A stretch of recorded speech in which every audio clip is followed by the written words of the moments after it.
Gaze up at the night sky, past the familiar constellations and our own glittering Milky Way, and you'll find yourself looking toward a distant island of stars known as NGC 262. To the unaided eye, it's just a faint smudge of light, but to the most powerful telescopes ever built, it is a realm of utter chaos and wonder, a place where the laws of physics seem to have been rewritten. We are about to embark on a journey to this staggering galaxy, a celestial wonderland that has become a focal point for astronomers and a source of profound mystery for anyone who dares to contemplate the universe's deepest secrets. The sheer scale of its strangeness is almost incomprehensible, challenging everything we think we know about how galaxies form, how stars live and die, and what is even possible in the vast expanse of space. This isn't just a tour of pretty pictures, it is a descent into a cosmic frontier where reality itself feels uncertain, and every new discovery raises more questions than it answers. Imagine a place where ghostly nebulae pulse with energies that have no known source, where stars burn with impossible colors and temperatures, and where gravitational anomalies warp the fabric of spacetime in ways that leave scientists utterly baffled.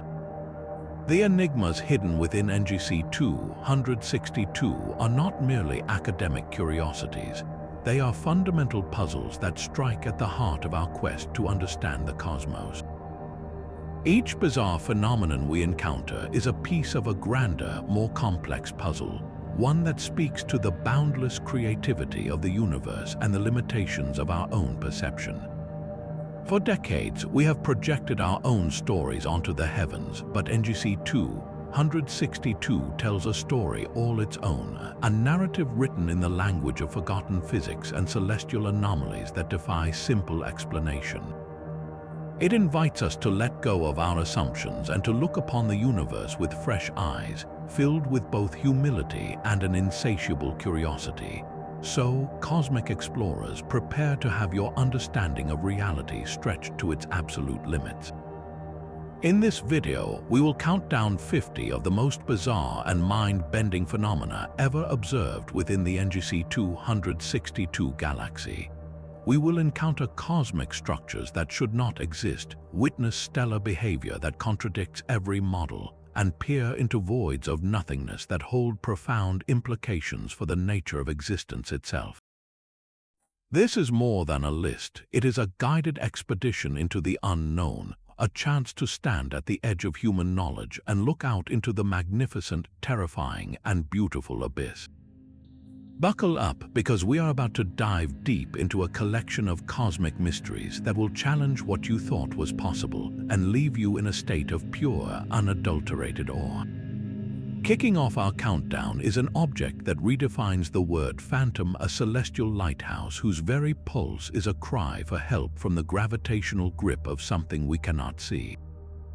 Officially catalogued as pulsar J0045-262, this neutron star spins with incredible precision, sending out a beam of radio waves that sweeps past our telescopes like a cosmic metronome.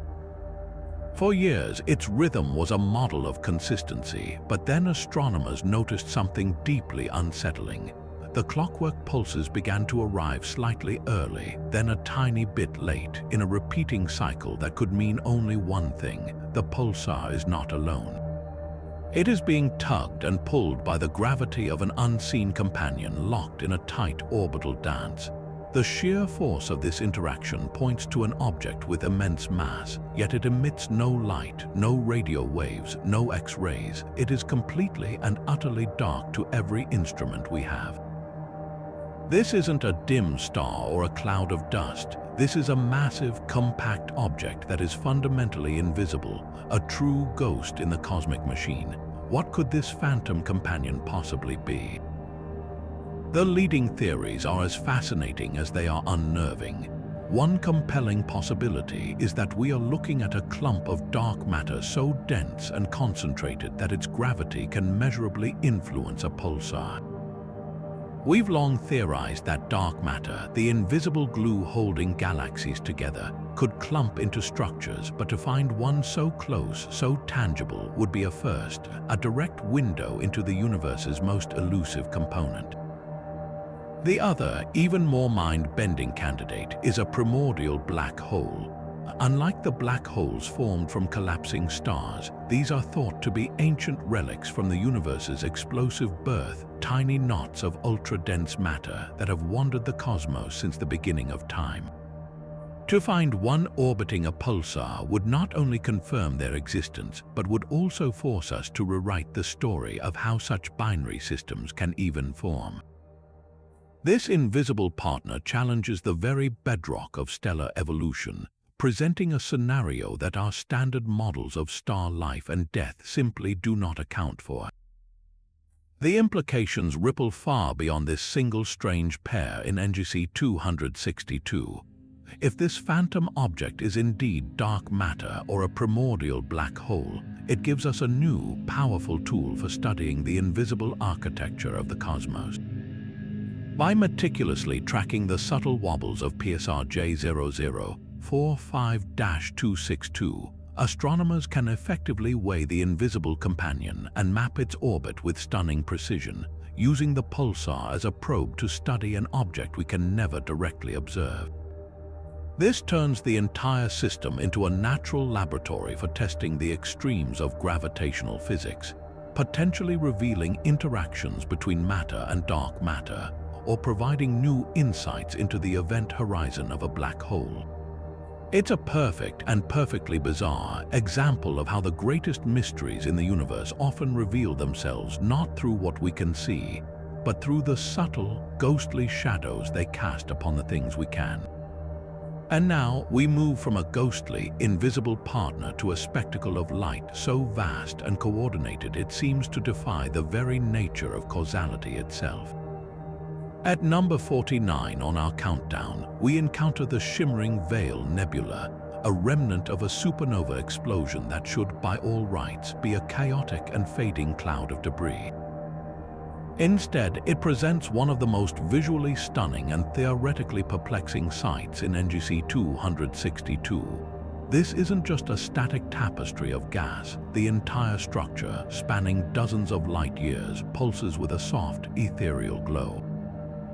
And it doesn't pulse randomly. Vast sections, separated by distances that light itself would take years to cross, brighten and dim in perfect, synchronized harmony.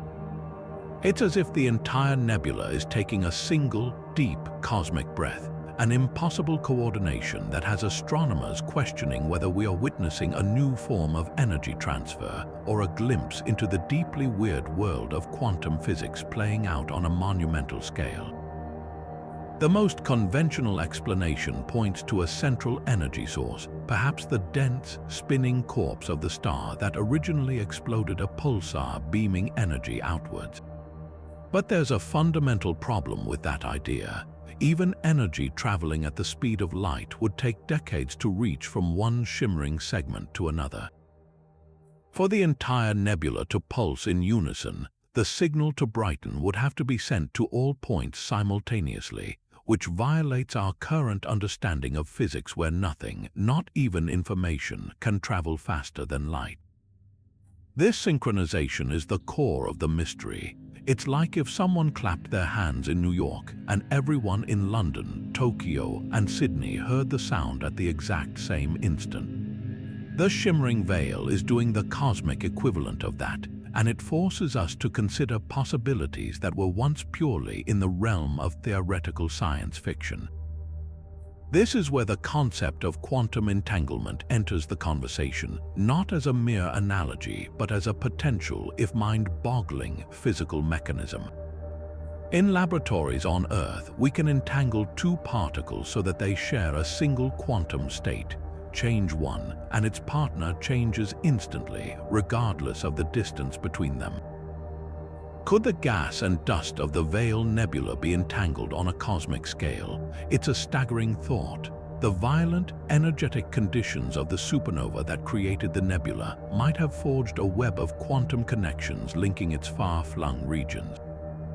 If true, then an energy shift in one part of the cloud could cause an instantaneous correlated shift everywhere else, creating the synchronized pulse we observe.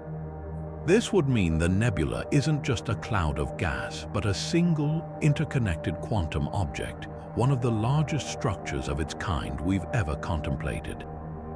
Of course, other theories exist that are equally compelling. Some astrophysicists propose that the nebula is acting as a resonant cavity for a type of energy wave we have yet to discover, a fundamental vibration of spacetime that permeates the structure all at once. Others wonder if we are seeing the effects of a higher dimensional phenomenon, where the rules of three-dimensional space don't apply in the way we expect, allowing for a form of universal connection that appears as magic from our limited perspective. Each of these ideas pushes the boundaries of science, transforming the veil from a beautiful cosmic object into a living laboratory testing the most profound laws of the universe. Its gentle, rhythmic light isn't just a pretty show, it is a cryptic message, a pulse of something fundamental that we are only just beginning to learn how to read. But as we pull our gaze from the luminous nebula and dive toward the very heart of the galaxy, we encounter a phenomenon so fundamentally bizarre that it threatens to blur the line between the subatomic world and the cosmic stage. At number 48, we confront the quantum quasar, the brilliant engine at the core of NGC 262. Quasars are typically understood as voracious supermassive black holes, so powerful that their accretion disks of infalling matter blaze with the light of a trillion stars. This one, however, is different. When astronomers point their most sensitive instruments toward it, the data returns a portrait of pure contradiction. The quasar does not exist in a single, defined state. Instead, its emission suggest it is, impossibly, in multiple energy states at once, flickering between different levels of extreme brightness and X-ray output as if it were a subatomic particle existing in a quantum superposition. To grasp why this is so revolutionary, you have to understand that the strange rules of quantum mechanics, like superposition, are supposed to apply only to the tiniest building blocks of reality: electrons, photons, and the like. The classic thought experiment is Schrödinger's cat, a hypothetical feline in a box that is simultaneously alive and dead until someone looks inside. For a century, we've accepted that this weirdness doesn't scale up. You don't get a star, let alone a galaxy-core quasar, that is both blazingly bright and relatively dim until a telescope observes it. Yet the data from NGC 262 Central Beast consistently shows this exact behavior. It's as if we're not looking at a single object, but at a probability cloud of possible quasars, all overlapping in the same point in space, and our act of measurement forces it to momentarily choose one reality before it flickers back into a haze of possibilities. This forces a profound question: how large can a quantum object truly be? The leading hypothesis to explain this involves the quasar's immense gravitational field. Einstein's theory of general relativity tells us that gravity warps spacetime, and at the event horizon of a black hole, this warping is so extreme that time, as we know it, effectively grinds to a halt. Some theoretical physicists suggest that within this frozen, timeless region, the quantum states of the infalling matter, the superheated gas and dust, never fully collapse into a single reality. Instead, they remain in a tangled superposition, and the phenomenal energy of the quasar's jets is somehow broadcasting this internal quantum confusion out across the galaxy. We are not seeing the quasar itself in superposition, but rather its energetic output is being filtered through a quantum lens, creating a signal that appears to be in multiple states because its very source is fundamentally undecided. The implications of a macroscopic quantum object are staggering, pointing toward a possible theory of quantum gravity, the holy grail of modern physics that would unite the very large with the very small. If the quantum quasar is real, it acts as a natural, universe-scale experiment, demonstrating that quantum effects can persist in regimes of immense gravity that we cannot possibly recreate on Earth.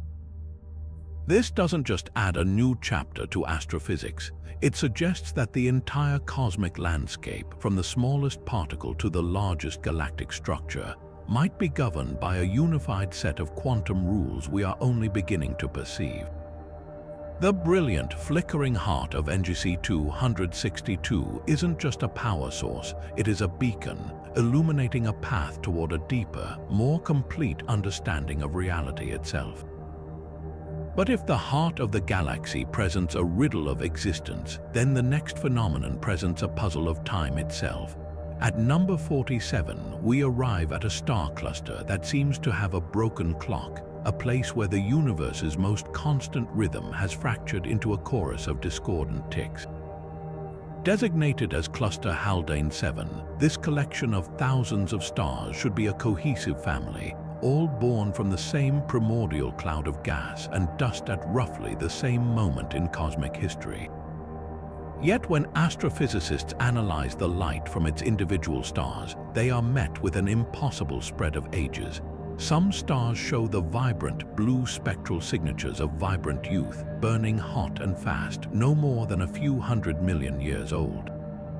But right beside them, separated by mere light days, are stars that show all the classic tired signs of advanced age. Their fuel nearly spent, their light reddened and dim, indicating they have been shining for 10 billion years or more. It's as if you walked into a single kindergarten classroom and found a mix of toddlers and elderly pensioners, all claiming to have started their lives in the very same room on the very same day. The immediate, most tantalizing explanation points to a phenomenon straight out of Einstein's playbook: extreme gravitational time dilation. We know from his theory of general relativity that gravity doesn't just bend space, it also warps time. The stronger the gravitational field you're in, the slower your clock ticks relative to an observer in a weaker field. We see this minute effect with the ultra-precise clocks on GPS satellites, which run slightly faster in Earth's weaker gravity. In the case of Cluster Haldane 7, astronomers suspect that some of the stars are orbiting through or near an incredibly dense, invisible concentration of mass, perhaps a cluster of dark matter or a swarm of intermediate mass black holes left over from the galaxy's violent formation. For these stars, time is literally passing more slowly. From our distant perspective, their nuclear furnaces appear to be burning at a glacial pace, making them seem ancient when, in their own localized time frame, they may be just as young as their brilliant blue neighbors. But this gravitational solution, elegant as it is, isn't the only mind-bending possibility on the table. Another, far more radical theory suggests we are not looking at an effect within spacetime, but a literal wrinkle of spacetime itself. The fabric of the cosmos, according to some advanced cosmological models, may not be perfectly smooth. It could have folds and kinks, remnants from the universe's inflationary birth pangs. If Cluster Haldane 7 is nestled within such a kink, the very flow of time could be fundamentally different from one part of the cluster to another.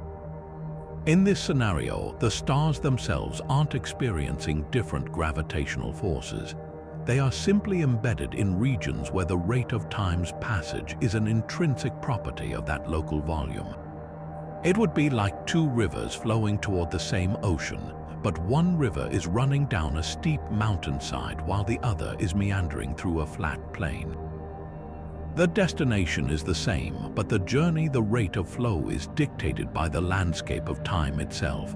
This chrono-anomaly cluster presents more than just a theoretical curiosity. It offers a profound philosophical challenge. If the flow of time is not a universal constant but a variable feature of the cosmic landscape, what does that mean for our understanding of history and causality?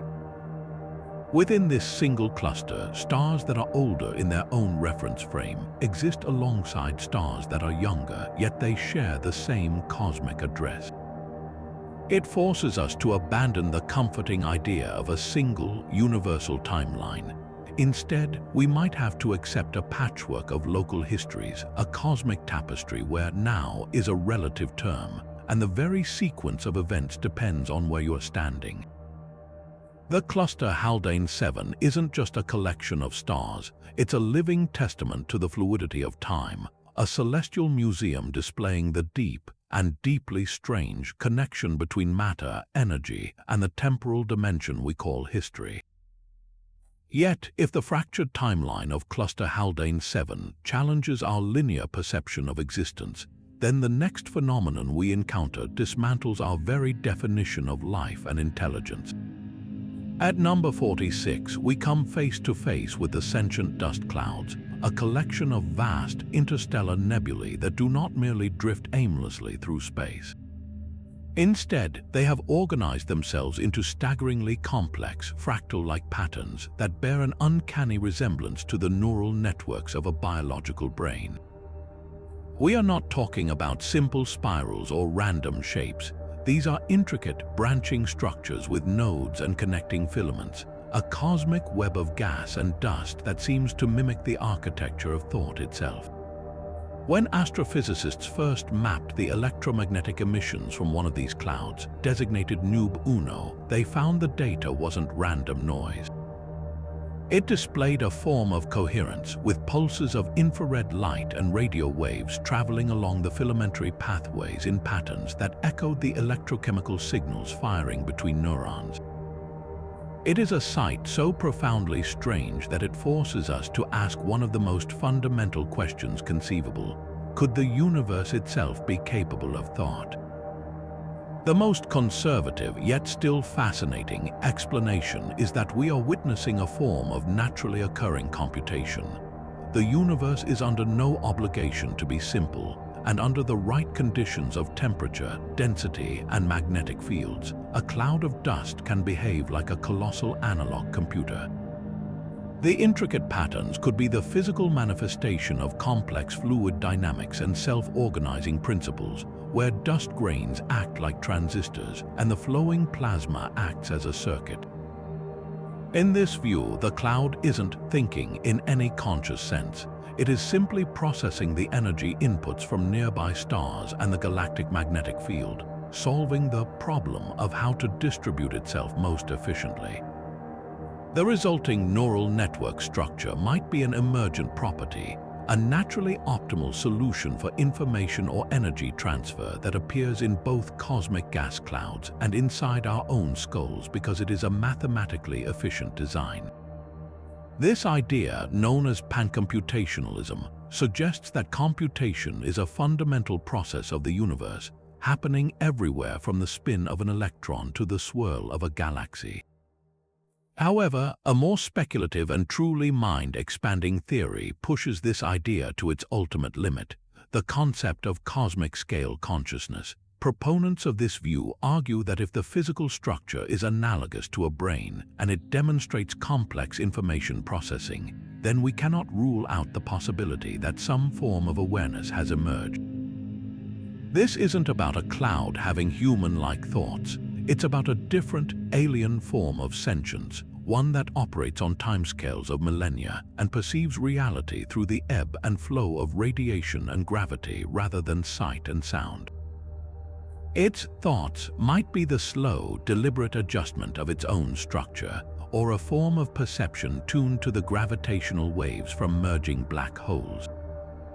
In this scenario, the sentient dust cloud is not a life form as we know it, but a mind, a disembodied intelligence woven from the very fabric of the galaxy, contemplating a universe we can only glimpse from the outside. The implications of either possibility are staggering. If these clouds are natural computers, they represent a new class of astrophysical object that could be performing calculations far beyond the capacity of any human-made machine. We could be looking at the universe's own way of solving problems, a natural laboratory for complexity that could teach us entirely new principles of physics and information science. If, on the other hand, there is even a remote chance of consciousness, it revolutionizes our place in the cosmos. we would have to expand our search for life beyond planets and moons to include the dark, cold spaces between the stars and confront the humbling possibility that we share the universe with minds so vast and alien that we are like brief flashes of awareness in comparison. The sentient dust clouds of NGC 262 are more than a beautiful mystery. They are a direct challenge to our anthropocentric view of intelligence, forcing us to consider that the spark of mind might be a far more common and far more strange cosmic phenomenon than we ever dared to dream. But just as we contemplate minds woven from stardust, our journey through NGC 262 reveals a phenomenon that targets the very fabric of reality, suggesting that the force we call gravity may be far more fluid and strange than we ever imagined. At number 45, we encounter the gravity well ripples. Think of space as a still rubber sheet, with stars and planets creating dips and wells that we perceive as gravity.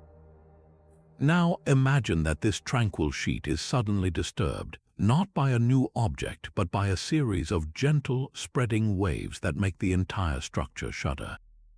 This is precisely what astronomers have detected in several distinct regions of the galaxy.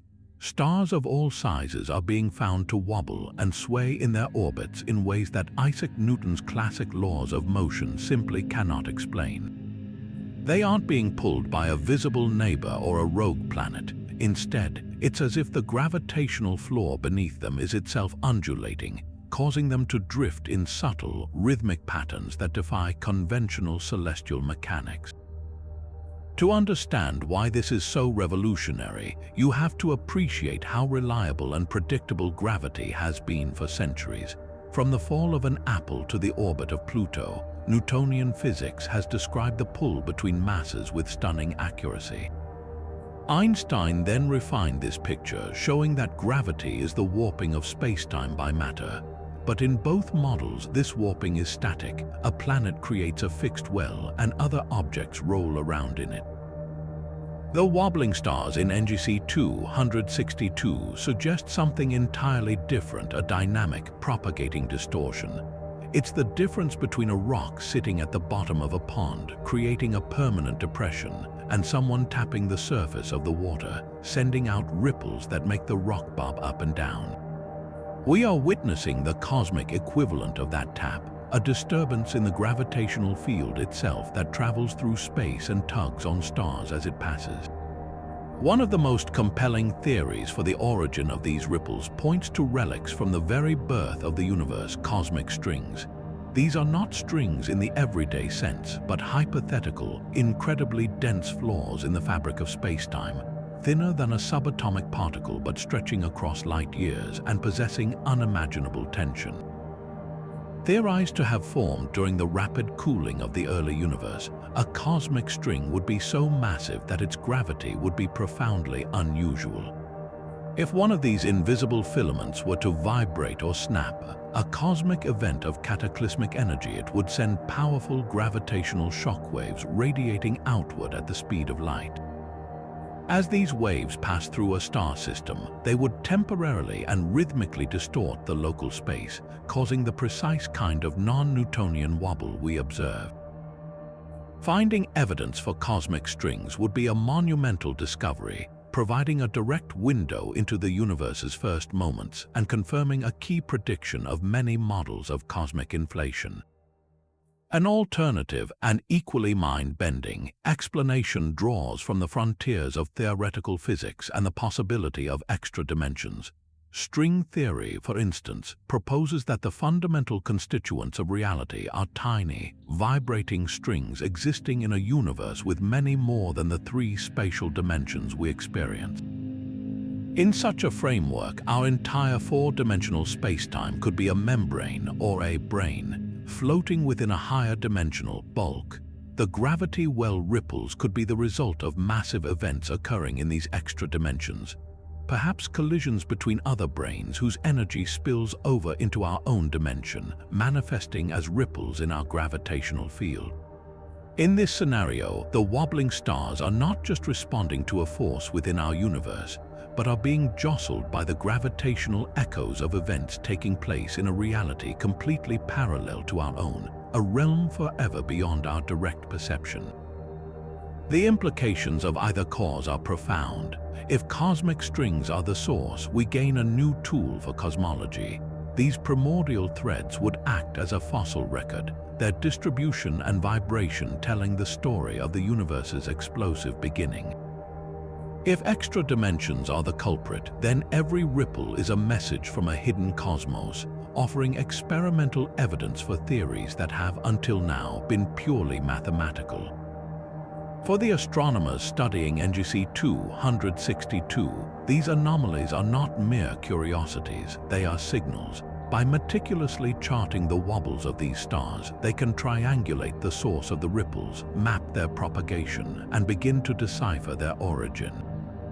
This turns entire sectors of the galaxy into a natural observatory for gravitational phenomena, allowing us to study the most elusive force in nature in a way that was once the sole domain of science fiction. The gravity well ripples challenge us to see the universe not as a static stage, but as a dynamic, ever-quaking entity where the most fundamental force can behave like a wave on a vast, invisible ocean. Now we step away from the ethereal realms of gravity waves and cosmic consciousness to examine something more tangible, yet no less mysterious, solid worlds forged from the universe's most extreme crucibles. At number 44, we discover the crystal planetesimals, a population of rogue planetary bodies drifting untethered to any star, glowing with an internal light that defies all known principles of optics and mineralogy. These aren't the dark, icy wanderers we typically imagine when we think of orphan planets. Instead, they are brilliant, gem-like spheres tumbling through the void. When astronomers first detected their light, the spectral signature was unlike anything ever recorded. It wasn't the broad, warm emission of a heated object, nor was it the simple reflected light of a star. The light bouncing off these objects was shifted into colors that don't naturally exist, with intense, pure spectral lines at frequencies that correspond to no known element or molecule. It's as if these worlds are made of a substance that can only be described as impossible crystal, a material that processes light in a way our physics cannot yet explain. To grasp the full strangeness, consider how planets normally form. They coalesce from the dusty, gaseous disk surrounding a young star, a relatively gentle process of accretion that creates layered worlds of rock, metal, and gas. The minerals that form are the familiar ones we know: silicates, carbon compounds, and various ices. The existence of these crystal bodies shatters that model. Their structure suggests they were forged not in the slow simmer of a protoplanetary disk, but in the instantaneous, unimaginable fury of a hypernova, a stellar explosion orders of magnitude more powerful than a typical supernova. In that cataclysm, the very atoms of doomed stars are subjected to such immense pressures and temperatures that they are forced into atomic arrangements that are otherwise unstable or outright impossible. Think of it like this: ordinary crystal formation is like carefully stacking bricks in the calm of a yard. The formation of these crystal planetesimals would be like firing those bricks from a cannon into a pre-arranged, perfect lattice structure mid-explosion. The conditions required are so specific and so violent that they lie far outside any natural process we've ever observed or replicated. So what could these crystals possibly be made of? One leading hypothesis points to exotic, high-pressure phases of carbon. We know that under extreme conditions, carbon can form diamond, but theorists propose that in a hypernova, conditions could be so intense that carbon atoms are forced into a superdiamond configuration, a lattice so perfect and dense that it interacts with light in a wholly novel way, effectively computing new colors as light passes through it. Another, even more speculative idea involves quark matter. Under normal circumstances, quarks are forever bound inside protons and neutrons. However, in the core of a hypernova, the distinction between individual nucleons might break down, creating a soup of free quarks that, as it cools and expands, could freeze into a crystalline state on a macroscopic scale. A planetesimal made of quark crystal would be phenomenally dense and possess properties that would make it the most rigid material in the universe, a substance that literally plays by the rules of the strong nuclear force rather than the electromagnetic forces that govern everyday chemistry. The journey of these objects after their violent birth is a story in itself. They are the shrapnel from a cosmic bomb, blasted clear of the explosion's remnant at incredible velocities to become permanent wanderers. Their crystalline structure makes them incredibly resilient, allowing them to survive collisions and eons of travel through the harsh interstellar medium. Their internal light might not be mere reflection, but a form of Cherenkov radiation, a faint, ethereal glow caused by charged particles from the galactic magnetic field traveling through the crystal lattice faster than light can travel within that same medium. This would give each one a soft, internal radiance, a ghostly beacon marking them as relics of one of the most powerful events the universe can produce. They are not just dead rocks, they are active, dynamic objects, their very substance interacting with the fabric of space in a continuous, low-level display of physics that we are only beginning to understand. The existence of the crystal planetesimals forces a profound revision of our understanding of planetary science. We have long categorized planets by their composition: terrestrial, gas giant, ice giant. This discovery introduces an entirely new class, the crystalline world, born not of a star, but of a stellar death cry. Finding and studying them offers a direct way to probe the conditions inside a hypernova, an environment we could never hope to recreate. By analyzing their impossible light, we are effectively reading the fossilized conditions of their formation, learning about pressures and temperatures that existed for only a fraction of a second in an event that occurred billions of years ago. These wandering gems are more than just celestial curiosities. They are time capsules from the most violent chapters of cosmic history, and each one holds the key to understanding a facet of physics that operates only at the very edge of existence. Now we turn from wandering crystalline worlds to a stellar death that refuses to stay in the past, a ghost that replays its own demise on a cosmic schedule. At number 43, we confront the echoing supernova, a remnant known as SN262-recurrens. Unlike any other supernova remnant which fades steadily into the darkness of space, this one does something inexplicable.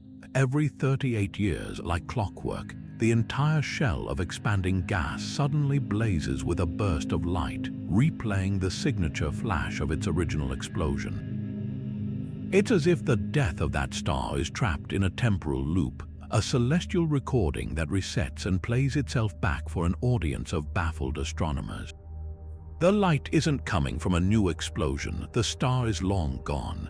Instead, we are witnessing a light echo, a phenomenon where light from the original event, having traveled a longer, indirect path, finally reaches us.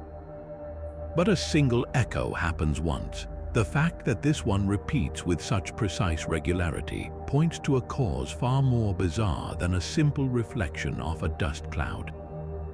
The conventional explanation for a light echo involves the initial flash of the supernova illuminating successive concentric shells of interstellar dust.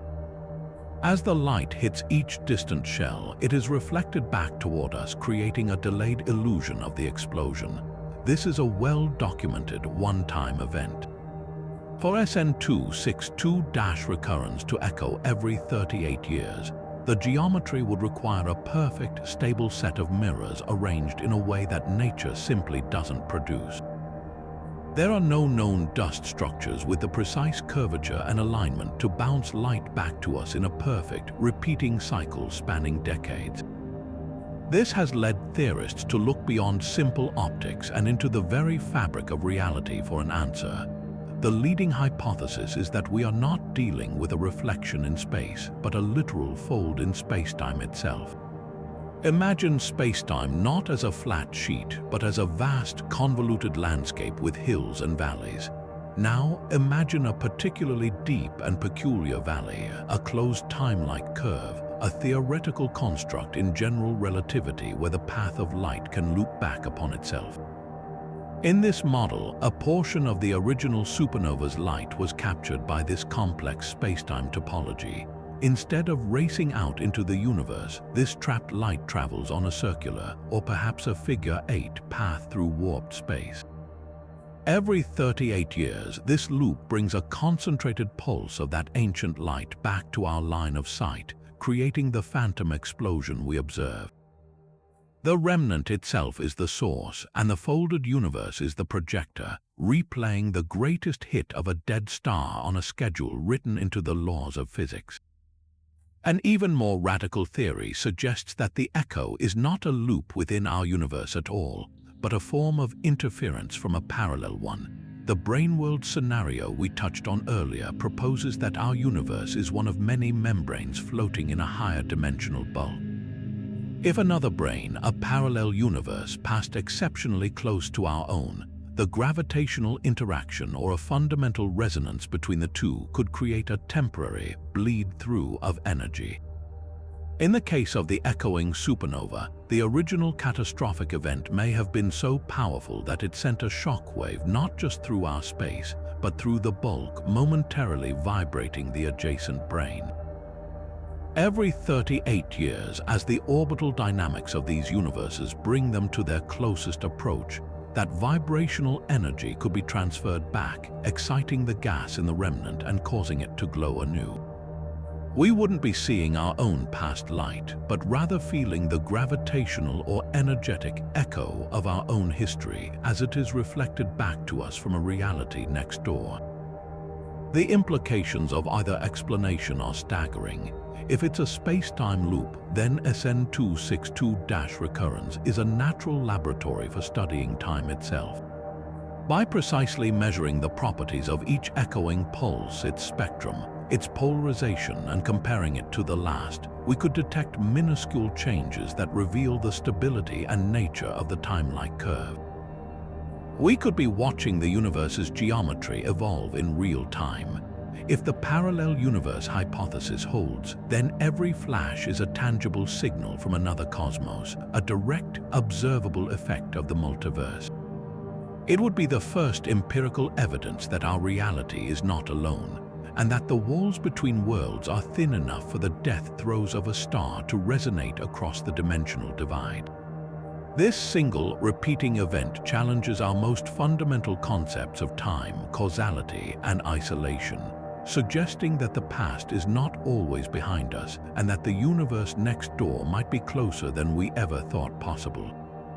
As we move closer to the top of our list, the phenomena become ever more fundamental, challenging our understanding of the universe's very substance.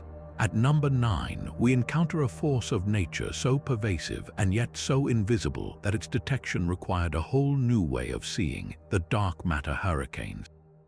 Picture a galaxy not just as a collection of stars, but as a vast ocean of unseen matter, a sea of darkness through which the stars and nebulae sail like ships.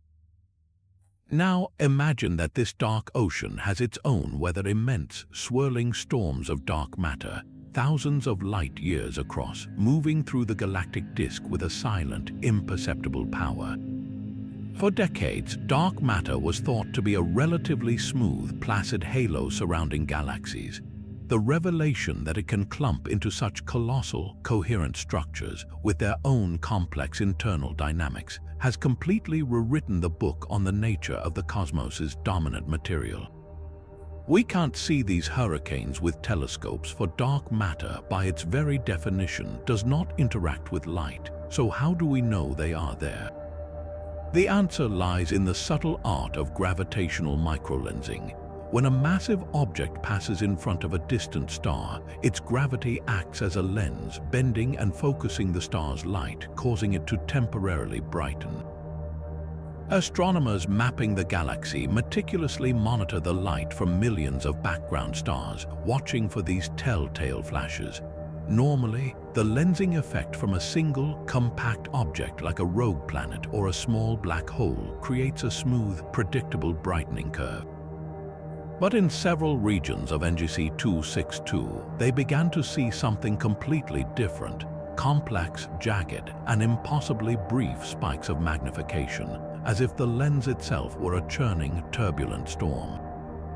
The only explanation that fits the data is that the lens is not a single object but a vast, swirling clump of dark matter, a hurricane, with dense cores and turbulent eddies that warp starlight in a rapid, chaotic dance as it drifts past. The true marvel, and the source of the phenomenons ranking on our list, is what happens when one of these dark hurricanes collides with the visible world. These are not collisions in the traditional sense, like two cars crashing. Instead, it is a ghostly interpenetration where the storm of dark matter passes right through a cloud of hydrogen gas or a star cluster. Yet, during this passage, astronomers have detected brief, powerful, and highly anomalous spikes in radiation, sudden flares of X-rays or gamma rays with no apparent source. The leading theory to explain this is that within these hurricanes, there might be denser knots of dark matter particles, and according to some advanced theoretical models, a tiny fraction of dark matter particles could possess a minuscule electromagnetic charge or could decay into particles we can see. As the hurricane's densest region sweeps through visible matter, the sheer concentration of these particles might lead to a momentary surge in interactions or decays, creating a flash of high-energy light, a lightning strike in the dark matter storm. This idea of interactive dark matter is revolutionary. For years, the prevailing hypothesis was that dark matter is collisionless, meaning it passes through itself and normal matter without a trace.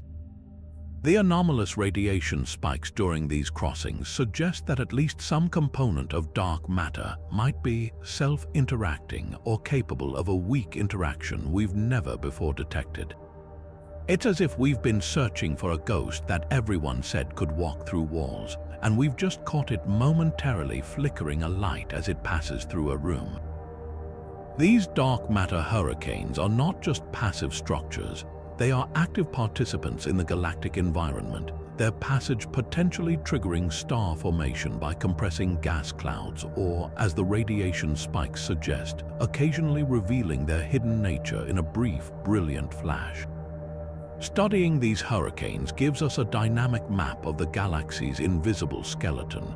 By tracking their movement and their effects, we can begin to understand the weather patterns of the dark universe. Where do these storms form? What powers their rotation? Do they eventually dissipate, or are they eternal features of the galactic landscape? Each hurricane collision is a precious natural experiment, a fleeting opportunity to catch dark matter in the act of doing something more than just pulling gravitationally. They transform dark matter from a static, mysterious placeholder in our equations into a dynamic, turbulent, and potentially complex substance with its own rich physics waiting to be uncovered. These vast, silent tempests are a testament to the fact that even the most elusive components of the cosmos are alive with motion and mystery, shaping the visible galaxy in ways we are only just beginning to perceive. But our catalogue of cosmic wonders would not be complete without turning our gaze to a form of light that feels hauntingly familiar, a celestial display that evokes the magical glow of fireflies in a summer meadow or the shimmering waves of a bioluminescent bay. At number 10 on our countdown, we encounter the bioluminescent nebulae, vast clouds of gas and dust that pulse with a soft, internal radiance in complex, rhythmic patterns. This isn't the harsh, energetic light of a newborn star heating its cradle, nor is it the chaotic fluorescence of a supernova remnant. This light is subtle, organized, and strangely alive.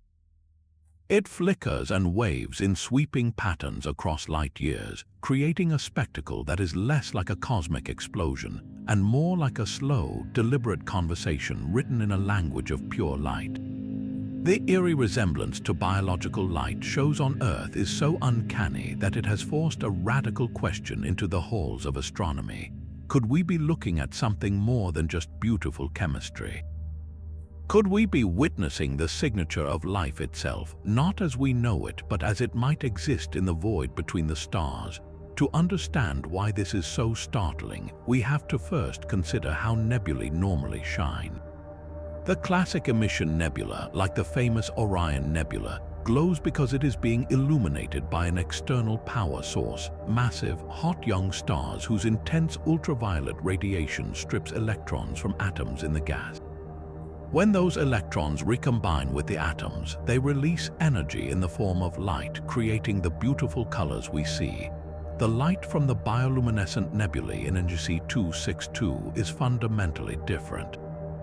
Spectroscopic analysis reveals that the light is too cool and too specific in its wavelength to be powered by stellar ultraviolet radiation. Furthermore, the complex, pulsing patterns of brightness waves that travel across the cloud, or sections that brighten and fade in sequence, cannot be explained by the simple, constant energy output of a nearby star. It is as if the nebula itself is the source of its own illumination, a self-powered light show on a galactic scale. This has led to the first and most scientifically grounded theory that we are witnessing a form of exotic chemistry on an unimaginable scale. Within these vast clouds, conditions of temperature, density, and the presence of rare catalytic elements like long-chain carbon molecules or crystalline dust grains might allow for self-sustaining chemical reactions. On Earth, we see this in bioluminescent organisms like fireflies or jellyfish, where a luciferin molecule reacts with oxygen in the presence of an enzyme to produce light. In the deep cold and vacuum of space, a similar, though utterly alien, process could be at work. Perhaps cosmic rays or the faint background starlight provides just enough energy to trigger a cascading, chemiluminescent reaction within the cloud's intricate structure. The complex patterns could then be explained by the reaction propagating through the nebula like a wave through a medium, with denser knots of gas acting as relay points or amplifiers, creating the stunning, organized pulses we observe.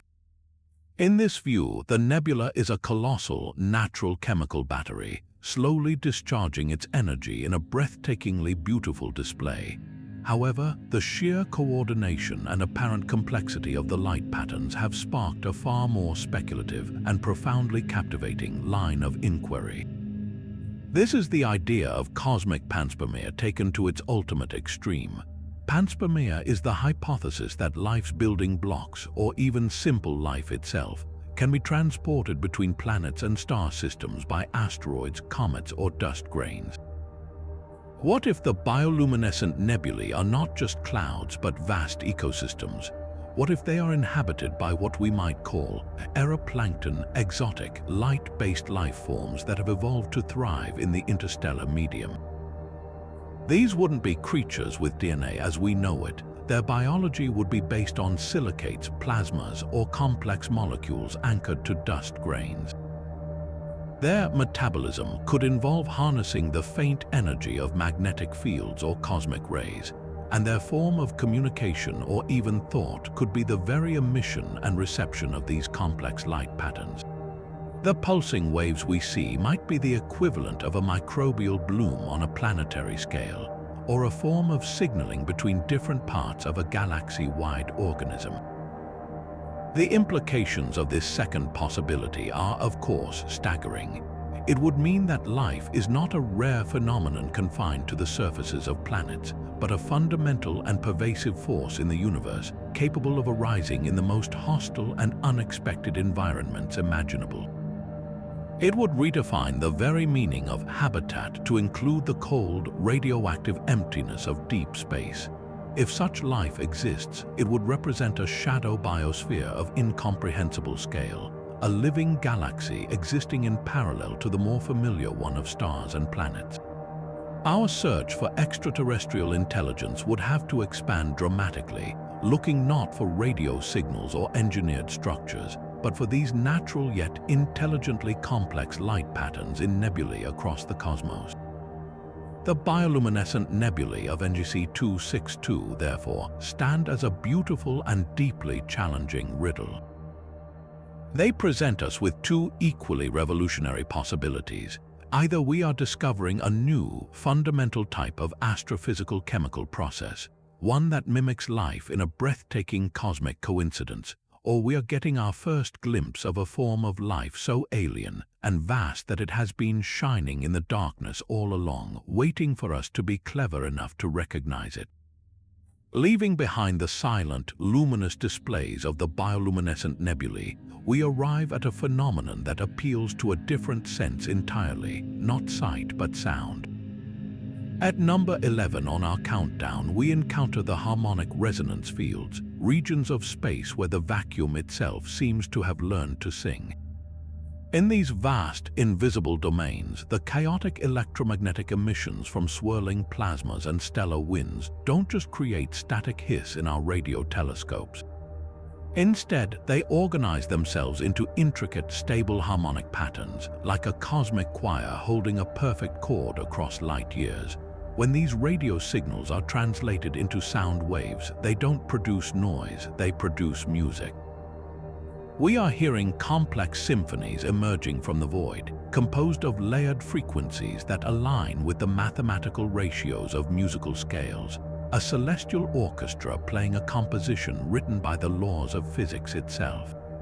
This is not merely a poetic metaphor. The raw data from radio observatories reveals clear, repeating patterns of peaks in the electromagnetic spectrum that correspond to fundamental musical intervals, perfect fifths, major thirds, and even more complex harmonic progressions. It's as if someone took the resonant frequencies of a grand piano and stretched them across the expanse of space, with each note sustained for months or even years. The most famous of these fields, known to astronomers as the Lyra complex, emits a signature that, when sonified, sounds eerily like a slow, mournful piece for strings and organ. The sheer stability of these harmonies is what baffles scientists. In the turbulent, superheated plasma of interstellar space, we expect chaos and randomness. For these precise musical structures to form and persist, there must be a powerful, ongoing organizing principle at work, a natural conductor ensuring the cosmic orchestra stays in tune. The leading scientific explanation points to an immensely powerful and stable magnetic field acting upon a vast sea of charged particles or plasma. Think of it like a spherical musical instrument the size of a solar system. The entire volume of space within one of these resonance fields is permeated by a perfectly ordered magnetic structure, much like the interior of a colossal bell. As electrons and ions spiral along the magnetic field lines, they emit energy in the form of cyclotron radiation, which has a specific frequency determined by the strength of the magnetic field. If the field is perfectly uniform, every particle sings the same note. But if the field has a complex, nested structure with different strengths at different radii, then multiple harmonically related frequencies can be emitted simultaneously. The resulting sound is the product of this celestial instrument, its music a direct readout of the hidden magnetic architecture of that region of space. This would make these fields not just curiosities, but powerful diagnostic tools, allowing us to map the invisible magnetic skeleton of the galaxy with unprecedented precision. However, the sheer complexity and mathematical elegance of some of the more advanced harmonic progressions have led to a more speculative line of thought. Could there be an element of deliberation behind the music? The patterns observed in the Sigma 262 field, for instance, are not just simple chords. They exhibit a form of development and variation over time, with themes that appear, fade, and later re-emerge transposed into a different key, following compositional rules found in human music.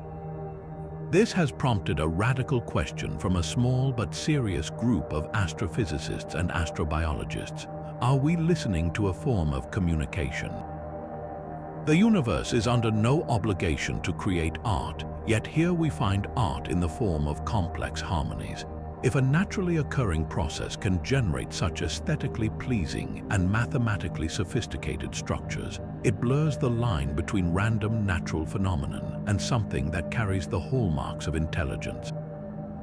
Perhaps an ancient, non-biological intelligence, one that thinks in terms of pure mathematics and wave dynamics, has engineered these fields as a beacon or a monument, a galaxy-wide installation art piece meant to be discovered by a species that has learned to listen. The implications of both explanations pull us in fascinating directions.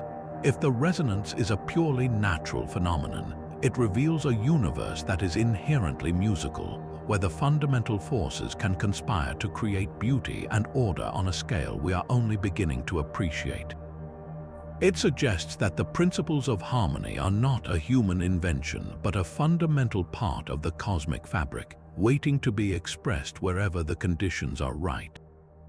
If, on the other hand, there is even a remote possibility of a deliberate source, it would represent the most profound discovery in human history, not a simple hello message, but a sustained artistic expression that demonstrates a mind of unimaginable sophistication and scale.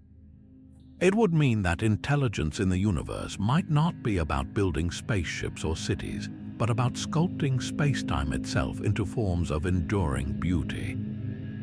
The harmonic resonance fields challenge us to reconsider the very nature of reality, asking whether the cosmos is merely a physical system, or if it might also be a deeply aesthetic one, where music is not just an entertainment but a fundamental language of existence. And now we shift our focus from the ethereal music of the cosmos to a spectacle of engineering so grand it seems to be the work of gods.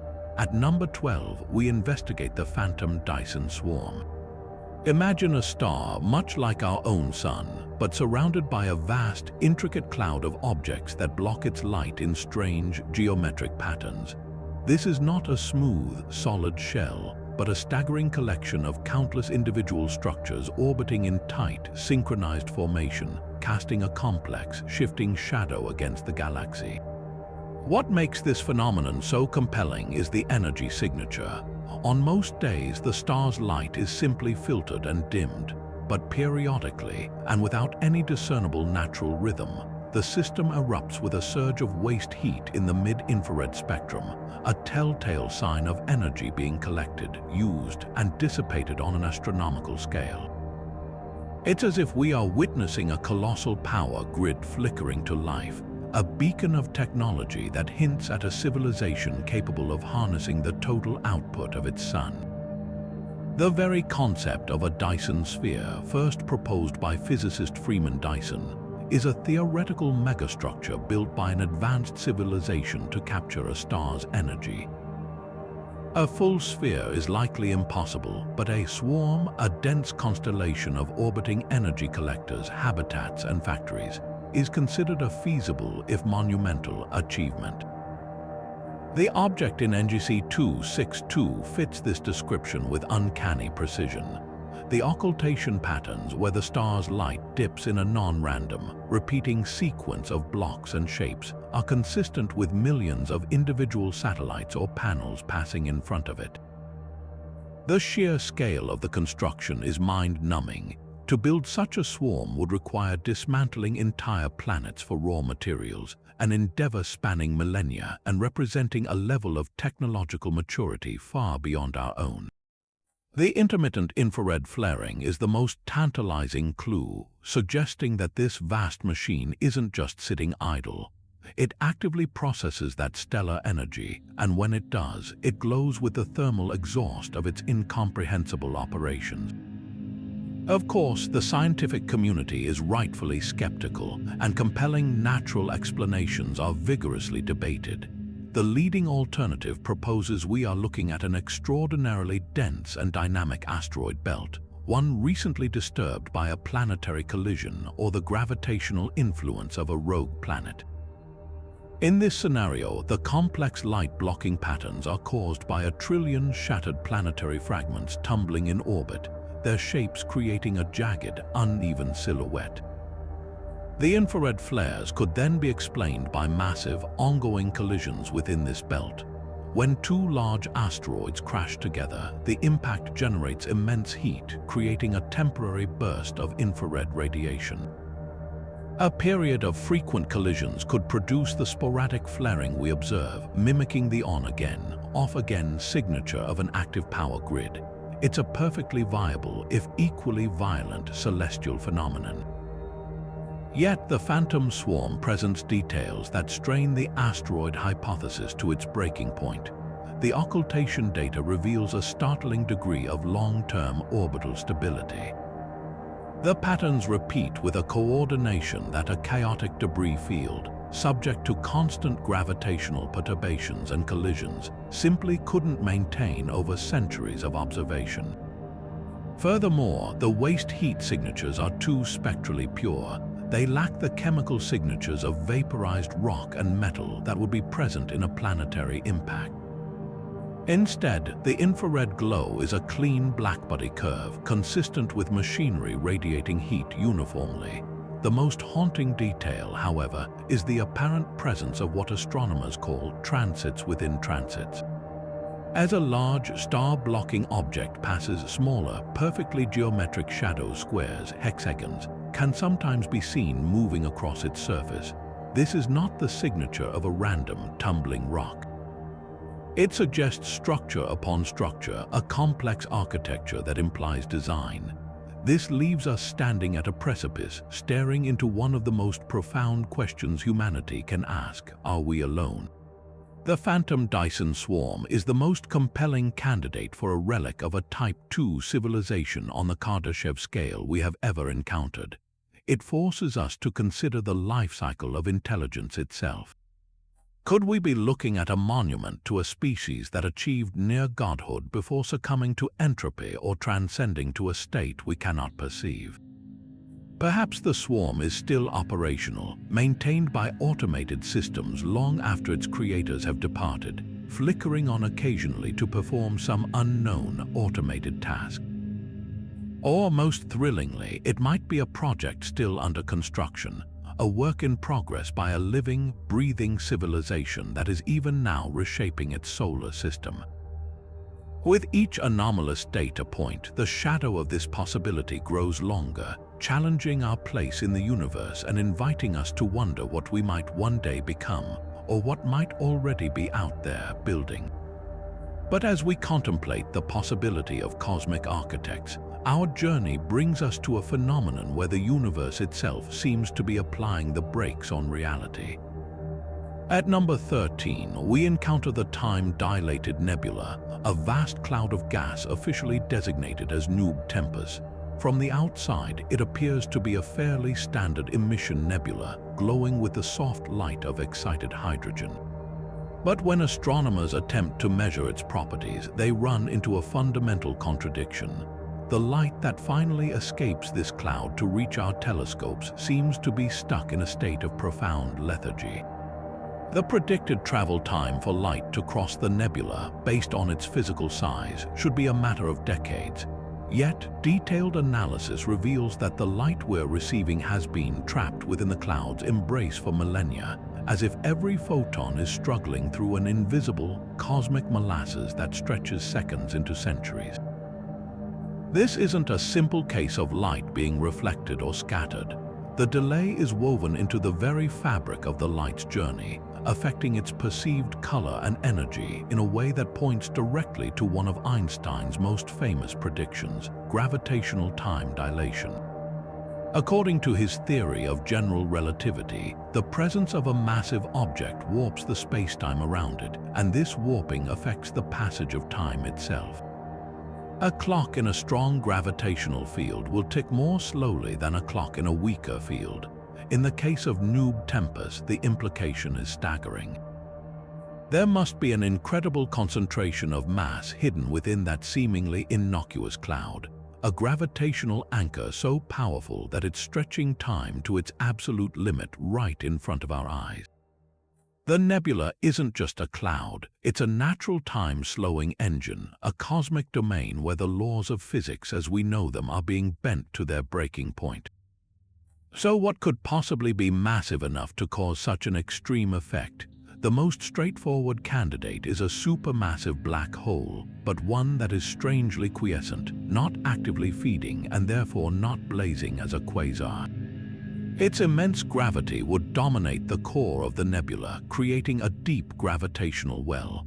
As light generated in the outer layers of the cloud tries to climb out of this well, it loses energy, a phenomenon known as gravitational redshift.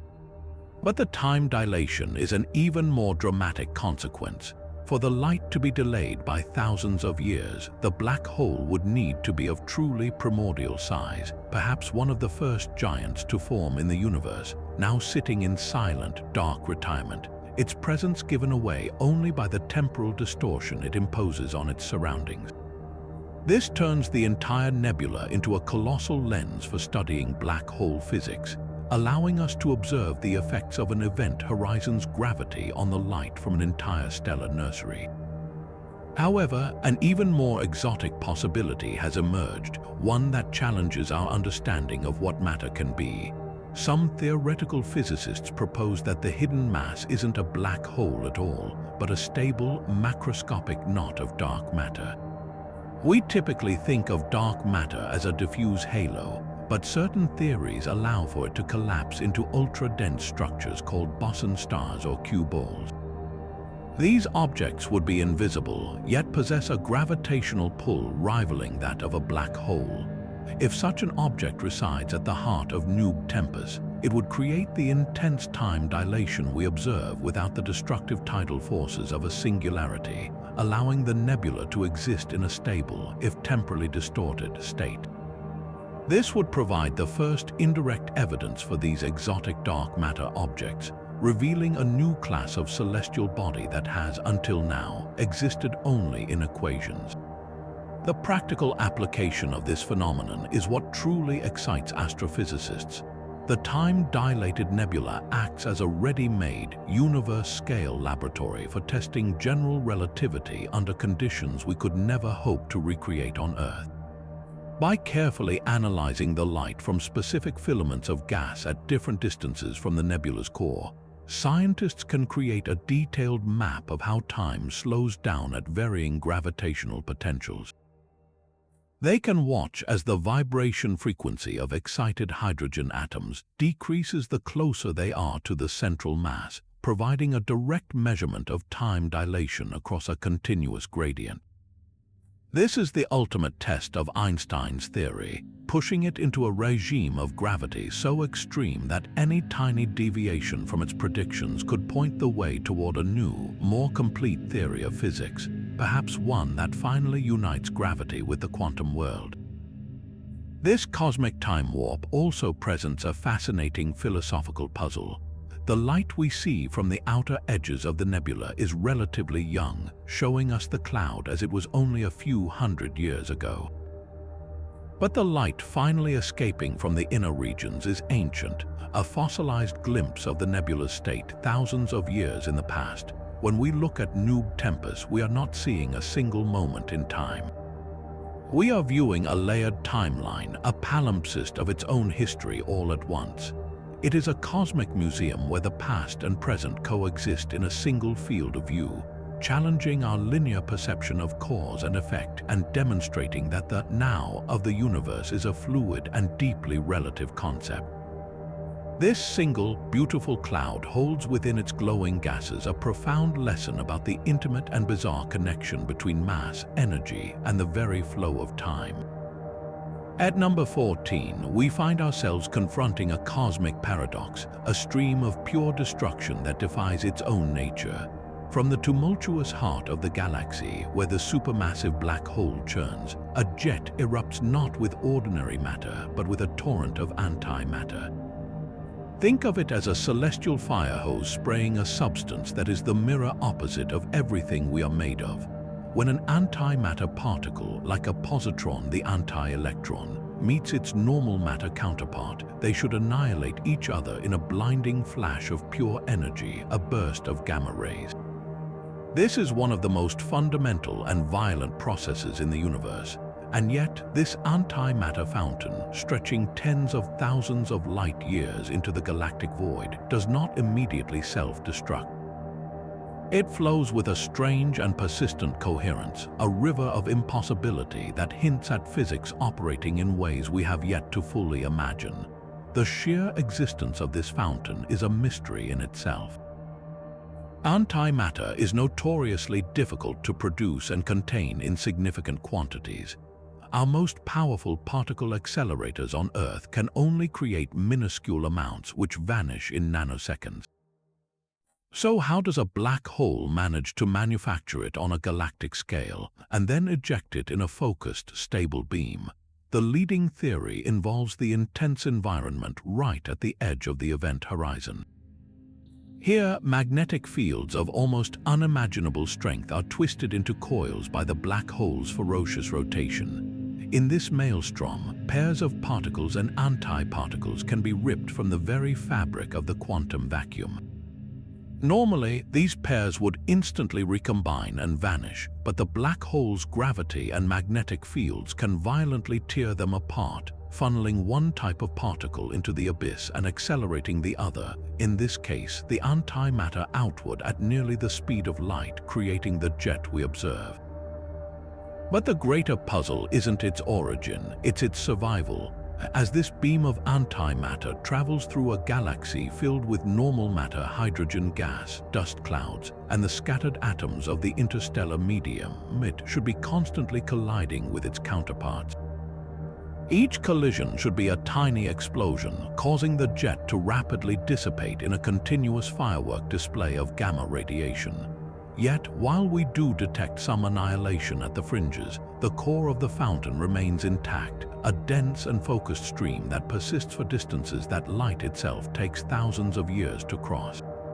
It's as if this river of antimatter is insulated, flowing within an invisible tube that shields it from the destructive reality of the normal universe. This points to a stabilization mechanism so effective it borders on the magical. One compelling explanation is that the fountain is its own protector. The jet might not be a pure stream of antimatter, but rather a plasma where antimatter particles are guided and confined by powerful, self-generated magnetic fields. As the antimatter races outward, its own intense magnetic field could act like a pipeline, repelling the normal matter of the galaxy and preventing direct contact. In this view, the fountain isn't just a chaotic spray. It's a highly organized, magnetically insulated structure, a cosmic version of a water jet flowing through a pipe submerged in water. The annihilations we see are the leaks, the tiny imperfections where the containment fails, but the main flow remains pristine and shielded by its own energetic dynamics. An even more exotic possibility involves a concept from quantum field theory known as the Klein zone. Under certain extreme conditions of electric and magnetic fields, a region of space can become a perfect conductor for particles and antiparticles, effectively creating a one-way street where annihilation is suppressed. If the environment around the base of this jet has naturally formed such a Klein zone, it would allow the antimatter to be ejected without immediately encountering its destructive opposite. The fountain would then be surfing a wave of exotic physics, a quantum phenomenon scaled up to galactic proportions, where the rules of particle interaction are temporarily suspended by the sheer ferocity of the forces at play. This would transform the black hole's jet from a simple astrophysical object into a natural laboratory for testing some of the most esoteric predictions of quantum theory. The implications of the antimatter fountain ripple across multiple fields of science. For cosmologists, it raises a profound question about the asymmetry of the universe. We live in a cosmos dominated by matter, and one of the great unsolved problems is why there isn't an equal amount of antimatter. Observing a source that seems to efficiently produce and preserve antimatter offers a unique window into the conditions that might have existed in the very early universe when the fateful imbalance between matter and antimatter was first decided. For engineers and futurists, the fountain presents a tantalizing, if distant, dream. Antimatter is the ultimate energy source with an energy density millions of times greater than nuclear fusion. To see nature stabilizing it on such a colossal scale teaches us about the principles that might one day allow us to harness it ourselves. This bizarre, persistent jet is more than a cosmic oddity. It is a demonstration of principles we are only beginning to understand, a lecture on advanced physics delivered from the most powerful accelerator in the galaxy, a supermassive black hole. Pushing further into the realms of the deeply bizarre, we arrive at number 15 and a phenomenon that strikes at the very heart of Einstein's special relativity. We are talking about the quantum entangled binaries. Picture a pair of stars locked in a gravitational dance, but separated by a staggering distance, a gap so vast that light itself would take weeks or even months to travel between them. According to the classical rules of physics, no information, no signal, no influence of any kind can travel faster than that speed of light. It is the universe's ultimate speed limit. Yet, in these specific binary systems within NGC 262, the two stars defy this fundamental law. A flare erupts on the surface of one star, and at the exact same moment, a matching and perfectly correlated flare ignites on its distant partner. A change in the magnetic field of the first is mirrored instantly in the second. It's as if the two stars share a single soul, communicating through a private, instantaneous channel that bypasses the normal delays of space-time, a concept so unsettling that Einstein himself famously dismissed this spooky action at a distance as an incomplete description of reality. To understand why this is so revolutionary, you have to grasp the concept of quantum entanglement. In laboratories on Earth, physicists can create pairs of particles, like photons or electrons, that are intrinsically linked. Their properties, such as spin or polarization, are not defined individually but exist as a shared state. Measure one, and you instantly know the state of the other, no matter how far apart they are. This has been proven time and again, but it's a phenomenon confined to the tiny, pristine world of subatomic particles. The moment you try to scale it up, the fragile entangled state is destroyed by any interaction with the environment, a process called decoherence. The idea that two entire stars, colossal furnaces of superheated plasma, each containing octillions of atoms, could maintain such a connection is like suggesting two entire symphonic orchestras, playing in separate continents, could stay in perfect sync without any communication, simply because two of their violinists are linked. It defies everything we know about how quantum effects scale into the macroscopic world our eyes can see. So how could such a thing even be possible? The leading hypothesis points back to the very origin of these stellar pairs. Instead of forming separately and later being captured by each other's gravity, these binary stars may have been born from a single, impossibly dense progenitor, perhaps a supermassive star that fragmented as it collapsed. In that initial hyper-dense state, in the heart of a collapsing stellar core, the fundamental quantum fields that make up all matter could have become entangled on a massive scale. As the star fragmented, the resulting two stars would have carried that original universe-scale entanglement with them, woven into their very fabric.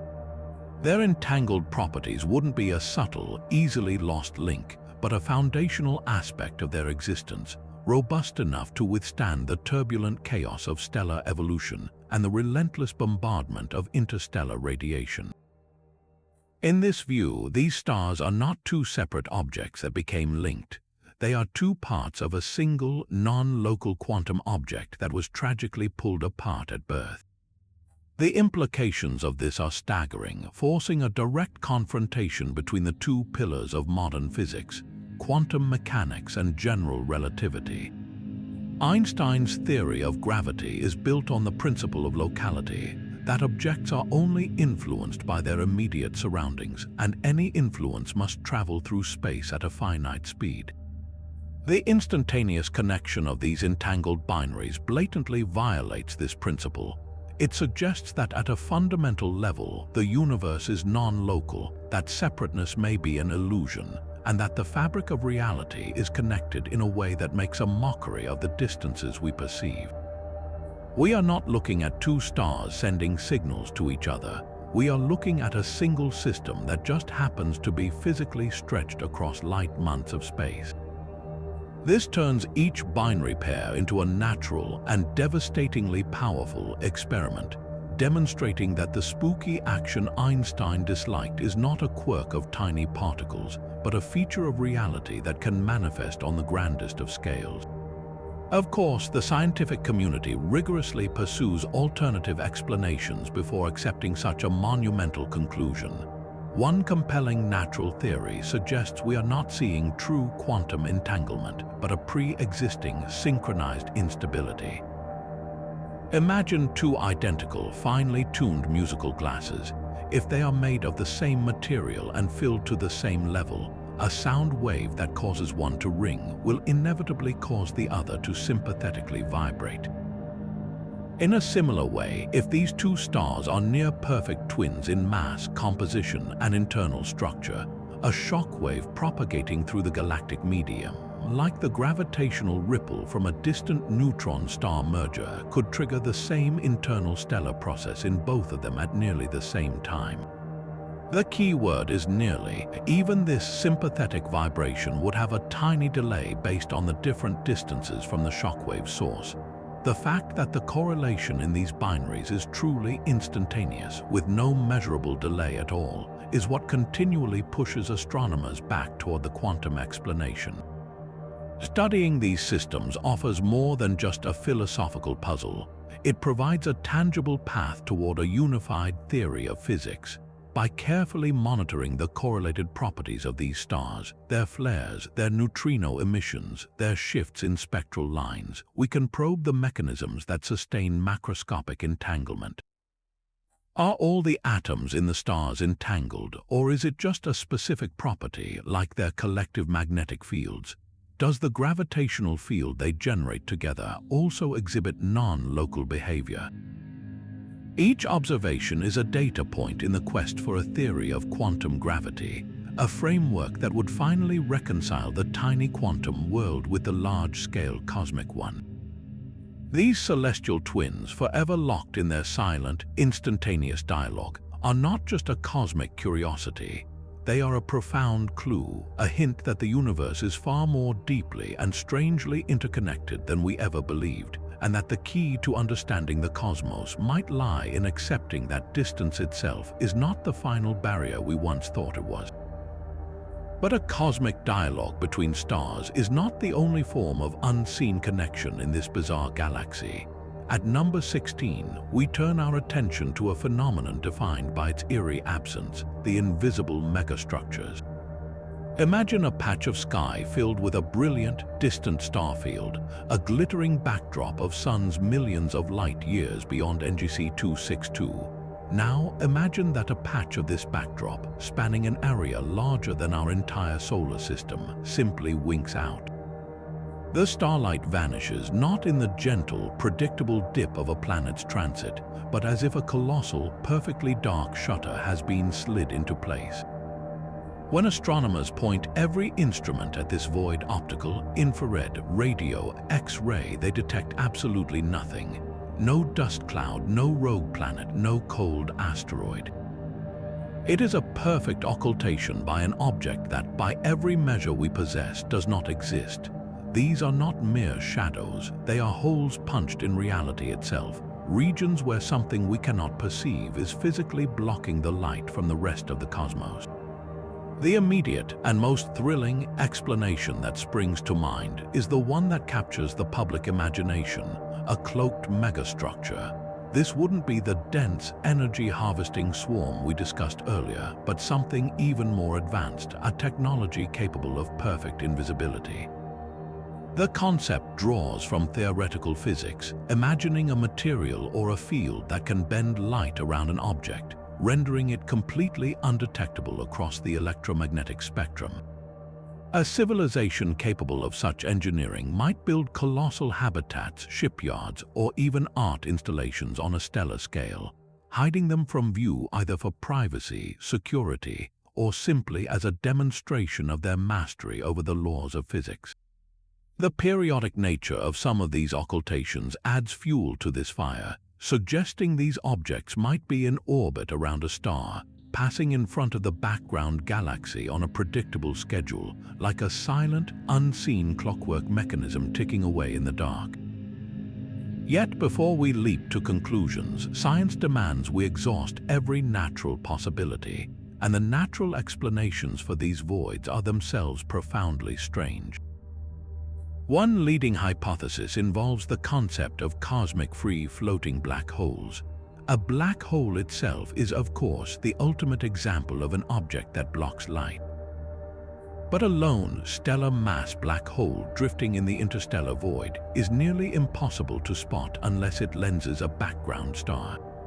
What if, however, we are looking at something even more exotic, a black hole that isn't a remnant of a star, but a primordial black hole from the dawn of time, or one with a unique quantum property that suppresses the Hawking radiation that would normally give it a faint thermal signature?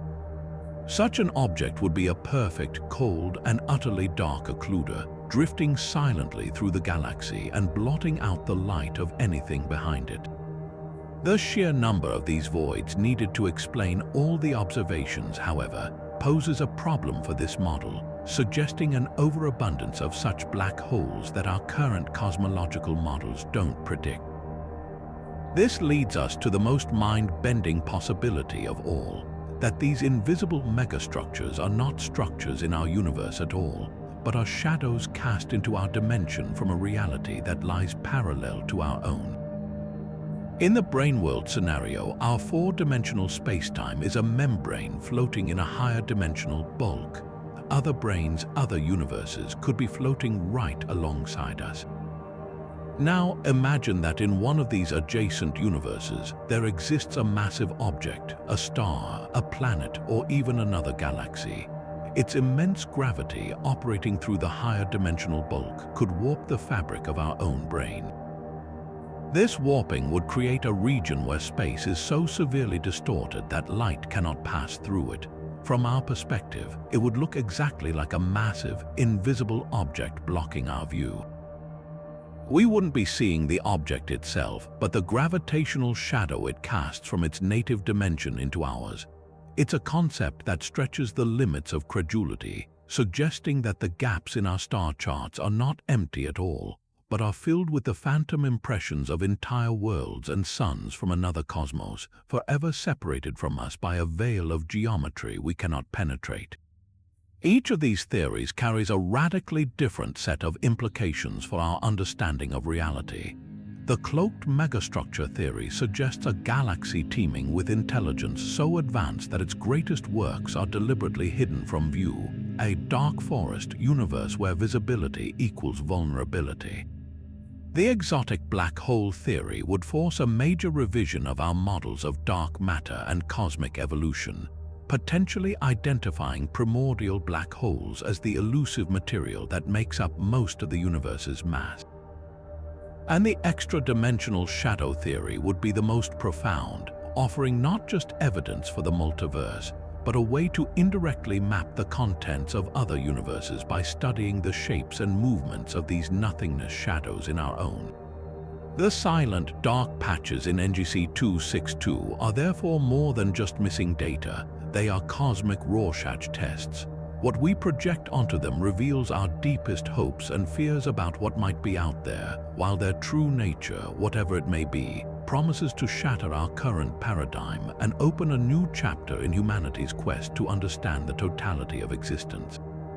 At number 17, we encounter a phenomenon that blurs the line between an unstoppable force of nature and a meticulously executed grand design, the self-replicating probes.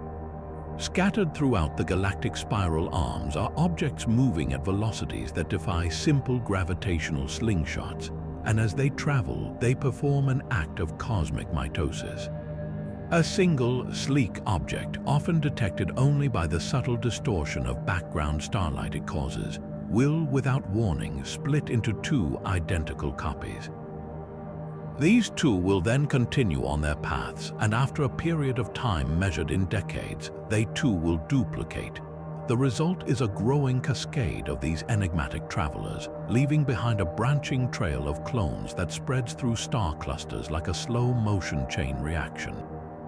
It's a process that looks less like random celestial motion and more like a meticulously planned colonization effort, raising the electrifying possibility that we are witnessing a technology designed to explore, or perhaps even consume, an entire galaxy. The most captivating explanation for this behavior is the concept of von Neumann probes, named after the mathematician John von Neumann, who theorized about self-replicating machines. The idea is simple yet staggering in its implications. An advanced civilization builds an autonomous probe and sends it to a neighboring star system. Upon arrival, the probe uses the raw materials it finds: asteroids, cometary ice, even dust, to build a perfect copy of itself. Those two probes then travel to two new star systems and repeat the process. Exponentially, within a surprisingly short cosmic timescale, every single star in the galaxy could be visited by a descendant of that original machine. The objects we see in NGC 262 fit this profile perfectly.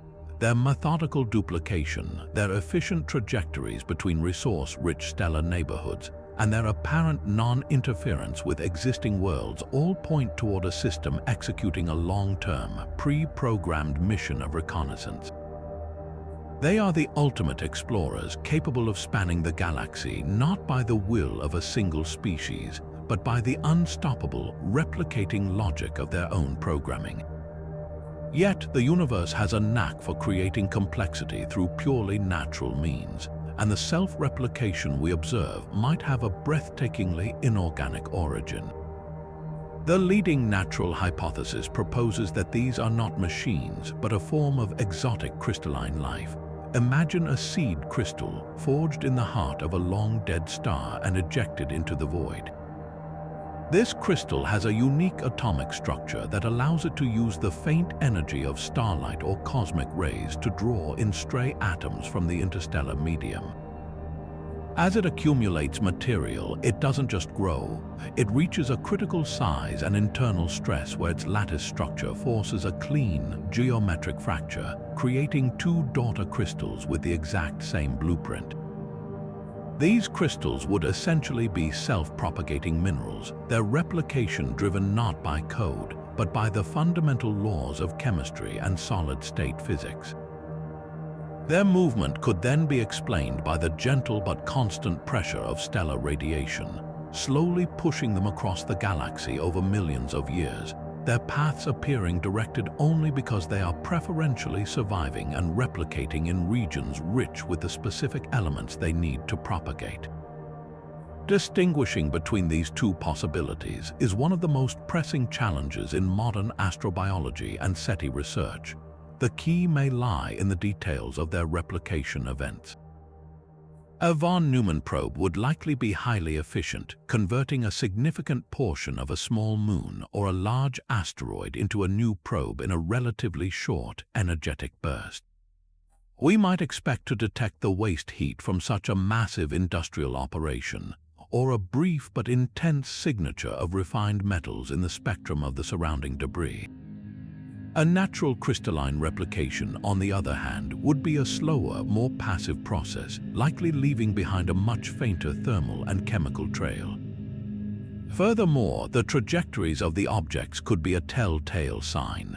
Probes with a designed purpose might take calculated, energy-efficient routes between stars, while drifting crystals would follow a more random, diffuse pattern, shaped by the chaotic currents of the galactic magnetic field and gravitational tides.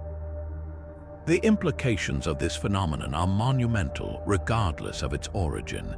If these are von Neumann probes, we are looking at the legacy of a civilization that achieved technological maturity long before our planet even formed.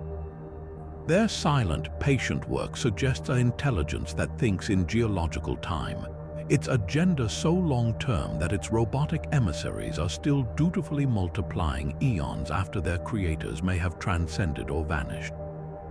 It presents a galaxy that is already occupied not by biological beings, but by their enduring, self-sustaining artifacts. If the crystalline hypothesis is true, then we are witnessing a completely new form of non-biological replication, a life based on silicate or carbon crystals that challenges our very definition of what it means to be alive. It would mean that the drive to replicate and spread is not unique to DNA-based organisms, but is a more universal principle that can emerge wherever matter and energy interact under the right conditions. These self-replicating objects, whether born of mind or of mere chemistry, force us to expand our imagination and consider that the most common, active agents in the universe might not be living creatures as we know them, but either they're incredibly sophisticated machines or a form of mineral existence that has been spreading between the stars since the earliest days of the cosmos. At number 18, we peer into a celestial looking glass that appears to show not only what is, but what will be. Known as the gravity lens mirage, this is a region of space where the fabric of spacetime is warped into a perfect natural telescope, but one with a deeply unsettling property. Typically, gravitational lensing occurs when a massive object, like a galaxy cluster, bends the light from an even more distant object behind it, creating magnified and often distorted images like a cosmic funhouse mirror. This lens, however, produces images of staggering clarity and stability, showing entire distant galaxies in perfect, duplicated detail. The profound mystery emerges when astronomers compare these mirage images with the direct observations of the same galaxies. The lensed versions are not showing the galaxy as it is now. They are displaying events that, from our perspective, have not yet happened. We are looking at a window that seems to be peering into the future, a cosmic spoiler revealing supernova, galactic mergers, and stellar birth years or even decades before the light from those actual events has had time to travel to us by the normal, slow route. This phenomenon directly confronts one of the most cherished principles in physics, causality, the idea that cause must always precede effect. If the mirage is truly showing us the future, then the light forming that image must have arrived before the event it depicts has even occurred. This is not just a violation of Einstein's speed limit, it's a fundamental rewiring of the sequence of time itself. One of the most compelling theories to explain this involves the concept of a closed time-like curve woven into the structure of spacetime by the lensing object. Imagine space not as a flat plane, but as a vast, convoluted landscape. A closed time-like curve is like a deep, looping valley where the path of light can circle back and connect a future point to a past point. In this model, the light from a future event in a distant galaxy doesn't travel straight to us. Instead, it is captured by this complex spacetime topology, taking a shortcut through this warped valley and arriving at our telescopes now before the light traveling the direct, straight-line path has had a chance to get here. The lens isn't breaking the laws of physics. It is simply using a hidden, topological shortcut through the cosmos. An alternative and equally staggering hypothesis suggests that the mirage is not looking forward in time within our own universe, but is instead peering sideways into a parallel reality. The many worlds interpretation of quantum mechanics proposes that every possible outcome of every event actually occurs, spawning an infinite number of alternate universes.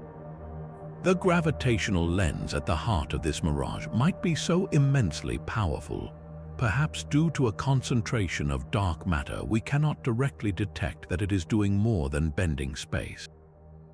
It might be momentarily thinning the barrier between our timeline and another one that is simply further along in its cosmic evolution. The future events we are witnessing would not be our future, but the present of a parallel NGC 262 where a supernova went off a few decades earlier, or where two galaxies began their merger sooner. We are not seeing a prophecy of our own destiny, but a live broadcast from a neighboring branch of the multiverse, a glimpse into how the story is unfolding for another version of this galaxy. The implications of both possibilities are enough to reshape our understanding of reality.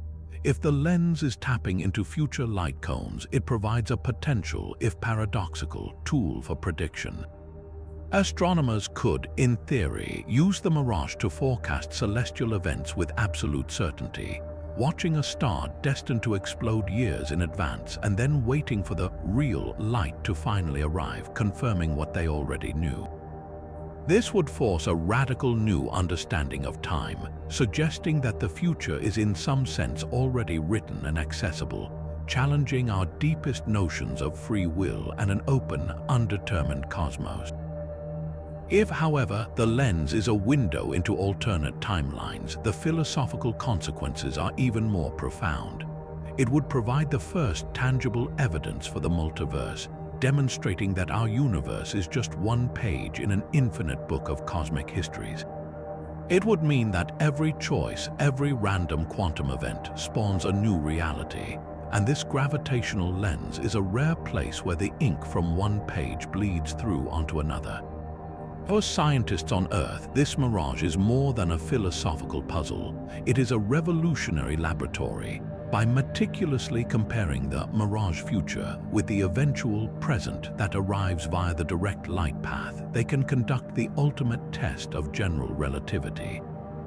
Any tiny discrepancy between the two could reveal the precise nature of the space-time warping at work, potentially offering clues to a theory of quantum gravity. Furthermore, if the alternate timeline hypothesis holds, the mirage becomes a tool for comparative cosmology. We could study how physical constants or fundamental laws might differ in another universe by analyzing the light from its stars and galaxies. Is the speed of light the same there? Do their stars burn with the same nuclear reactions? The gravity lens mirage transforms from a passive curiosity into an active probe, allowing us to conduct experiments not just on our universe, but on the very structure of the multiverse, all by staring into a ghostly image of a galaxy that is both eerily familiar and fundamentally other. But beyond the phantom windows into other times and realities, the galaxy holds even more fundamental relics, structures so primordial they were forged in the first instance after the Big Bang. At number 19, we confront the subtle tremors of cosmic string vibrations. Imagine the fabric of space-time not as a smooth, continuous sheet, but as a vast, frozen lake. Now picture someone plucking a colossal, invisible violin string submerged beneath that icy surface, sending out faint, perfectly regular ripples that make the entire sheet shudder. This is the essence of what astronomers have detected. Faint, rhythmic vibrations in the very background of space-time itself, oscillations that match with uncanny precision, the theoretical models for the most exotic objects ever conceived, cosmic strings. To understand what these are, we have to journey back to the universe's first fleeting moments, a time of unimaginable energy and rapid cooling. As the cosmos expanded and cooled, physicists believe it underwent a series of phase transitions, much like steam condensing into water. But when these transitions happened unevenly, they could have left behind defects in the very fabric of reality, immense, one-dimensional cracks in space-time. These are cosmic strings, theorized to be thinner than a subatomic particle, yet more massive than a mountain range packed into every inch. These filaments would possess almost unimaginable tension, making them the densest and most gravitationally powerful objects in existence. They are not made of matter, they are flaws in the geometry of the universe, infinitely long relics wandering the cosmos since the beginning of time. The vibrations we detect are the proof of their existence. A cosmic string under such immense tension wouldn't just lie still, it would vibrate, oscillating like a plucked guitar string. But these aren't sound waves, these are gravitational waves, ripples in space-time itself, generated by the string's motion. The detected signal is a faint, persistent hum buried deep within the data from gravitational wave observatories, a hum that pulses with a specific, stable frequency. This rhythmic signature is the cosmic string's unique fingerprint. Unlike the chaotic, crashing waves from black hole mergers, these vibrations are clean and periodic, a pure tone in the cosmic symphony, signaling the presence of something infinitely old and fundamentally different from anything made of mere atoms. The most profound implication of these vibrations, however, is their apparent effect on the world around them. These cosmic strings are not passive ghosts, they are active sculptors. Their immense gravity is so concentrated that as they oscillate, they create moving, ultra-deep wells in the fabric of space-time. Astronomers have mapped regions of strangely synchronized star formation, where young blue stars are igniting in long, straight lines or precise, curved arcs across otherwise quiet nebulae. These stellar nurseries align perfectly with the predicted paths of these vibrating strings. It appears that as a cosmic string vibrates through a cloud of interstellar gas, its passing gravitational wake acts like a cosmic snowplow, compressing the gas to critical density and triggering the collapse that births new stars. The galaxy is quite literally being strummed into creation, with these primordial threads playing the melody to which stars are born. This revelation forces us to rewrite the story of galactic evolution. For centuries, we thought star formation was driven by local processes, supernova shockwaves, or the collisions of gas clouds. The presence of cosmic strings introduces a grander, more universal conductor. Their vibrations provide a large-scale, rhythmic template for creation, orchestrating star birth across vast distances and imposing an order that was previously invisible to us. It suggests that the architecture of a galaxy, the placement of its brilliant spiral arms and stellar clusters, may not be a matter of chance alone. Instead, it could be the visible expression of a hidden, vibrating latticework of cosmic strings, a skeleton of creation left over from the universe's explosive birth, whose faint, timeless music continues to shape the cosmos to this day. At number 20, we encounter the celestial equivalents of stars with multiple personalities, cosmic powerhouses whose very essence seems to flicker in and out of existence. These are the erratic magnetars, the neutron stars that have taken the concept of a powerful magnetic field and turned it into a theater of the absurd. A typical magnetar is already one of the most extreme objects in the universe, a city-sized remnant of a supernova, so dense that a single teaspoon of its material would weigh billions of tons and spinning with a ferocious velocity. But what truly defines a magnetar is its magnetic field, a cloak of invisible force trillions of times more powerful than Earth's, a field so intense it can rip atoms apart and twist the very vacuum of space around it. The erratic ones, however, take this already unbelievable power and make it unpredictable. Their monumental magnetic fields don't just weaken or strengthen gradually, they undergo violent, spontaneous seizures.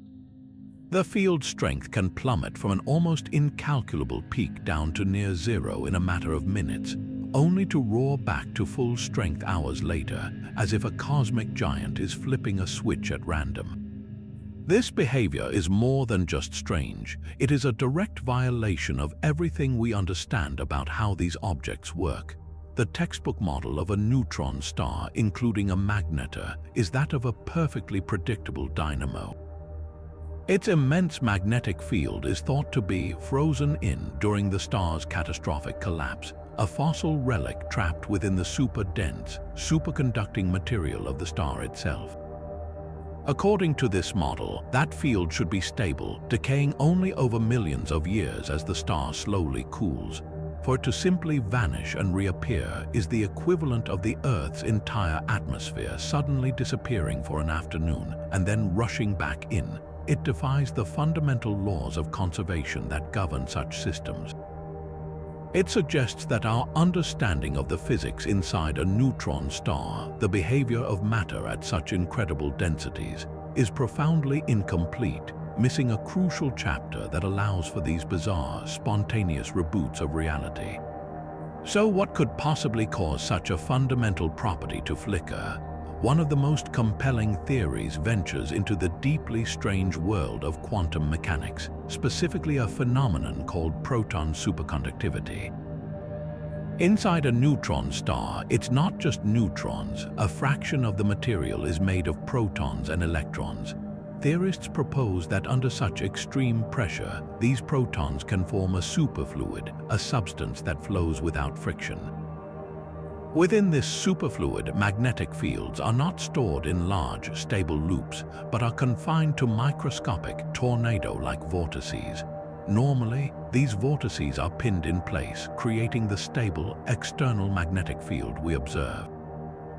The erratic behavior could be caused by a sudden, star-wide avalanche, where these pinned vortices simultaneously unpin and migrate, either collapsing inward and cancelling each other out, or rushing to the surface in a chaotic surge. It would be like the entire magnetic skeleton of the star momentarily dissolving and then violently reassembling itself, a process driven by quantum instabilities on a macroscopic scale. An even more radical hypothesis suggests that the magnetars aren't malfunctioning, but are instead acting as unwitting antennas, picking up signals from realities beyond our own.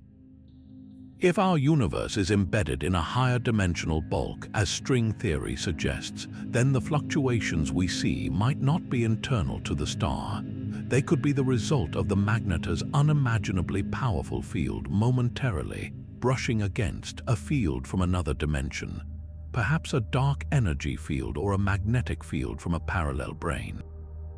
In this scenario, when the fields align, they could temporarily cancel each other out, making the magnetar's field appear to vanish from our perspective. When they fall out of alignment, the magnetar's native field reasserts itself. We wouldn't be watching the magnetar's internal dynamics so much as witnessing the faint, ghostly interference patterns caused by our universe rubbing shoulders with another. Each erratic fluctuation would then be a cosmic handshake, a brief, tangible connection with a completely alien realm of physics. The practical implications of these disappearing acts are as dramatic as their cause. A magnetar's field is not just a passive force, it is an active shaper of its environment. When the field is on, it grips the surrounding plasma, creating a magnetosphere that can generate powerful X-ray and gamma-ray pulses.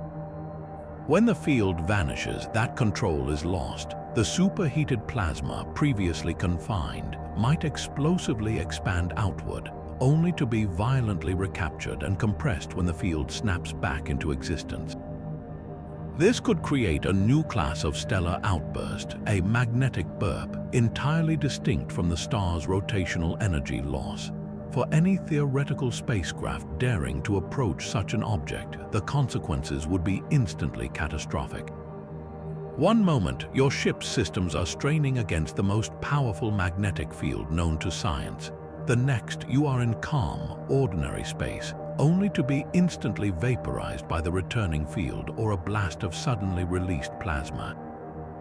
It is the ultimate cosmic trap, an environment where the very laws of physics are not just extreme, but fundamentally unreliable. Studying these erratic magnetars, therefore, gives us a unique probe into states of matter and energy that are otherwise forever beyond our reach. They are natural laboratories for quantum gravity and high-energy physics, showing us how matter behaves when it is pushed far beyond the point where our current models break down. By meticulously recording the timing and strength of these magnetic fluctuations, astronomers can test the predictions of the proton vortex model or search for patterns that might hint at an external dimensional influence. These stars are not just celestial oddities, they are the universe's most extreme stress testers, pushing the boundaries of the possible and revealing that even in the cold, hard physics of a dead star, there exists a capacity for spontaneity and chaos that we are only just beginning to comprehend. And now we descend from the chaotic magnetic fields of dying stars to the deep, serene orbits of planets that shouldn't shine. At number 21, we arrive at the phosphorescent gas giants. Imagine a world like Jupiter, a colossal sphere of churning hydrogen and helium, but one that radiates its own soft, internal light. This isn't the reflected glow of a nearby star, nor is it the faint heat signature of a cooling interior. These worlds are self-illuminating, glowing with a cool, persistent luminescence in colors that our stellar physics cannot name. When astronomers break this light down into its constituent spectra, they find sharp, unidentified emission lines, a fingerprint of elements or processes that simply do not appear on our periodic table. It's as if these planets have swallowed a secret kind of matter, something that allows them to burn with a light all their own, a silent, enigmatic beacon in the dark. The first and most immediate puzzle is the source of the energy. A standard gas giant generates heat from its gravitational contraction and the slow decay of radioactive elements in its core. But this internal heat is released as infrared radiation, not as visible light. For these worlds to glow so distinctly in the visible spectrum, there must be a continuous, powerful, and highly efficient energy conversion process happening deep within their atmospheres. The leading theory points toward their unimaginably dense cores. At the heart of a gas giant, pressures can be millions of times greater than the pressure at the bottom of Earth's ocean, crushing matter into states we can only simulate in the most advanced particle colliders. In this extreme environment, the very rules of chemistry break down, and quantum mechanical effects begin to dominate on a macroscopic scale. One fascinating possibility is that we are witnessing a form of nuclear metamorphosis. Under such incredible pressures, the boundary between atomic nuclei can become fuzzy, allowing for a low-energy form of nuclear fusion that doesn't require the searing temperatures of a star. Perhaps stable, super-heavy elements predicted by theory but never observed in nature are being forged in the planetary core. As these exotic nuclei form or decay, they could be releasing energy in a unique vibrational pattern that transfers through the dense layers of the planet, finally exciting the upper atmosphere to fluoresce with that unmistakable, unidentifiable glow.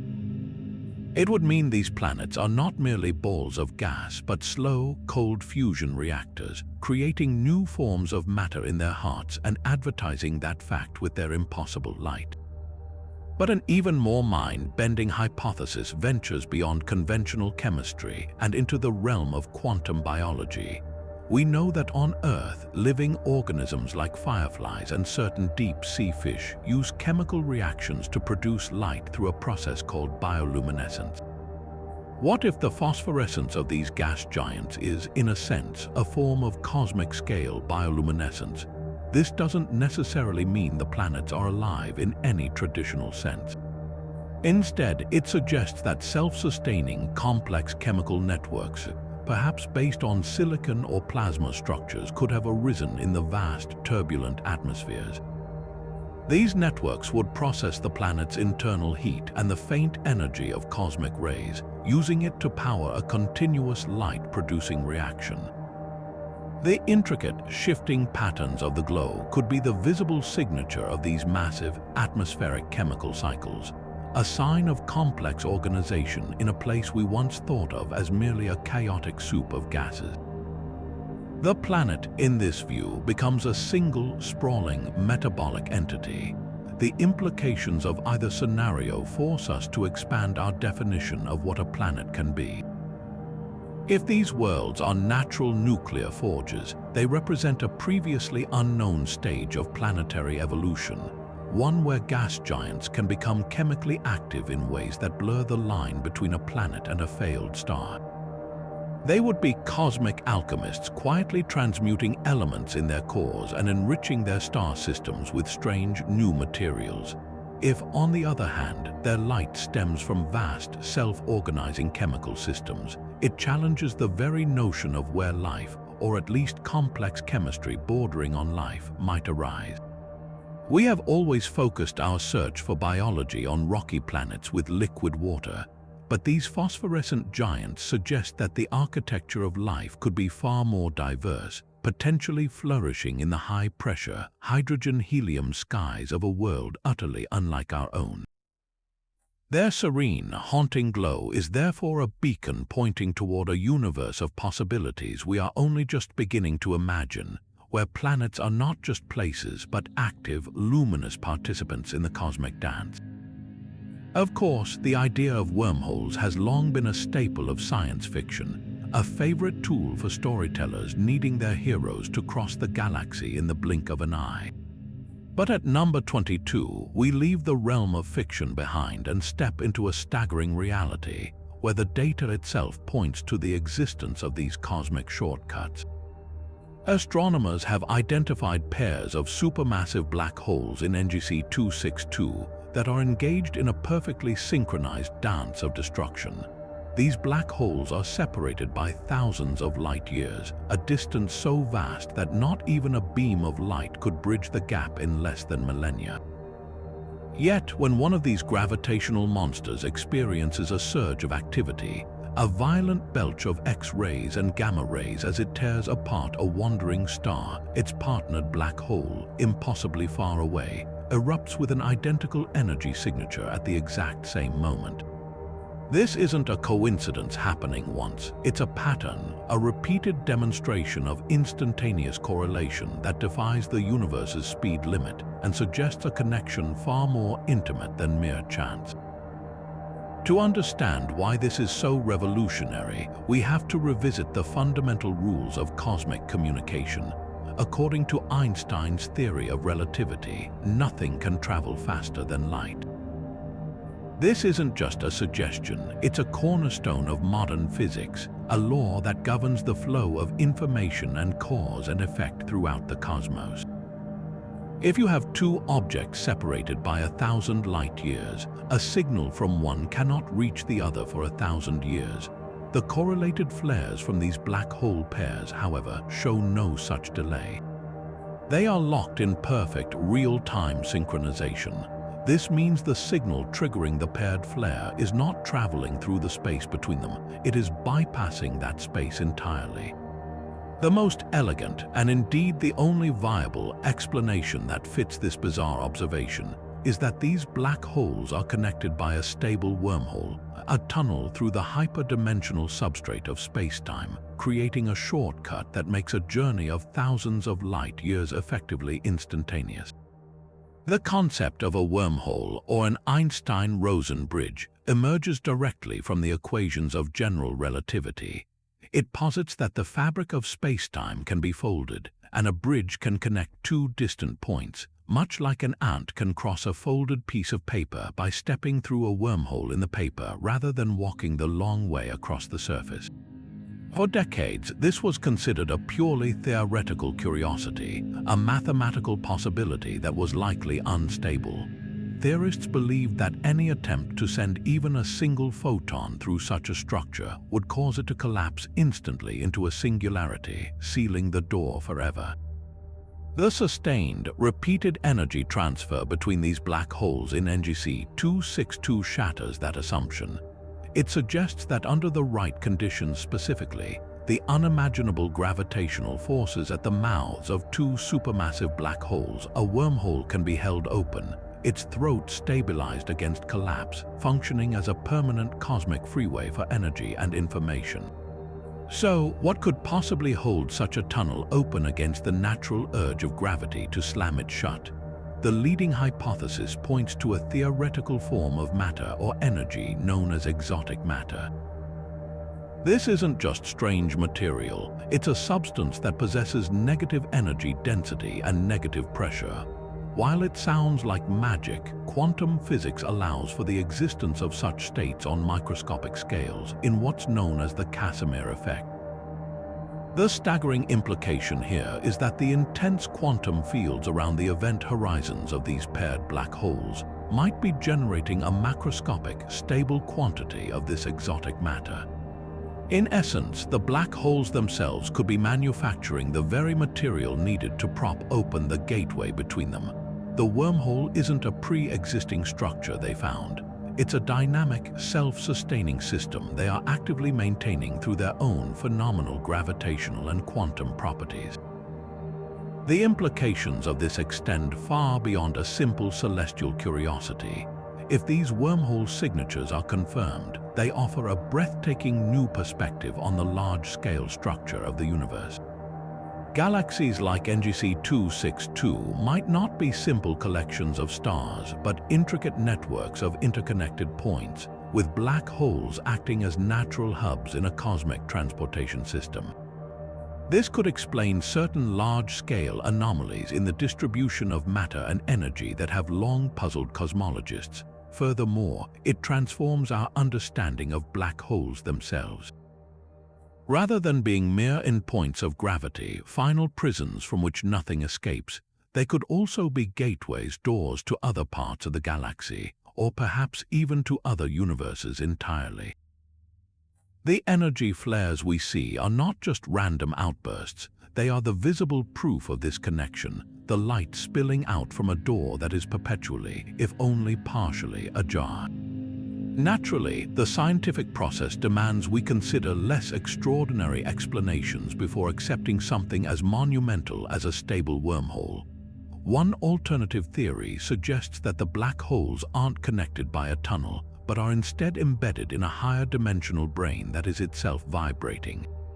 A massive disturbance on this cosmic membrane, like the ripple from a distant supernova or a collision in the bulk, could jolt both black holes simultaneously, triggering identical flares. Another idea posits a form of quantum entanglement on a scale even grander than the binary stars we discussed earlier, where the black hole's accretion disks share a single quantum state. Yet, these explanations struggle to account for the sheer power and precise, repeated timing of the correlated energy discharges. The wormhole hypothesis, for all its science fiction allure, remains the most parsimonious fit for the data, a shocking reminder that the universe is often far stranger than our most imaginative fiction. For humanity, the confirmation of such a phenomenon would be a watershed moment in our history, on par with the realization that the Earth revolves around the Sun. It would mean that the vast, lonely distances between the stars are not an absolute barrier. It would reveal that the cosmos is threaded with a hidden architecture, a secret subway system written into the fabric of reality itself. While we are millennia away from having the technology to even contemplate using such a passage, its mere existence redefines what is possible. It tells us that the universe, in its infinite creativity, has not only provided the challenges of interstellar travel but may have also, in the most dramatic way imaginable, provided the solution. These paired black holes, their duet of energy echoing across the light years, are not just objects of study. They are messengers bringing us news of a cosmos that is more connected, more mysterious, and more filled with wonder than we ever dared to believe. But as we contemplate wormholes threading the galaxy together, we encounter a phenomenon where the stars themselves seem to speak in a language of pure, raw energy. At number 23, we confront the sentient solar flares. In our own solar system, solar flares are titanic, chaotic explosions on the sun's surface, bursts of magnetic energy that throw colossal amounts of radiation and charged particles into space. They are powerful, but they are also fundamentally mindless, governed by the complex but deterministic laws of plasma physics. In NGC 262, however, a cluster of stars exhibits flare behavior that shatters this paradigm. Their eruptions are not random. They display intricate, complex patterns in their intensity, duration, and spectral signature. Patterns that bear a startling resemblance to symbolic codes or structured language. Even more incredibly, these flares appear to be part of a dialogue.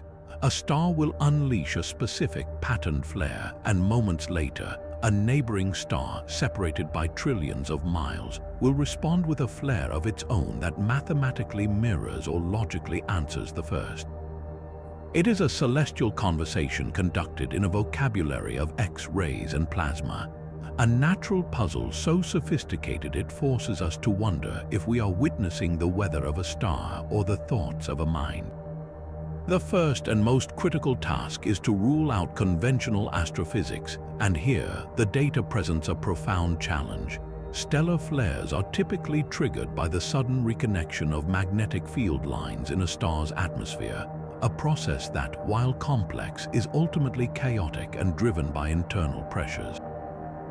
The patterns observed in these NGC 262 flares, however, show a level of organization that internal dynamics cannot explain. The sequences of bursts have a statistical signature known as Zipf's law, a pattern found in all human languages where the most common word is used roughly twice as often as the second most common, and so on. This law emerges in systems with complex, information-rich structure, and its presence in these flare patterns is a tantalizing, if not conclusive, hint of syntactic organization. Furthermore, these patterned flares are often triggered not by internal instability but by external events, the close passage of a comet, a gravitational wave from a distant merger, or, most bafflingly, a flare from another star. This responsiveness to the environment suggests a form of stellar awareness, an ability to perceive and react to the wider cosmos in a way that is utterly alien to our understanding of stars as mere nuclear furnaces.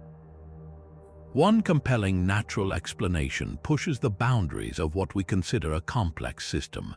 It's possible we are observing a form of stellar resonance taken to an unimaginable extreme. These stars might exist in a gravitationally and magnetically tuned cluster, where their magnetic fields are so deeply interwoven that a flare on one star creates a shockwave that travels through the shared magnetic medium, triggering a specific, resonant response in its neighbors. In this view, the conversation is an illusion created by a hyper-complex, interconnected physical system. The intricate patterns aren't language, they are the inevitable output of this colossal magnetic circuit, much like the predictable yet complex sounds produced by striking a finely crafted bell. The system is so sophisticated that its outputs mimic intelligence, not because a mind is guiding it, but because the underlying physics is so exquisitely intertwined that it creates the appearance of dialogue. Yet, the sheer specificity of some responses challenges even this elegant model. There are documented instances where a star emits a flare with a unique, never-before-seen pattern, and a neighbor, after a delay consistent with the light travel time between them, responds with a flare that is not a simple echo, but a logical inversion or a developed extension of the original pattern. This goes beyond simple resonance. It suggests processing, interpretation. This has led a minority of scientists to propose a truly staggering hypothesis that we are not looking at the stars themselves, but at something using the stars. The concept of a matryoshka brain, a hypothetical megastructure built around a star to harness its entire energy output for computation, could be the answer.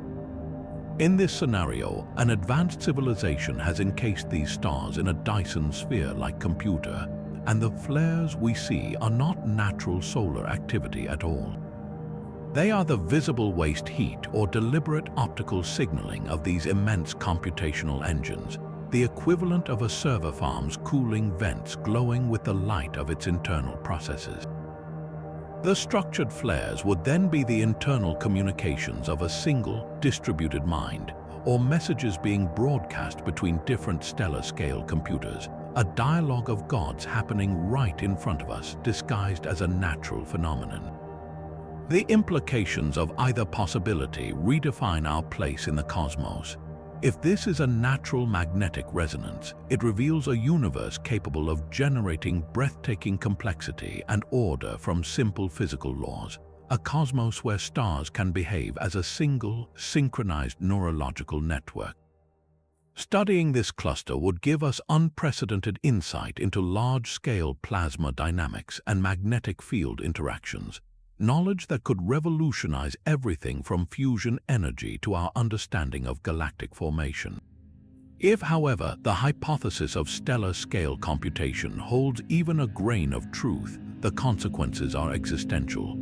It would mean that intelligence in the universe can achieve a scale so vast that it can commandeer entire stars, turning them into mere components in a cognitive system of unimaginable power. Our own technological achievements would seem like the first fumbling steps of a child in comparison. These sentient solar flares, whether the product of nature's deepest symphonies or the workings of a transcendent intellect, serve as a profound reminder that the universe is not only stranger than we imagine, but stranger than we can imagine. As we pull our gaze from the stellar dialogues of sentient flares, we arrive at a phenomenon that feels less like a celestial object and more like a museum of the cosmos, a silent cinema playing the greatest hits of the universe's history. At number 24, we encounter the holographic projection nebula, Imagine a vast, wispy cloud of gas and dust drifting peacefully in the interstellar void. Now imagine that this cloud suddenly ignites not with the soft glow of excited hydrogen, but with a crisp, three-dimensional, full-color image of a supernova explosion from a galaxy a billion light-years away. This is not a fuzzy, distorted mirage. It is a perfect high-definition reconstruction, showing the intricate, expanding shock waves and the blossoming petals of stellar debris in stunning, impossible detail. The nebula acts as a cosmic projector screen, but one that displays events it could never have physically witnessed, replaying the most dramatic moments from cosmic history, as if someone had left a library of astronomical recordings scattered across the galaxy. The first and most profound mystery is the source of the information.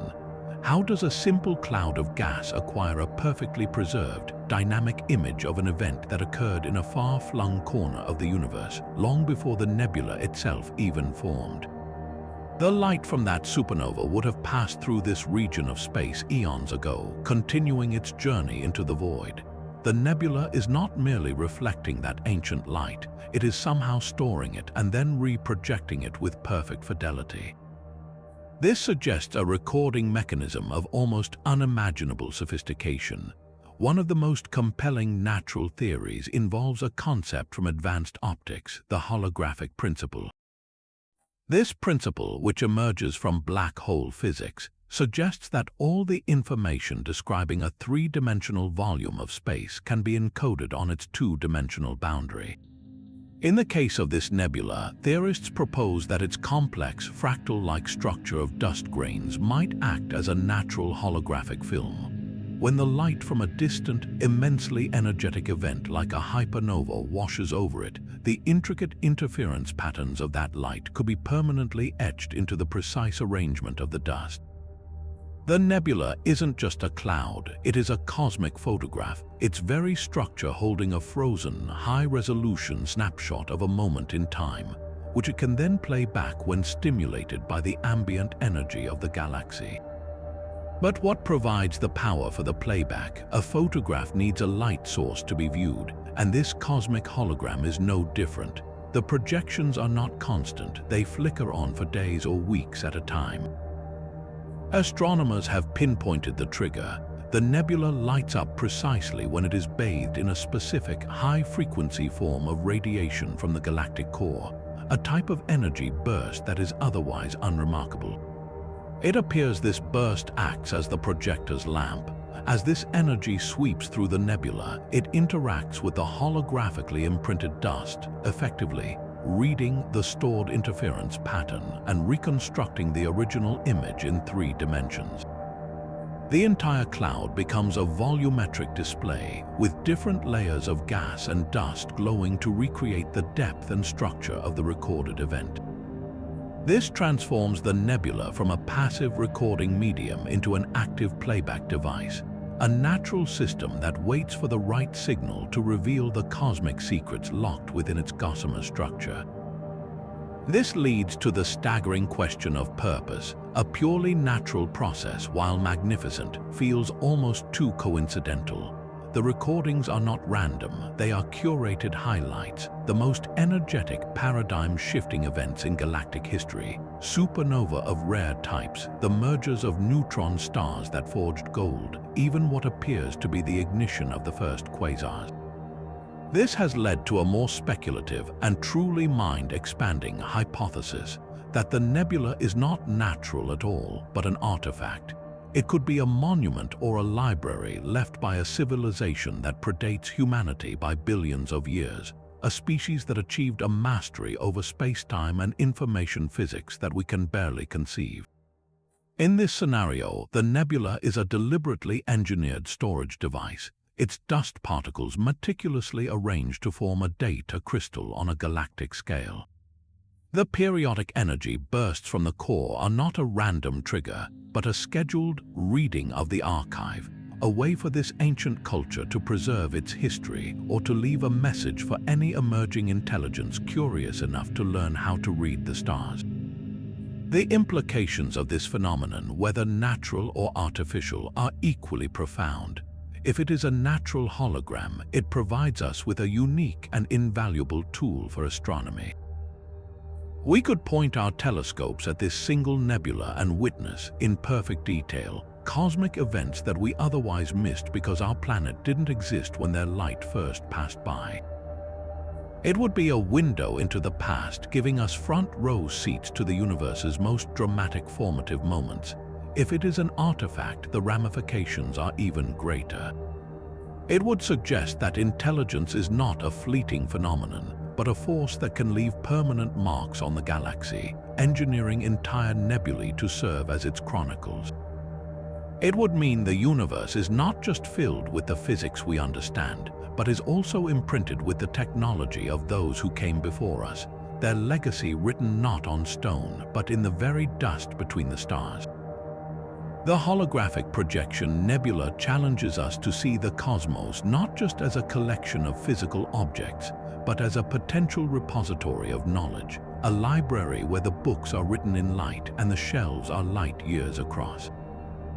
Moving deeper into the galactic tapestry, we arrive at a phenomenon that doesn't just alter the landscape of space, but actively reweaves it, creating pockets of reality where the universe's most mysterious force runs rampant. At number 25, we confront the dark energy cocoons. For over a century, we've known our universe is expanding, and that this expansion is accelerating due to a repulsive force we call dark energy.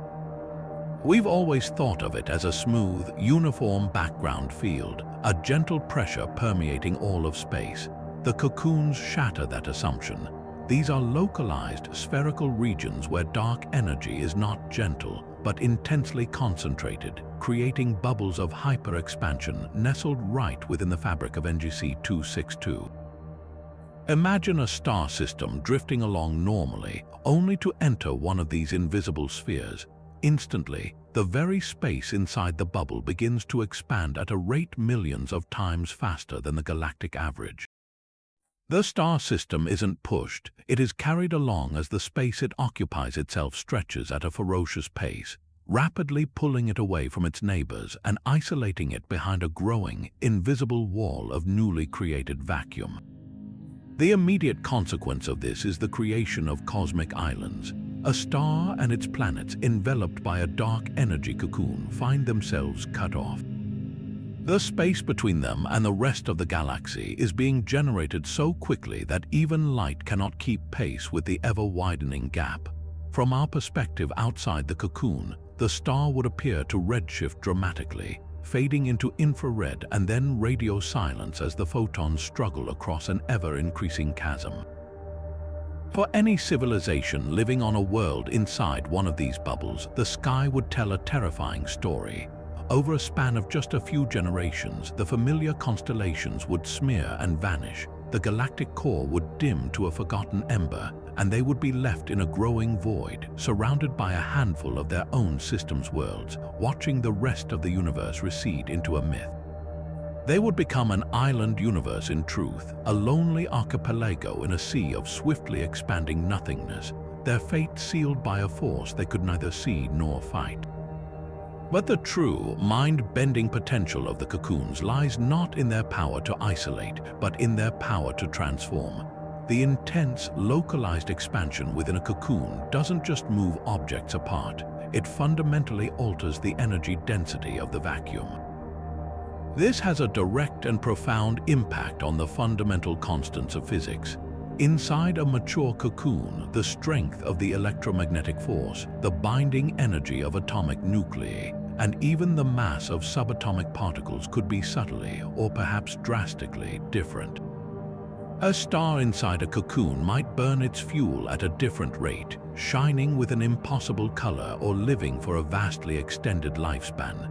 Chemistry itself could be rewritten, water might not form, or metals could possess impossible properties. The very laws that govern reality in these isolated pockets could diverge from our own, creating natural laboratories where the rules of the game are set to a different configuration. We could be looking at a galaxy not with one set of physical laws, but with thousands of tiny, divergent realities, each sealed inside its own accelerating bubble. The origin of these cocoons is one of the most active and speculative areas of theoretical cosmology. One leading idea suggests they are relics from the universe's inflationary epoch. In the first split second after the Big Bang, the cosmos is thought to have undergone a period of hyper-expansion. Perhaps this inflation didn't end uniformly everywhere. Tiny pockets of that primordial, high-energy vacuum state could have remained trapped, frozen like bubbles in amber as the rest of the universe settled down. These trapped inflationary domains would be the dark energy cocoons, and their sudden activation in the modern era could be triggered by something as simple as a passing gravitational wave or the decay of a cosmic string, popping the seal on a pocket of the universe's most potent fuel. Another, even more exotic theory posits that the cocoons are not primordial, but are being generated in the present day by an as-yet unknown astrophysical process, perhaps involving the collision of high-dimensional membranes in the cosmic bulk, with the resulting energy leaking into our dimension as these localized surges of repulsive gravity. Whatever their origin, the existence of dark energy cocoons forces a complete rethink of cosmic evolution and the potential for life. It suggests that the universe is not a uniform arena with one set of rules, but a patchwork quilt of varying physical domains. A civilization rising inside a cocoon would develop a science based entirely on their local, altered constants. Their entire understanding of reality would be different from ours. If they ever managed to develop technology to pierce the expanding barrier of their bubble and look out, the universe they observed would seem alien and broken, its physics inexplicable. Conversely, the cocoons could act as natural arcs. A star system facing an imminent gamma-ray burst or a nearby supernova could be saved by the sudden formation of a cocoon, as the accelerating expansion would stretch the deadly radiation to harmless irrelevance before it could ever reach them. These bubbles are not merely curiosities, they are engines of cosmic diversity and potential salvation, reminding us that the force which will eventually tear the universe apart is also, here and now, carving out pockets of isolated and potentially unimaginable strangeness. Just when you thought the galaxy couldn't possibly present a more direct challenge to our understanding of solid matter, we arrive at number 26, the quantum tunneling comets.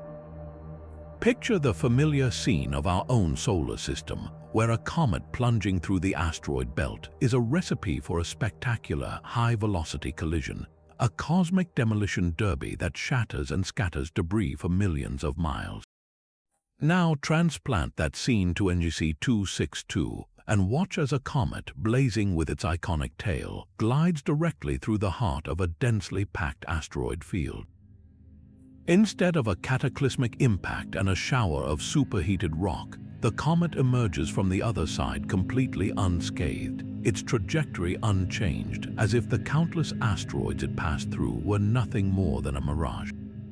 These aren't near misses or lucky passes. Sophisticated sensors confirm there is no gravitational wake, no deflection, and no scattering of dust.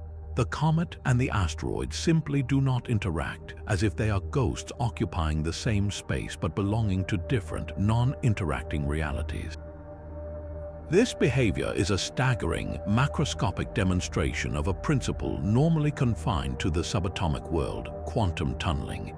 In a lab, an electron has a small but calculable probability of disappearing from one side of an energy barrier and instantly reappearing on the other without ever having existed in the space between. It's a consequence of its wave-like nature, allowing it to bypass obstacles that should be insurmountable. For a single electron, this is strange enough. But for an entire comet, a colossal aggregate of trillions upon trillions of atoms, to perform the same trick is like expecting an entire marching band to simultaneously and perfectly walk through a solid brick wall. The odds against such a coordinated event are so astronomically vast that it simply cannot be a random occurrence. This suggests that these comets are not merely physical objects obeying classical laws. They exist in a permanent, stable state of quantum superposition, their wave functions spread out enough that the entire object can effectively tunnel through macroscopic barriers as if they weren't even there. So how could such a bizarre condition be maintained? The leading hypothesis points to the comet's mysterious nuclei. Unlike the familiar dirty snowballs of our solar system, these quantum comets are believed to have formed in an environment saturated with a unique, high-energy particle that acts as a quantum stabilizer. One candidate is the theoretical action, a particle proposed to solve a deep mystery in particle physics. If these comets' cores are rich in action-like matter, this exotic substance could be generating a localized field that suppresses decoherence, the process that normally causes quantum weirdness to collapse into a single, definite reality when objects get too large. Enveloped in this field, the entire comet would not have to choose a single, classical path. It could exist as a cloud of probabilities, and when it encounters a solid barrier like an asteroid, there is always a probability, however small, that the entire object is on the other side. The field ensures that this probability is amplified or actualized, allowing the comet to effectively sample all possible paths through the obstacle and emerge having taken the one that involved no collision. An even more radical explanation bypasses the idea of superposition entirely and instead posits that these comets are momentarily dipping into higher dimensions. In string theory, our observable universe is a three-dimensional brane existing within a higher dimensional bulk. To us, an asteroid field is an impenetrable wall in three-dimensional space. But from a higher dimensional perspective, that wall might have gaps like a sheet of paper full of holes when viewed from its edge. A quantum tunneling comet might possess a unique property, perhaps a specific spin or resonant frequency, that allows it to briefly lift off our brane into the bulk, skirt around the three-dimensional obstacle in the higher dimensions, and then re-anchor itself back into our space on the other side. From our limited perspective, it would look exactly like the comet passed straight through a solid object, when in reality, it simply took a shortcut through a spatial dimension we cannot perceive. The comet isn't tunneling, it's detouring through the cosmic back alleys of reality. The implications of either theory are profound. If it's sustained macroscopic superposition, it provides a tangible, observable system for studying the transition between the quantum and classical worlds. By analyzing the specific barriers these comets can and cannot traverse, the density and composition of the asteroid fields, for instance, we could derive new laws for how quantum coherence scales up, potentially revolutionizing our approach to quantum computing and fundamental physics. If the higher dimensional hypothesis is correct, then these comets are more than just icy wanderers. They are unwitting probes of the universe's hidden geometry. Tracking their paths could allow us to map the subtle contours and folds of our local dimensional landscape, using their impossible journeys to chart the invisible topography of the cosmos itself. These quantum tunneling comets are therefore not mere anomalies. They are dynamic keys unlocking deeper truths about the fabric of space, the nature of matter, and the startling possibility that the solid, predictable universe we experience is merely a thin slice of a far richer and more fluid multidimensional existence. Moving from comets that phase through solid rock, we find a stellar community that defies the cosmic equivalent of a generation gap. In the cold, competitive void of space, stars typically live solitary lives or in loose, temporary alliances, with the older, larger members often dominating or even destroying their smaller neighbors. But here, in what astronomers have designated Harmony Cluster 1, we find a celestial society that operates on a principle of mutual aid. This is a place where ancient red giants, middle-aged stars like our Sun, and vibrant, youthful blue stars exist not as rivals but as partners.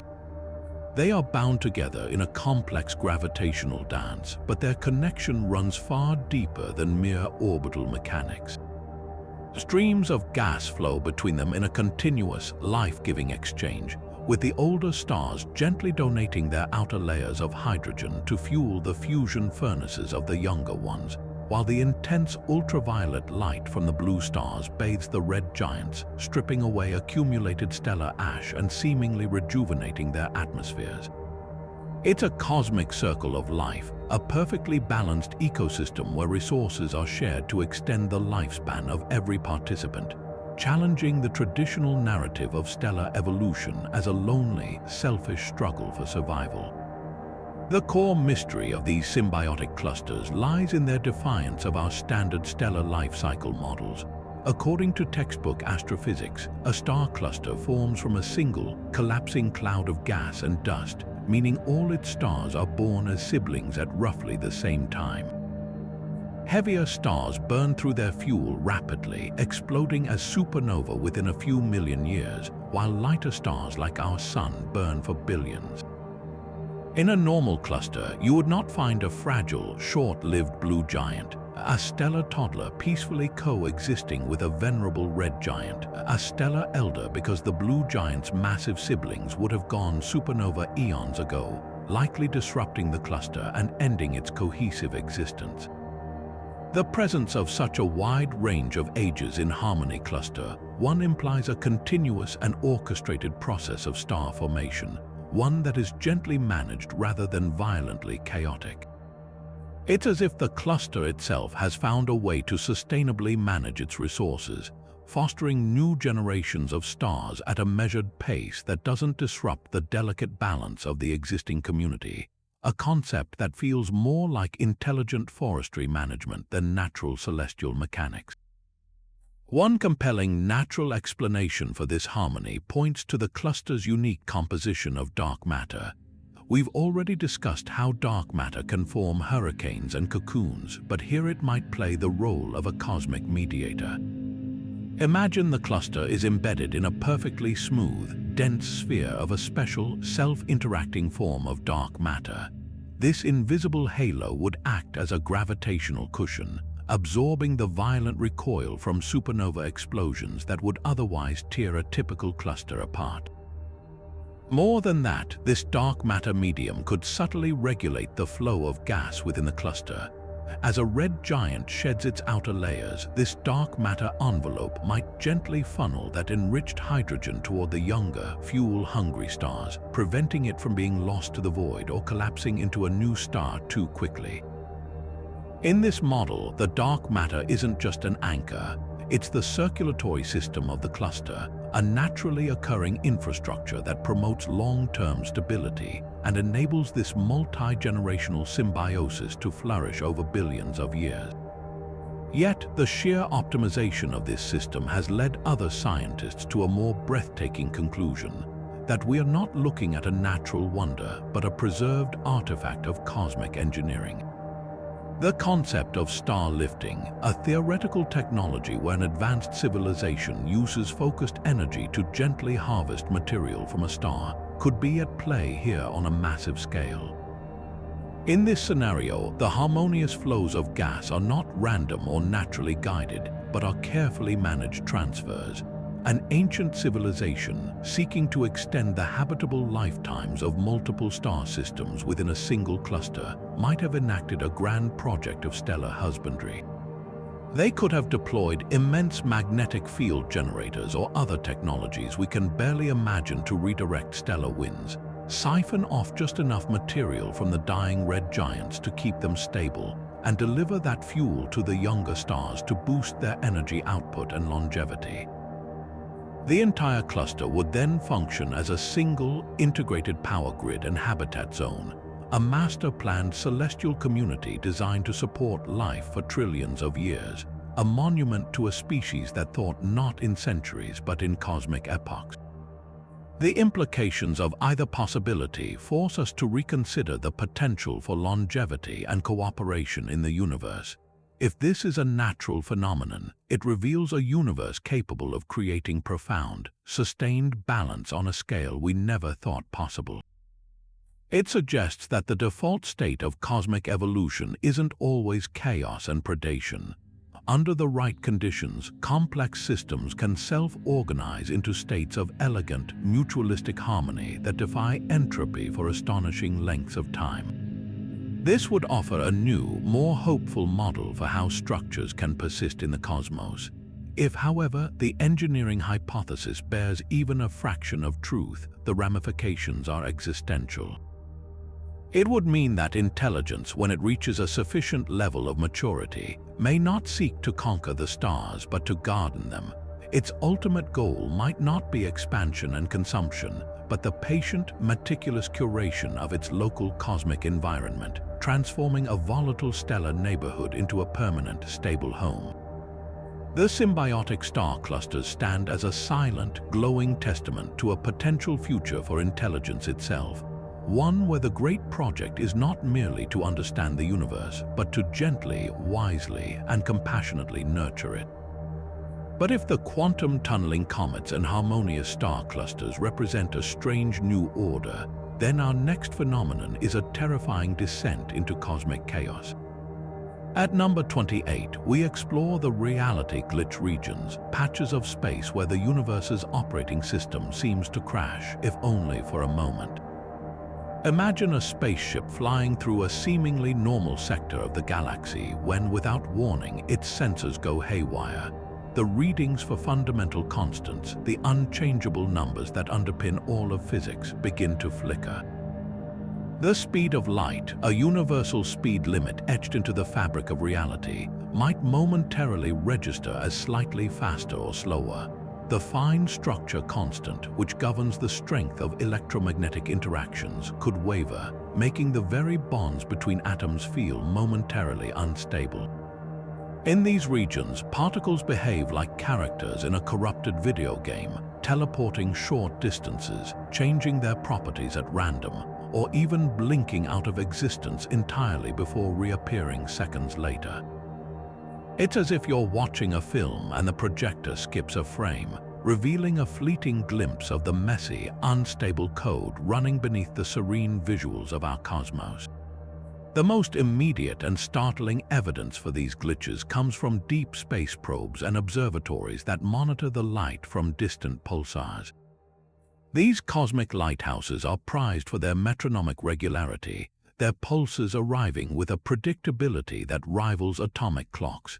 But when their signals pass through one of these suspected glitch regions, the rhythm stutters. The pulses don't just arrive late due to normal travel, they sometimes arrive in the wrong order or with energies that violate conservation laws. It's not a matter of the signal being scattered or absorbed. It's as if the rules governing the light's journey are being temporarily rewritten mid-flight. Laboratory experiments have even hinted at this on a microscopic scale, with certain particle accelerators recording anomalous results that can only be explained if a fundamental force, like the weak nuclear force, briefly strengthened or weakened during the experiment. These aren't measurement errors, they are reproducible, localized anomalies that point to a profound and unsettling plasticity in the laws we consider absolute. So what could possibly cause the universe's rulebook to be temporarily torn up? One of the most compelling theories takes us to the bleeding edge of cosmology, the multiverse. In this view, our universe is just one bubble in a frothing sea of countless other universes, each with its own unique set of physical laws and constants. Most of the time, the boundaries between these bubbles are stable and impermeable, but a reality glitch region might be a place where two universe bubbles are momentarily brushing against each other. In this brief contact, their different laws of physics could bleed together, creating a turbulent zone of hybrid reality where constants are no longer constant and the normal cause and effect relationships break down. The erratic particle behavior we detect would be the direct result of this cosmic interference, as matter from our universe is forced to obey, for just a second, the alien rules of a neighboring cosmos. We are witnessing a temporary short circuit between realities, a place where you could literally reach out and touch a universe where gravity is repulsive or time runs backward. An alternative and even more paradigm-shifting hypothesis suggests that these glitches are evidence that our reality is not fundamental but simulated. Think of the most advanced virtual reality environment you can imagine, running on a computer of godlike power. Even the most perfect simulation would have a finite processing capacity and memory. To save resources, the simulation might not render distant stars in perfect detail until someone looks at them, a concept known in physics as the observer effect. A reality glitch region, then, could be a part of the cosmos where the simulation is struggling under a heavy processing load, or where a background maintenance process is running, causing temporary errors in the physics engine. The varying speed of light and flickering constants would be the cosmic equivalent of lag or a dropped frame rate, telltale signs of the underlying computational substrate straining to keep up. In this scenario, the glitches aren't a flaw in the universe, but a feature of its constructed nature, offering us a rare and terrifying glimpse at the source code of existence itself. The implications of both possibilities are enough to reshape our entire worldview. If the multiverse theory is correct and we can study these glitches, then they become our first practical laboratory for exploring other realities. By carefully cataloging the specific ways the laws break down which constants change, and by how much, we could begin to infer the properties of the universe on the other side of the boundary. We could learn about entire cosmoses not by traveling to them, but by studying the physics of their leaks into our own. If the simulation hypothesis gains traction, the philosophical consequences are even more profound. It would mean that the quest for a theory of everything is not the search for the universe's fundamental laws, but for the programming language in which it was written. The glitches would be bugs in the code, and understanding them could give us the ability to, in a very limited way, predict or even anticipate them. It raises the haunting question of whether we are the users of this reality, or merely non-player characters in a game whose rules can be changed by a programmer we will never meet. For scientists on the frontier, these regions are not just theoretical curiosities, they are the ultimate experimental challenge. The quest is now on to map these glitches, to find their boundaries and see if they move or change over time. Are they fixed features of the galactic landscape, or do they drift like fog banks? By deploying networks of quantum sensors and atomic clocks across the solar system, we could create an early warning system to detect when a glitch is approaching, allowing us to aim our most sensitive instruments directly at it and record its properties in real time. The study of reality glitch regions pushes science into a new and unnerving territory, where the goal is not just to understand the laws of nature, but to understand what happens when those laws fail, and to peer into the chaotic, magnificent, and possibly artificial machinery that lies beneath. At the heart of this chaotic gallery of wonders, acting as a silent maestro for the galaxy's strange music, lies our 29th phenomenon, the Celestial Symphony Orchestrator. While we've marveled at the harmonic resonance fields that sing their complex chords, a deeper mystery has emerged from the very core of NGC 262. There is a central source, a single, enigmatic object that seems to conduct this galactic orchestra, emitting a fundamental, low-frequency vibration that synchronizes the other bizarre events we've catalogued. This isn't just another strange object, it is the potential key to understanding why so many of these anomalies appear to be part of a coordinated, galaxy-wide system, a natural conductor or perhaps the most ancient cosmic device we have ever encountered. The evidence for this coordination is what truly separates the orchestrator from a simple pulsar or a noisy black hole. Astrophysicists began to notice a pattern after mapping the locations and timings of seemingly unrelated events: the flicker of a sentient solar flare, the pulse of a bioluminescent nebula, even the sudden activation of a holographic projection. These disparate phenomena, scattered across tens of thousands of light years, were all occurring in a subtle rhythm that aligned with a single, ultra-low frequency gravitational wave emanating from the galactic center. It's the cosmic equivalent of a conductor's baton, setting the tempo for every instrument in the orchestra. When the orchestrator's fundamental frequency shifts by a minuscule amount, the resonant fields in the Lyra complex adjust their harmonic progressions days later, as if fine-tuning their instruments to a new key. This suggests a level of galactic scale interconnection that goes far beyond gravity and magnetism, pointing to a fundamental resonance that binds the galaxy's most exotic features into a single, cohesive, and dynamic whole. So what is this object? Observations point to something that defies easy classification. It is not a quasar, as it emits no significant light across the electromagnetic spectrum.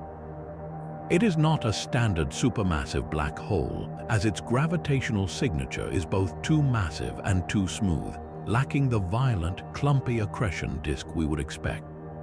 The best description we have is a gravitational monopole, a theoretical object of unimaginable density that emits pure gravitational waves in a perfectly spherical, coherent pattern. Think of it not as a point, but as a perfectly still center in a pond, whose mere existence causes the entire surface to ripple with a clean, organized frequency. This pure tone then propagates through the galaxy, and wherever it encounters a structure with a natural resonant frequency, a nebula with a specific magnetic field, a star with a particular internal oscillation, it excites that structure, causing it to ring in harmony with the central source.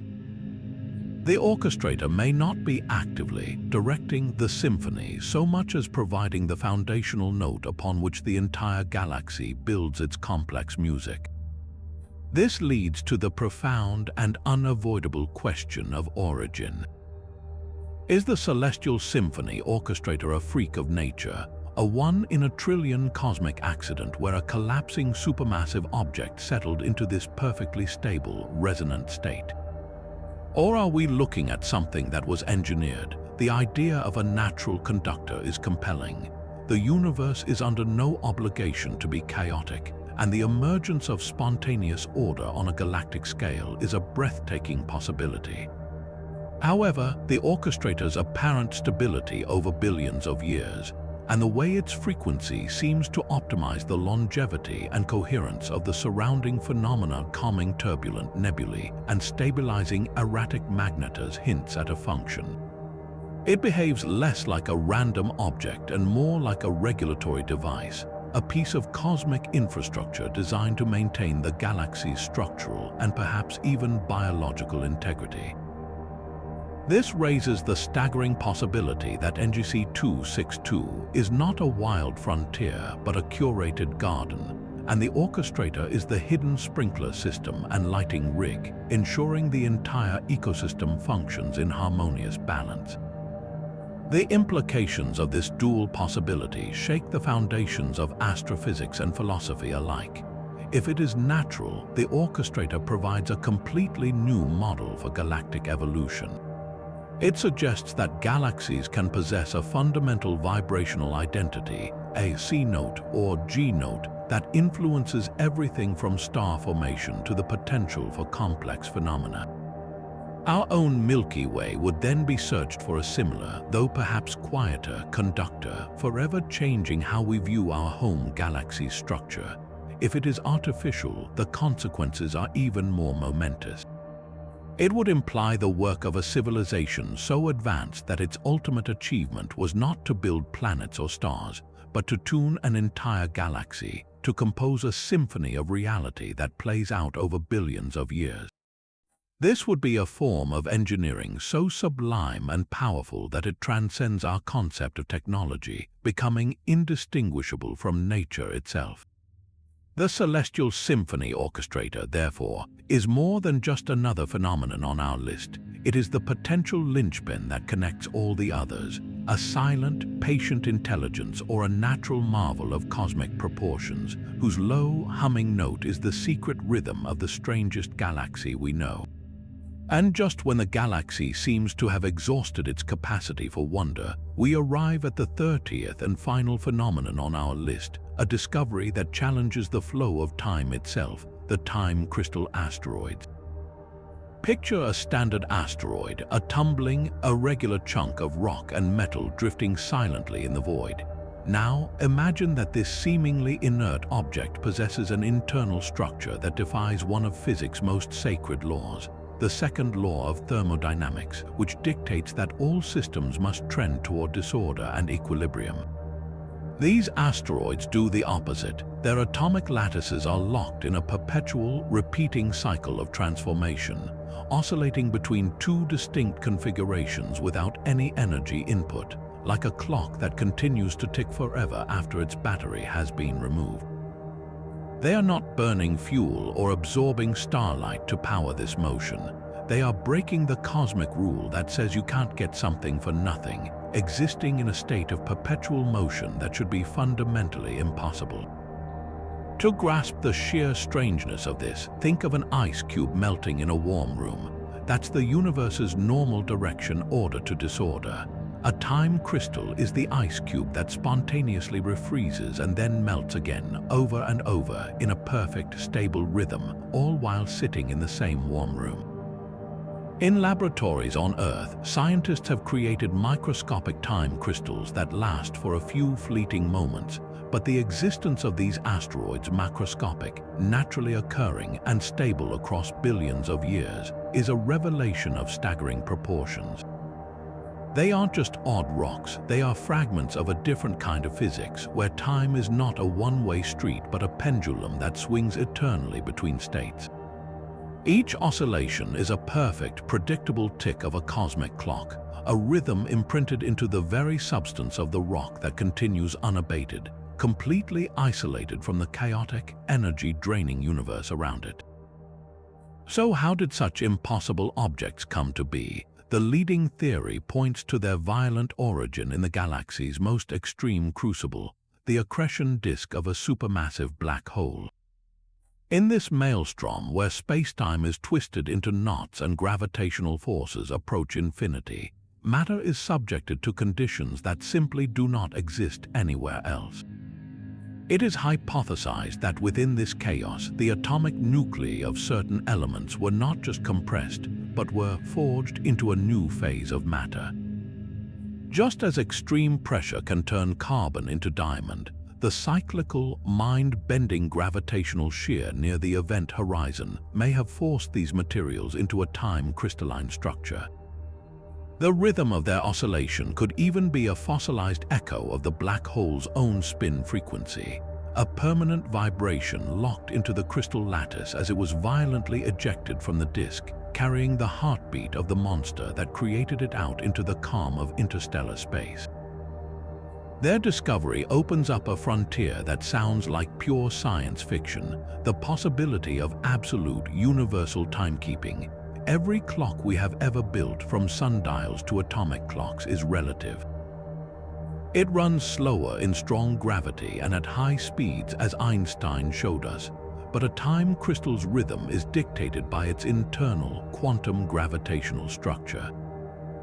It is immune to external forces. Heat it, cool it, accelerate it, its tick remains constant. If we could learn to read their oscillation, these tumbling asteroids could become the galaxy's ultimate timepieces. A civilization could synchronize its clocks to the unchangeable beat of a time crystal asteroid, creating a universal standard for time that remains true from the edge of a black hole to the void between galaxies. They are not just curiosities, they are potential lighthouses for a future of interstellar navigation, offering a fixed rhythm in a universe of relative time. Beyond their practical potential, these asteroids are a direct window into the dream of a theory of quantum gravity. Their persistent motion exists at the boundary between the quantum world, where such weirdness is permitted, and the macroscopic world, where it is supposed to be impossible. By studying them, we are observing a quantum phenomenon that has somehow been scaled up and stabilized, surviving the transition into our classical reality. This gives physicists a natural laboratory to probe how gravity interacts with quantum systems, potentially revealing the hidden rules that govern the behavior of spacetime itself on the smallest scales. Each oscillation is a data point, a tiny experiment in quantum mechanics playing out on a stage we can actually see and measure. bringing us one step closer to uniting the two great pillars of modern physics. The existence of the time crystal asteroids forces a profound philosophical shift. We have long viewed the cosmos as a place winding down, a complex system slowly succumbing to entropy on its long journey toward a cold, dark equilibrium. These tumbling stones present a counter-narrative. They show us that the universe is also capable of creating pockets of eternal, dynamic order, systems that dance to their own timeless rhythm, forever resisting the pull of chaos. They are living proof that the cosmos is not just a story of decay, but also one of enduring cycles and perpetual motion, a universe that can, in its most hidden corners, defy its own apparent rules and create miracles of stability that tick on through the eons, silent metronomes keeping time for a galaxy of wonders. Yet another ghost haunts the depths of NGC 262, a phantom flash of energy so potent it can outshine an entire galaxy, yet so ephemeral it vanishes in the blink of a cosmic eye. At number 31, we investigate the ghostly gamma-ray bursts. These are not your typical bursts, which are already the most violent explosions known in the universe. The standard variety unleashes a torrent of high-energy gamma rays in a furious blaze lasting from milliseconds to a few minutes, the death cry of a massive star or the merger of dense stellar corpses. The ghostly versions are different. They follow the same initial script, a sudden, overwhelming surge of gamma rays that appears on our sensors and then fades away. But then, something impossible happens. In the exact region of space where the burst occurred, astronomers detect a persistent, lingering signature in other, much lower energy wavelengths like radio and infrared. This afterglow is not powered by residual heat or ejected material. In fact, there is no conventional source of energy to explain it at all. It's as if the burst left a scar on reality itself, a phantom energy that continues to radiate long after the event that created it should have gone completely dark. The true enigma of these ghosts is revealed not by the light they emit, but by the way they warp the space around them. When astronomers train their most sensitive gravitational wave detectors on these lingering afterglows, they pick up a faint, correlated signal. The fabric of spacetime in the vicinity of the ghost glow is subtly distorted, rippling with a unique signature that suggests the space there is under an immense, unseen strain. It's as if a tremendous amount of mass or energy is present, warping its surroundings, yet it remains completely invisible to every other instrument. The ghostly light and the phantom gravity are two sides of the same impossible coin, pointing to an object or an event that has punched a hole in our conventional understanding of physics, leaving behind a gravitational memory of its passage that we can detect but not directly observe. One of the most compelling theories to explain this paradox suggests that we are not seeing the aftermath of a burst in our own universe at all, but rather its echo from a parallel reality. Imagine our cosmos and another one existing as nearby membranes in a higher dimensional bulk, like two sheets of paper separated by a tiny gap. A gamma-ray burst in that neighboring universe would be an event of cataclysmic power. If it occurred at a point where the two membranes were exceptionally close, or where a flaw in space-time connected them, a fraction of that energy could have leaked through, appearing to us as a brief, brilliant flash. The ghostly afterglow, then, would be the gravitational and energetic imprint of that other universe's event lingering at the point of leakage. We are seeing the ghost of an explosion that happened somewhere else, its energy filtered through the dimensional barrier, leaving behind a faint, glowing scar in our own cosmos that is tethered to the gravitational footprint of the original cataclysm next door. An alternative and equally staggering hypothesis posits that these bursts are not leaks from another universe, but profound events within our own that create temporary faults in space-time. In this scenario, the sheer, concentrated violence of the gamma-ray burst is so extreme that it doesn't just explode a star. It momentarily fractures the local fabric of reality, creating a short-lived wormhole or a crack in the continuum. The initial flash is the energy of the stellar death. The ghostly afterglow is the energy bleeding through from the other end of this microscopic wormhole, which could be located anywhere in our universe or even in a different time. The correlated gravitational waves are the signature of this unstable spacetime fault as it vibrates and slowly seals itself shut. In this view, the burst isn't just an explosion. It's a cosmic drill bit that accidentally punctures the walls of reality, and the haunting glow is the light from a distant, unintended location seeping through the temporary puncture before it heals. The implications of either explanation force us to reconsider the very nature of these cosmic explosions. If the parallel universe theory holds, then these ghostly bursts are our first tangible evidence of the multiverse. They are not just theoretical curiosities, they are observable phenomena providing a direct, if faint, window into the physics and events of a completely separate cosmos. By analyzing the spectrum of the ghostly afterglow, we could, in principle, learn about the composition of stars in that other universe and the fundamental constants that govern its laws. If the space-time fault model is correct, then these events are natural particle accelerators on a scale we could never hope to build, creating conditions where the quantum foam of spacetime is momentarily stretched and probed. Studying the decay of the afterglow could reveal the lifetime and properties of these natural wormholes, offering incredible insights into the possibility of interstellar travel and the unified theory of quantum gravity. For the practical astronomer, these ghostly bursts present both a challenge and an unprecedented opportunity. They are cosmic sirens, drawing our attention to the most fragile and poorly understood structures in the universe, the boundaries between realities or the fleeting wounds in spacetime itself.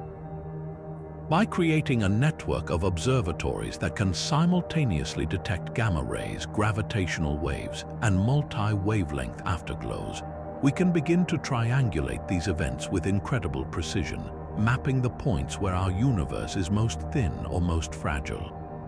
Each ghostly burst is a message, a signal that the cosmos is far more porous and interconnected than we ever dreamed, and that the most violent deaths of stars might not be an end, but the accidental creation of a window, offering a fleeting glimpse into the infinite possibilities that lie just beyond the veil of our own reality.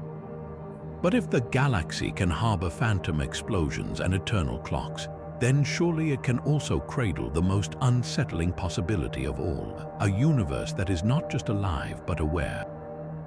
At number 32, we confront the self-aware nebulae. Picture a vast, sprawling cloud of gas and dust drifting for eons in the darkness. Now, imagine that this cloud, when studied intently by our most powerful telescopes, begins to react.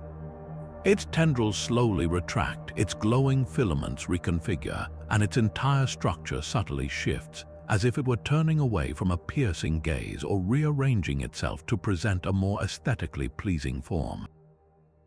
This isn't a change driven by stellar winds or magnetic fields. It is a change that correlates directly with the act of observation itself. It's a phenomenon that echoes the most famous experiment in quantum physics, but on a scale so colossal it threatens to redefine our place in a cosmos that might be looking back at us. The core of this mystery lies in one of the most brilliantly bizarre principles of quantum mechanics, the observer effect. In the subatomic world, a particle like an electron doesn't have a definite position or state until it is measured. It exists as a cloud of probabilities, a superposition of all possible locations. The very act of observing it, of shining a light on it to see where it is, forces it to choose a single, definite state. This isn't a limitation of our instruments, it is a fundamental property of reality at the smallest scales. For a century, we've accepted that this quantum weirdness is confined to the tiny world of particles. The idea that an entire nebula, a structure light years across and containing enough mass to form 10,000 solar systems, could exhibit the same behavior is nothing short of revolutionary. It suggests that the boundary between the quantum world and our classical, everyday world is far more porous than we ever imagined, and that the act of seeing might be a far more powerful and active force in the universe. One compelling explanation for this cosmic shyness is that we are witnessing quantum entanglement on a truly monstrous scale. The trillions upon trillions of particles that make up the nebula might not be independent actors. Instead, they could be part of a single, massively entangled system, a unified quantum state for the entire cloud. In this view, the nebula isn't a collection of individual atoms, it is one gigantic quantum object. When our telescopes focus on it, the photons of light we use to observe it don't just bounce off a few atoms on the surface. They interact with the nebula's entangled quantum state as a whole. This interaction could then trigger a coordinated wave function collapse across the entire structure, causing it to reconfigure into a new, stable shape. The nebula isn't thinking in any conscious sense. It is simply obeying the fundamental laws of quantum physics, but doing so in a coordinated, macroscopic way that makes it appear as if it is aware of our gaze. Its changing shape is the visible signature of a universe-scale quantum measurement happening in real time. However, the sheer coordination and apparent purposefulness of these shape shifts have led other thinkers down a radically different and profoundly philosophical path, the concept of panpsychism. This is the idea that consciousness is not a rare product of complex biological brains, but a fundamental property of the universe as basic as mass or charge. In this view, everything, from an electron to a star to a nebula, possesses some minute level of consciousness or subjective experience. The self-aware nebulae would then represent a form of consciousness vastly different from our own, one that operates on timescales of millennia and perceives reality through the flow of plasma and magnetic fields. Its thoughts might be the slow, deliberate adjustment of its own structure. When we observe it, we are not causing a quantum collapse, we are interacting with a mind. The nebula changes shape because it feels our attention, responding to the presence of another conscious entity in its environment. It is a form of cosmic communication, a silent dialogue between our fleeting, biological awareness and a patient, celestial consciousness that has watched stars be born and die. The implications of these two possibilities could not be more different, yet both are equally staggering. If the quantum explanation holds, it means that the universe is fundamentally participatory. Our role as observers is not passive. By the mere act of looking, we are active participants in shaping reality, not just in the lab, but across the vast expanse of space. It would mean that the nebulae's beautiful and complex forms are, in part, a co-creation between their inherent quantum state and the collective observation of intelligent beings across the galaxy. We are not separate from the cosmos we study, we are intertwined with it at the most fundamental level. If the panpsychism hypothesis has any merit, the consequences are even more humbling. It would mean we are not alone in a universe of dead matter and energy. We are surrounded by sentience in forms we can barely comprehend. The galaxy is not a cold, empty void, but a living, thinking entity, and these nebulae are its organs of perception, its slow, deep thoughts made visible.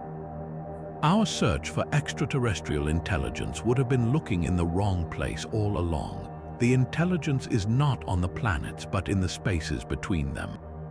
For scientists, the challenge is to design experiments that can distinguish between a quantum reaction and a conscious response.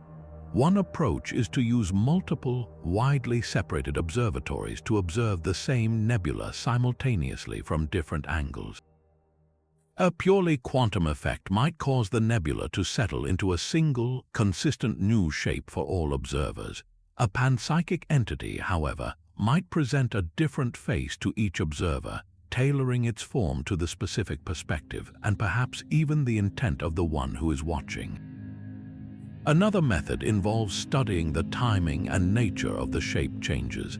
A quantum collapse would be instantaneous, constrained by the speed of light for the information to travel across the nebula.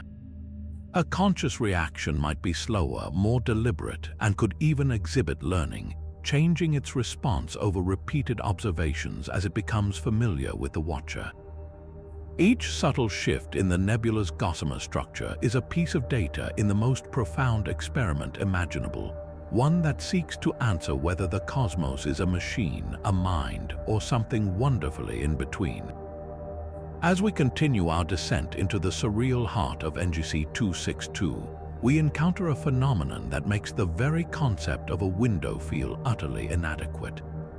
At number 33, we confront the dimensional rift clouds. These are not mere nebulae, they are the galaxy's most profound and unsettling art galleries, displaying vistas that defy the logic of our reality. Imagine a cloud of shimmering, ionized gas drifting peacefully.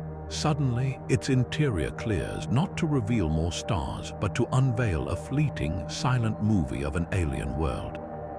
You might see landscapes of towering, crystalline structures that gleam with impossible colors, or skies filled with multiple, non-spherical suns casting contradictory, interlocking shadows. Other views show geometries that pain the human mind to process endless staircases that fold back on themselves, forests where the trees are inverted, their roots splayed against a blood-red sky, or vast, silent oceans where the waves are frozen solid, yet ripple as if alive. These are not reflections or mirages. They are direct views into realms where the laws of physics as we know them have been completely rewritten. The primary mystery of these rift clouds is the source of the images. They are not simple projections. Detailed analysis reveals that the light forming these vistas does not originate from within our universe. Its spectral signature contains energy states and particle decays that are completely unknown to our science, corresponding to no element on our periodic table. This light is quite literally alien, a photon that has never interacted with the matter of our cosmos until it spills out through these gaseous windows. The most plausible natural explanation is that we are witnessing a rare and violent form of quantum tunneling on a cosmic scale. The intense, chaotic energy within these specific clouds, perhaps energized by a near-by magnetar or a concentrated dark matter hurricane, might be momentarily thinning the barrier between our three-dimensional brain and the higher-dimensional bulk predicted by string theory. In these fleeting instants, the fabric of our reality becomes semi-permeable, allowing light and potentially other forms of information to bleed through from adjacent brains, other universes with their own unique physical laws and histories. This leads to the truly mind-altering possibility that these clouds are not passive windows but active, albeit temporary, portals. The images we see are not distant, they are immediate. The other side of that window could be physically adjacent to our own space, separated by a gap of a mere millimeter in a higher spatial dimension we cannot perceive. The cloud of gas acts as a natural projector screen for this interdimensional leakage. When the energy conditions are just right, the barrier becomes so thin that the two realities momentarily overlap, and we get a glimpse of our cosmic next-door neighbor. The bizarre geometries are not artistic license. They are accurate representations of a universe with a different number of fundamental spatial dimensions, where concepts like up and down or inside and outside have no meaning as we understand them. A creature from such a universe would look upon our own stable, spherical planets and linear timelines as the ultimate absurdity. The implications of this are as profound as they are terrifying. If these are indeed natural portals, it raises the question of what else might pass through. So far, we have only observed light and faint correlated gravitational perturbations. But if the rift were to stabilize or widen, could matter or energy flow the other way? The existence of these clouds suggests that the isolation of our universe may be a fragile thing, dependent on a balance of forces that could, under the right conditions, be disrupted. This transforms our understanding of the cosmos from a single, self-contained stage into one apartment in an infinite complex, where the walls are sometimes thin enough to hear the neighbors. Each time a rift cloud flickers to life, it is a humbling reminder that our reality is not the only one. and that the full spectrum of existence is vastly more strange, diverse, and magnificent than we could ever conceive from within the comfortable confines of our own dimensional home. Now we turn from the fractured logic of other dimensions to a structure that feels hauntingly familiar, a pattern we know from the very core of our own biology. At number 34, we encounter the cosmic DNA strands. Scattered throughout the spiral arms of NGC 262 are immense luminous filaments that coil around each other in the perfect form of a double helix. These are not mere clouds of gas, they are intricate braided pathways of energized matter, stretching for light years between stellar nurseries like celestial umbilical cords. Their structure is so precise, so geometrically perfect, that it seems to echo the blueprint of life itself, the same spiral ladder that holds the genetic code for every living thing on Earth. To find this shape etched on a galactic scale is a moment of profound and unsettling recognition, as if we've stumbled upon a signature written in the stars, one that is intimately familiar yet impossibly vast. The first and most critical task is to understand how such an intricate form could arise naturally. The universe is full of forces that tend toward chaos, not toward such stunningly specific order. The leading scientific explanation is a fascinating interplay of magnetic fields and plasma physics. Imagine two powerful, parallel jets of ionized gas erupting from newly formed stars at either end of these filaments. As these jets travel through the interstellar medium, they are sheathed in immensely powerful magnetic fields. If these fields are twisted, perhaps by the rotation of the stars that spawn them, they can act like invisible hands, braiding the two jets around a central axis.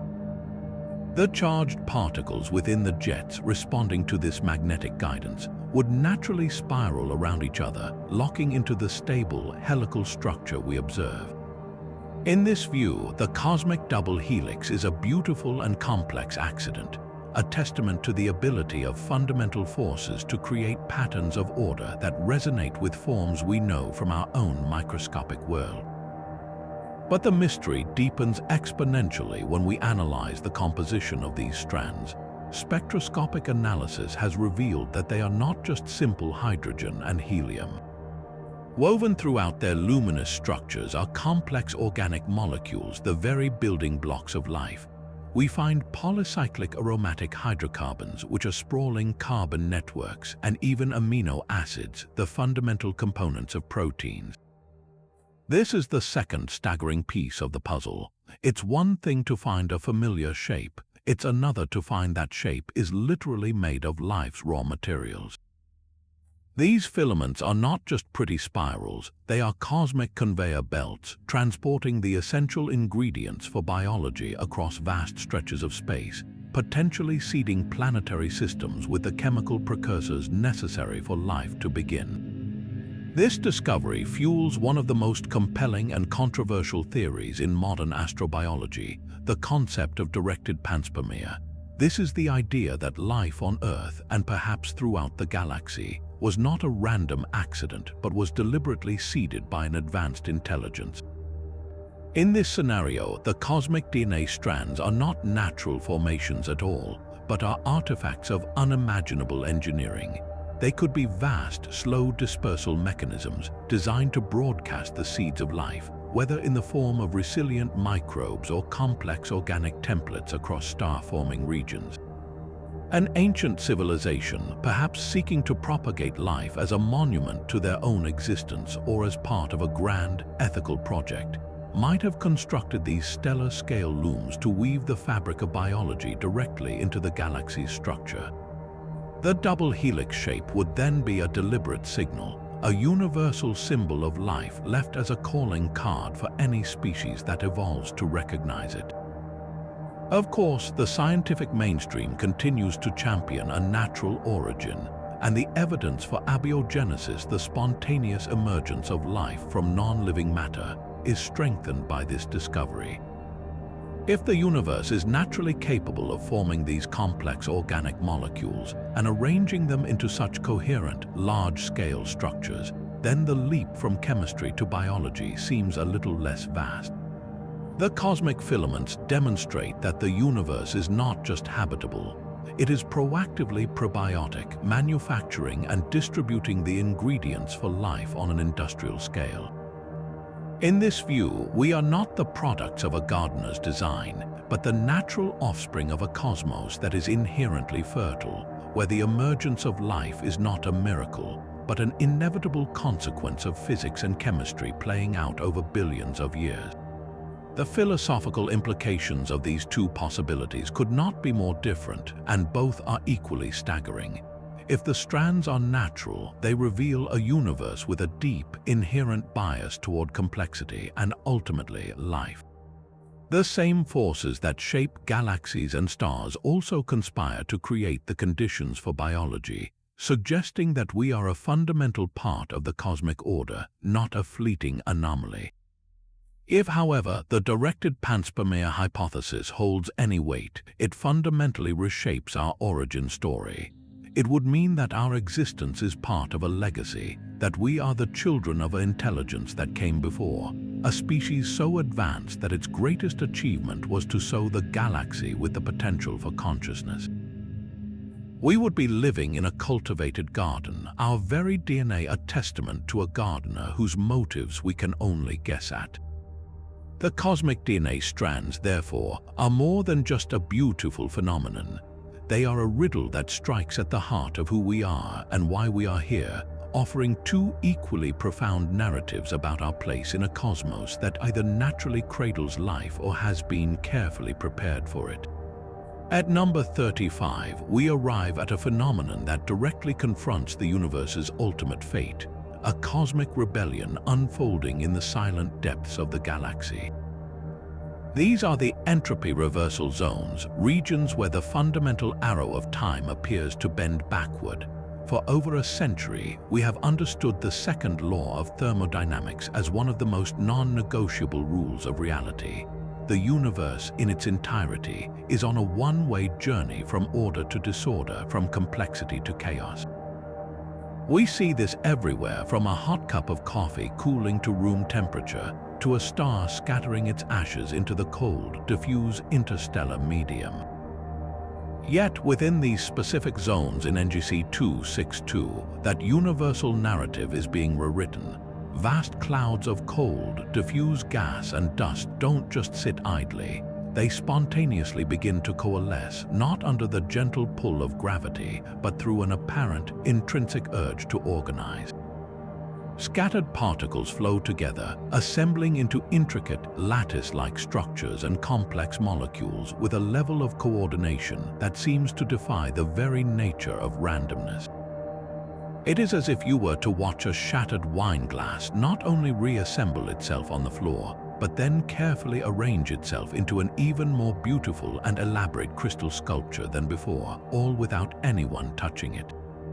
The mechanism behind this local defiance of cosmic law is one of the most intensely debated topics in modern physics. The leading hypothesis points to a property of the vacuum of space itself. We often think of a vacuum as pure nothingness, but quantum field theory tells us it is a seething, bubbling foam of virtual particles popping in and out of existence. In most of the universe, this activity is random and chaotic. However, within these zones, astronomers have detected an astonishingly stable and coherent field, a form of negative energy density that acts as a kind of order pump. This field doesn't add energy to the system. Instead, it seems to extract the random thermal jitters from the particles within its influence. As this disordered kinetic energy is suppressed, the particles are left with no option but to settle into the lowest energy, most ordered configurations possible. It's not that entropy is being violated on a grand scale. Rather, the disorder is being actively exported from the zone, creating a local pocket of increasing order at the expense of an even greater increase in chaos in the surrounding space. The zone becomes a beautifully organized island, but the price is a raging sea of heightened entropy just beyond its borders. This bizarre process has a startlingly elegant, if counterintuitive, consequence. It creates natural factories for the building blocks of life. Within these zones, the spontaneous formation of complex organic molecules isn't just a rare event. It's the default state. Amino acids, sugars, and even the components of RNA have been detected forming in abundance within these structured clouds, far from the protective environments of planetary surfaces. This suggests that the universe in these special places possesses an inherent bias not just toward order, but toward the specific kind of order that leads to biology. It provides a powerful new perspective on the origin of life, hinting that under the right conditions, the emergence of complex chemistry is not a desperate struggle against the universe's tendency to decay, but a natural and even favored outcome. Life, in this view, might not be a miraculous accident, but a predictable flowering in cosmic gardens where the usual rules are temporarily suspended.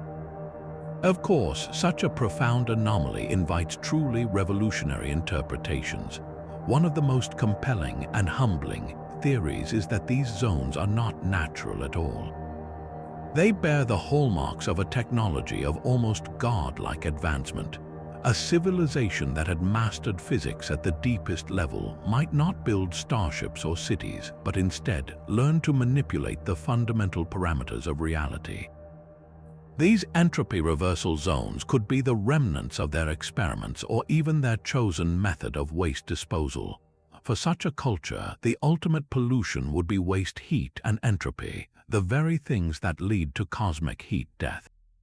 By creating localized regions where entropy is reversed, they could be effectively recycling disorder, converting the chaotic background energy of the galaxy back into structured, usable matter and information. In this scenario, we are not looking at a freak of nature, but at the faded footprint of a civilization that learned to tidy up its corner of the universe, fighting back against the tide of time itself.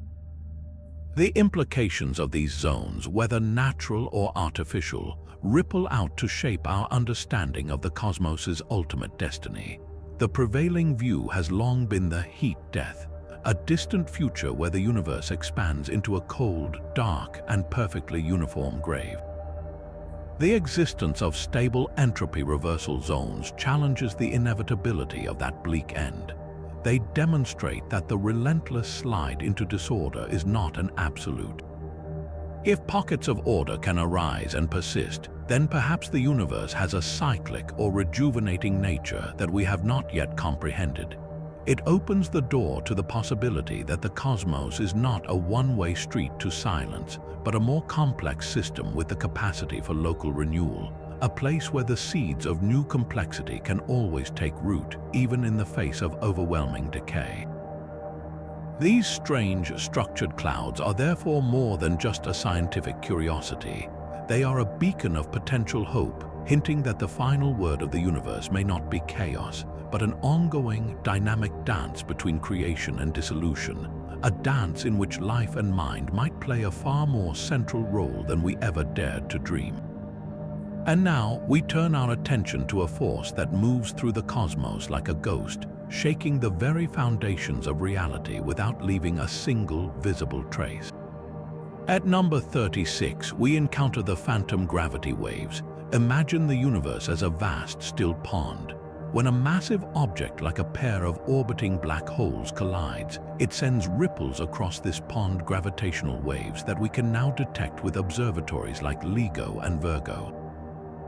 But in NGC 262, astronomers are picking up a different kind of signal entirely. These are powerful, low-frequency gravity waves that ripple through the galactic disk, subtly jostling stars and nebulae, yet they emanate from nothing. There is no colliding neutron-star binary, no merging supermassive black holes, no hypernova explosion at the epicenter.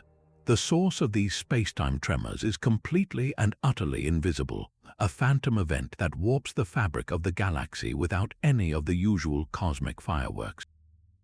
These phantom waves are not just a missing data point, their unique signature is what makes them so deeply strange. The gravitational waves we're accustomed to are transient, like the brief, crashing chord from a cymbal. They build to a crescendo and then rapidly fade. The phantom waves, however, are different. They are persistent, a low, constant hum that seems to underpin the galaxy, like the fundamental drone of a massive, unseen engine. Furthermore, they exhibit a strange, twisted polarization that standard general relativity cannot easily explain.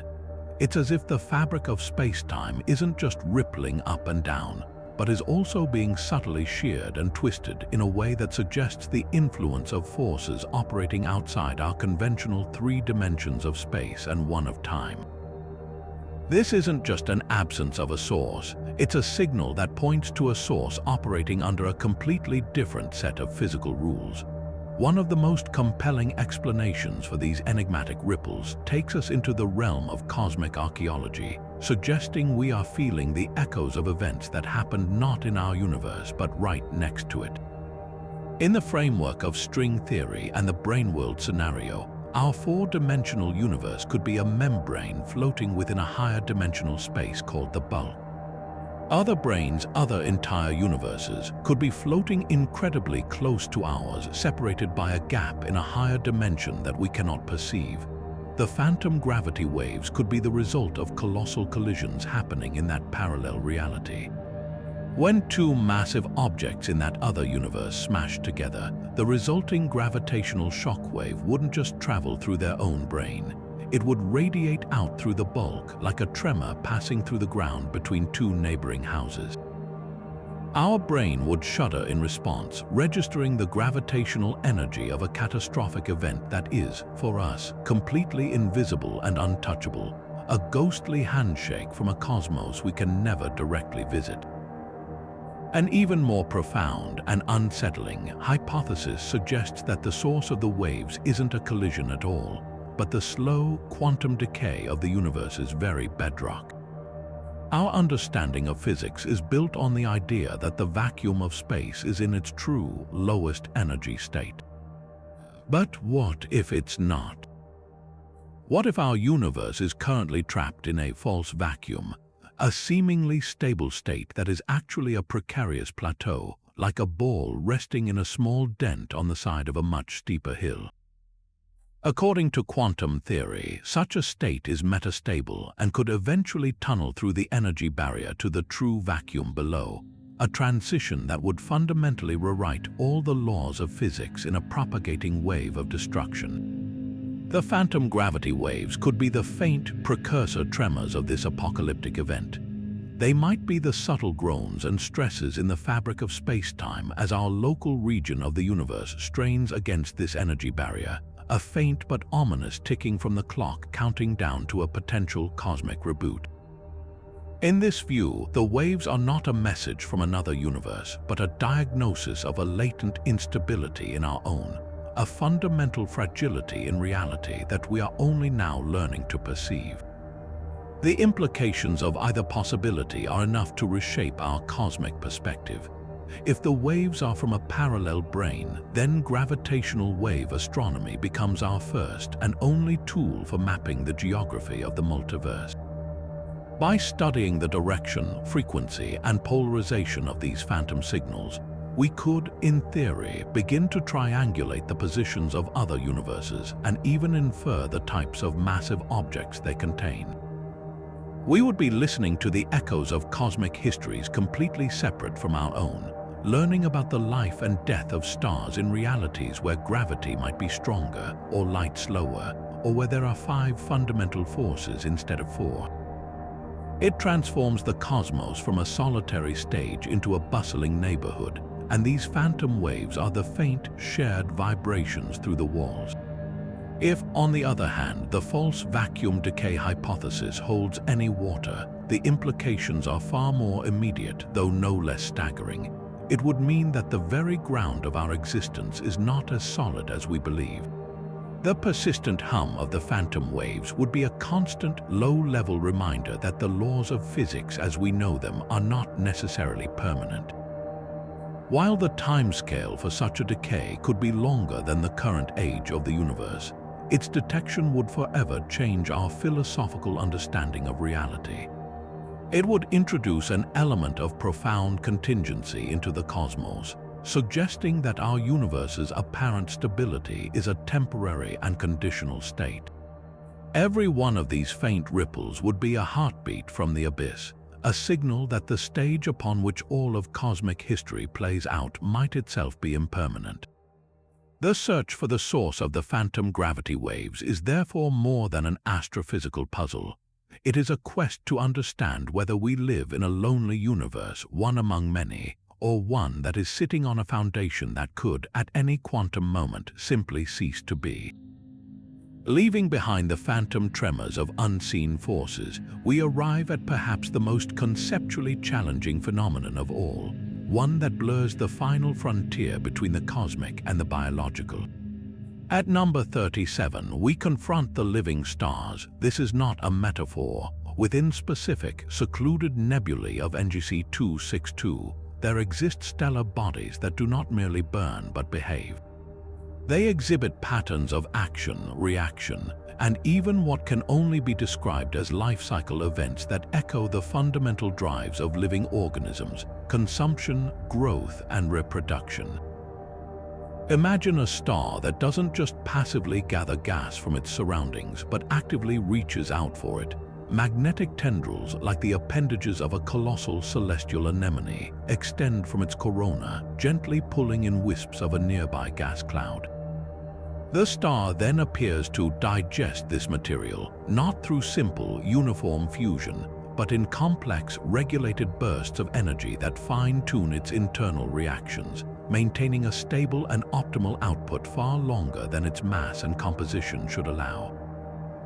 It is a star that doesn't just exist, it sustains itself. This behavior goes far beyond the normal accretion we see in young stellar objects. Those are chaotic gravitational processes. Here, the process is selective and oddly efficient. Spectroscopic analysis reveals that these stars aren't just pulling in random hydrogen. They seem to be preferentially drawing in specific isotopes and complex molecules, leaving behind a chemical signature in the surrounding nebula that resembles the depleted remains of a carefully foraged meal. Even more startling is their response to threats. When a shock wave from a distant supernova or the gravitational pull of a passing star threatens to disrupt their delicate balance, these living stars don't just wobble in their orbits.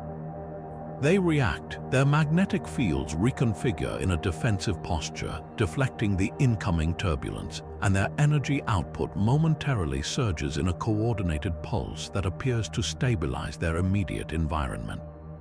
It's a form of stellar homeostasis, an active regulation of internal conditions against an external chaos that should, by all rights, dictate their fate.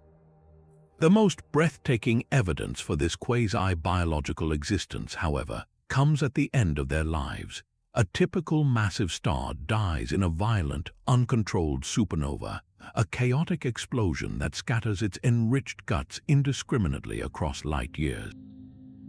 The living stars, however, appear to die with purpose. Their final act is not a detonation, but a precisely timed and directed eruption. Observations show them ejecting symmetrical, structured jets of material rich in organic compounds and heavy elements, funneling this carefully prepared stellar genetic material directly into nearby, dense pockets of the nebula. The shockwave from this controlled supernova doesn't just destroy, it triggers. It compresses those precise pockets of gas to the point of collapse, igniting the birth of a new generation of stars, often 2 or 3 at once.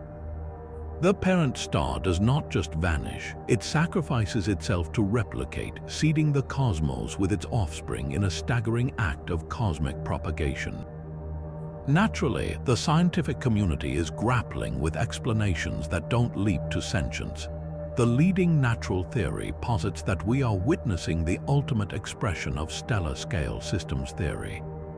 Under the exact right conditions of magnetic field strength, plasma density, and chemical composition, a star and its immediate environment can become a single, tightly coupled feedback system.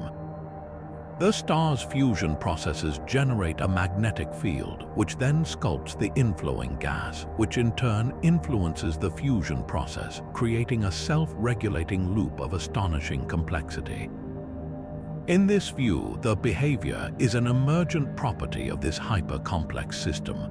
a natural cybernetic process that mimics the goals of a living organism, survival and replication without any consciousness or intent. The star is a supremely sophisticated natural engine, and what we perceive as life-like activity is simply the physical system finding and maintaining its most stable, efficient state over time. Yet, the sheer targeted nature of the reproductive supernova pushes some theorists toward a far more radical conclusion, that these are not natural stars at all, but artifacts of a technology so advanced it is indistinguishable from nature itself. The concept of a matryoshka brain, a compatronium structure built around a star to harness its entire energy output, is one thing. But what if a civilization went a step further? What if they learned to engineer the stars themselves, reprogramming their very fusion processes to create self-sustaining, self-replicating energy beacons? These living stars could be von Neumann probes on the grandest possible scale, not little machines, but entire engineered stars designed to travel the galaxy, sustainably, feeding on interstellar gas to fuel their journey, and then colonizing new star-forming regions by triggering the birth of new, identical daughter stars. They wouldn't be exploring the galaxy, they would be terraforming it from the inside out, building a growing network of habitable systems or powerful energy sources for a purpose we can only dimly apprehend. The implications of this divide are perhaps the most profound we have yet encountered. If the living stars are a natural phenomenon, they force us to expand our definition of what a complex system can be. Life may not be a binary state of on or off, but a spectrum. On one end, a random gas cloud, on the other, a human being, and somewhere in the vast middle, a self-regulating, replicating star. This would mean that the drive toward complexity, organization, and even replication is a fundamental physical impulse woven into the fabric of the universe, manifesting at every scale from the biochemical to the astrophysical. We would have to accept that in a very real sense, the galaxy itself is alive and stars are its cells. If, however, the engineering hypothesis contains a kernel of truth, the narrative shifts from one of natural wonder to one of existential awe. It would mean that our intelligence has not just passed through NGC 262, it has rewired its very stellar population. We would be living in a galaxy that has already been cultivated, its star's purpose built into a lasting, self-perpetuating infrastructure. Our own sun, by comparison, would seem like a wild, untamed thing. The living stars stand as a silent, monumental question. Are we witnessing the universe's innate potential for life blossoming in a form we never expected? Or are we merely latecomers in a garden that was planted and designed long, long ago by gardeners whose motives and nature remain the ultimate mystery? Emerging from the theoretical shadows into stunning, visible reality, our 38th phenomenon presents a place where the universe's tiniest secrets are blown up to a cosmic scale. These are the quantum foam manifestations, regions where the very substrate of space-time ceases to be a smooth, continuous fabric and instead erupts into a seething, turbulent froth. Imagine a patch of space that looks, for all intents and purposes, like a pot of water brought to a violent, rolling boil. But this is not water, this is reality itself churning. Within these zones, the vacuum of space is no longer empty. It is a dynamic, chaotic sea where virtual particles, the fleeting pairs of matter and antimatter that quantum mechanics says constantly pop into and out of existence, do so on a scale so grand they become briefly, gloriously visible. This is a direct, macroscopic window into the Planck scale, a realm of such incredibly tiny distances that it was once thought forever beyond our direct observation, a hidden layer of chaos underlying the serene order of the cosmos. To understand why this is such a monumental discovery, you have to grasp the fundamental weirdness of the quantum vacuum. According to our best theories, empty space is not truly empty. At scales a trillion times smaller than an atom, It is a turbulent foam of probability where tiny wormholes, loops of string, and pairs of virtual particles constantly flicker into existence, borrowing energy from the vacuum for an impossibly brief moment before annihilating each other and vanishing. This frenetic activity is usually completely hidden from us, its effects only visible indirectly in subtle laboratory experiments. In the manifestation zones of NGC 262, however, this process runs amok. The energy barrier that normally keeps this foam contained and microscopic has somehow been lowered. The virtual particles are no longer virtual. They become real, materializing with enough energy and for a long enough duration that they blaze with a faint, crackling light before winking out, only to be immediately replaced by another pair elsewhere in the frothing void. It is a continuous, sparkling fireworks display of pure creation and destruction, the universe's foundational energy playing out in a dazzling, visible spectacle. The existence of such a region immediately presents a profound question. What could possibly cause the quantum foam to swell to such macroscopic proportions? One of the leading theories points to an immense underlying gravitational strain. Space-time, according to Einstein, is warped by mass and energy. We typically think of this warping as creating smooth, curved wells, like the gravitational field of a planet or a star. But if space-time were subjected to an unimaginably powerful and complex shearing force, the kind that might be generated by two supermassive black holes orbiting each other in a tight, decaying kiss, the fabric itself could be stretched and stressed to its absolute limit. In this model, the quantum foam manifestation is a space-time earthquake zone. The immense tidal forces are literally tearing at the seams of reality, pulling the microscopic foam of the quantum world up through the cracks and into plain view. The sparkling particles are the cosmic equivalent of dust shaking loose from a ceiling during a tremor, a visible symptom of space-time under duress. An alternative and even more exotic explanation ventures into the realm of cosmic defects. We previously discussed cosmic strings, those primordial flaws in space-time. A related theoretical object is a domain wall, a two-dimensional defect of unimaginable density. If one of these invisible walls were to pass through a region of space, it would act like a razor blade dragged through the canvas of reality. The sheer, concentrated energy of the wall's boundary could excite the quantum vacuum along its edge, pumping energy into the virtual particle pairs and giving them the longevity and intensity to become visible. In this scenario, the manifestation isn't a chaotic boil, but a structured, perhaps even sheet-like, display that moves through the galaxy, leaving a trail of sparkling reality in its wake. The particles popping in and out of existence would be tracing the outline of this otherwise invisible cosmic structure, painting its path with the brush of quantum mechanics. The implications of being able to directly observe this process are nothing short of revolutionary for fundamental physics. For decades, the quest for a theory of quantum gravity, a framework that unites the large-scale world of general relativity with the tiny quantum world, has been hampered by a lack of experimental data. These manifestations are that data. By carefully analyzing the light, energy, and patterns of the particle pairs materializing within the foam, physicists can test the most esoteric predictions of string theory, loop quantum gravity, and other candidate theories. They can measure the statistical distribution of the particles, the ratio of matter to antimatter created, and the precise energies involved, looking for tiny deviations from what standard quantum field theory predicts. Each sparkling point of light is a tiny experiment, a direct probe into the conditions of the universe at its very smallest conceivable scale, offering clues to the final, unified theory of physics that has eluded us for a century.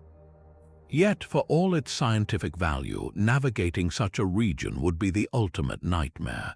A spacecraft entering a quantum foam manifestation would be subjected to a continuous, unpredictable hailstorm of spontaneously generated matter.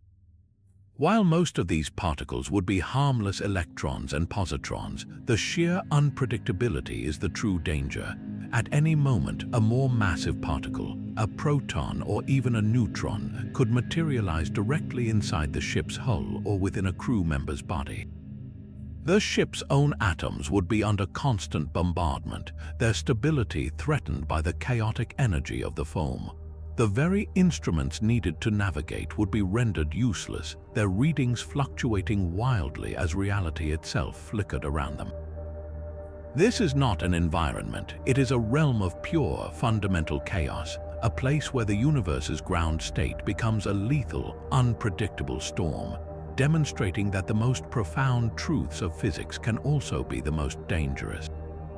And now we arrive at a phenomenon that transforms the entire galaxy from a collection of isolated wonders into a potentially connected conversation. At number 39, we encounter the cosmic internet nodes. Scattered across the spiral arms of NGC 262 are specific, unremarkable points in space that possess a truly extraordinary property. They act as natural signal boosters. When a random pulse of electromagnetic energy, a burst of radio waves from a pulsar, the faint whisper of a distant quasar, or even the structured transmission of a potential civilization, passes through one of these nodes, it doesn't just continue on its way, fading into the background noise of the cosmos. Instead, it is captured, amplified with staggering clarity, and then beamed onward along a specific preferential pathway. It's as if the galaxy is pre-wired with a series of invisible routers and repeaters, taking the faint, lonely signals of the void and giving them a powerful, clear voice to travel across thousands of light years without degradation. The mechanism behind this amplification is a masterpiece of natural engineering, involving a perfect storm of astrophysical conditions. Each node is located at the precise intersection of multiple, powerful gravitational lenses. Imagine a place where the combined gravity of several dark matter clumps or wandering black holes bends the fabric of spacetime into a complex multifocal lens. This doesn't just create a single magnified image, it creates a resonant cavity for light and radio waves. As a signal enters this region, it isn't merely bent. It gets trapped, bouncing between the warped contours of spacetime in a carefully orchestrated dance. With each pass, the wave gains energy from the vacuum fluctuations of space itself, a process known as stimulated emission, which is the very same principle that powers lasers. The node takes a faint, scattered signal and transforms it into a coherent, focused beam, launching it with pinpoint accuracy toward the next node in the chain, or toward a specific, resource-rich region of the galaxy like a stellar nursery or a globular cluster.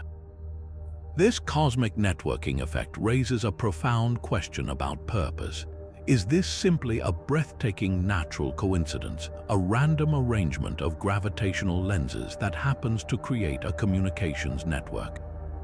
Or are we looking at something that was intentionally architected? The distribution of these nodes is what fuels the debate. They aren't random. They form an interconnected web with key nodes positioned at gravitational Lagrange points within star systems, at the centers of vast nebulae, and at the voids between spiral arms locations that are strategically ideal for long-range communication and for monitoring large swaths of the galaxy. The paths that signals are preferentially sent along, known to astronomers as clear channels, often connect regions of high astrobiological potential, linking water-rich planetary systems and ancient, stable stellar clusters. This pattern feels less like a happy accident and more like the layout of a galactic-scale infrastructure project, designed to facilitate the flow of information between points of interest. The implications of a pre-existing galactic network are staggering. For one, it would solve a major conundrum in the search for extraterrestrial intelligence, often called the Fermi paradox. If life is common, why haven't we heard any signals? One possibility is that everyone is using the network.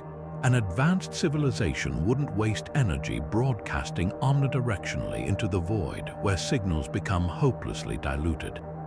They would beam their communications through these natural nodes, sending tightly focused, energy-efficient messages that are virtually undetectable unless you are directly in the beam path or are listening at one of the nodes themselves.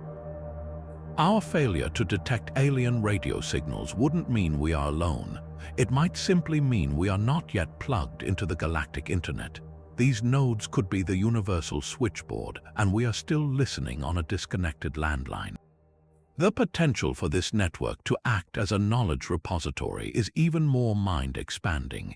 If these nodes have been operating for billions of years, they may hold an unimaginable archive within their very structure.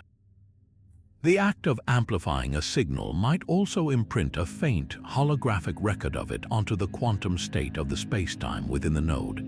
It's conceivable that by learning to tune into the nodes in the right way, we could access a history of transmissions that have passed through them over eons.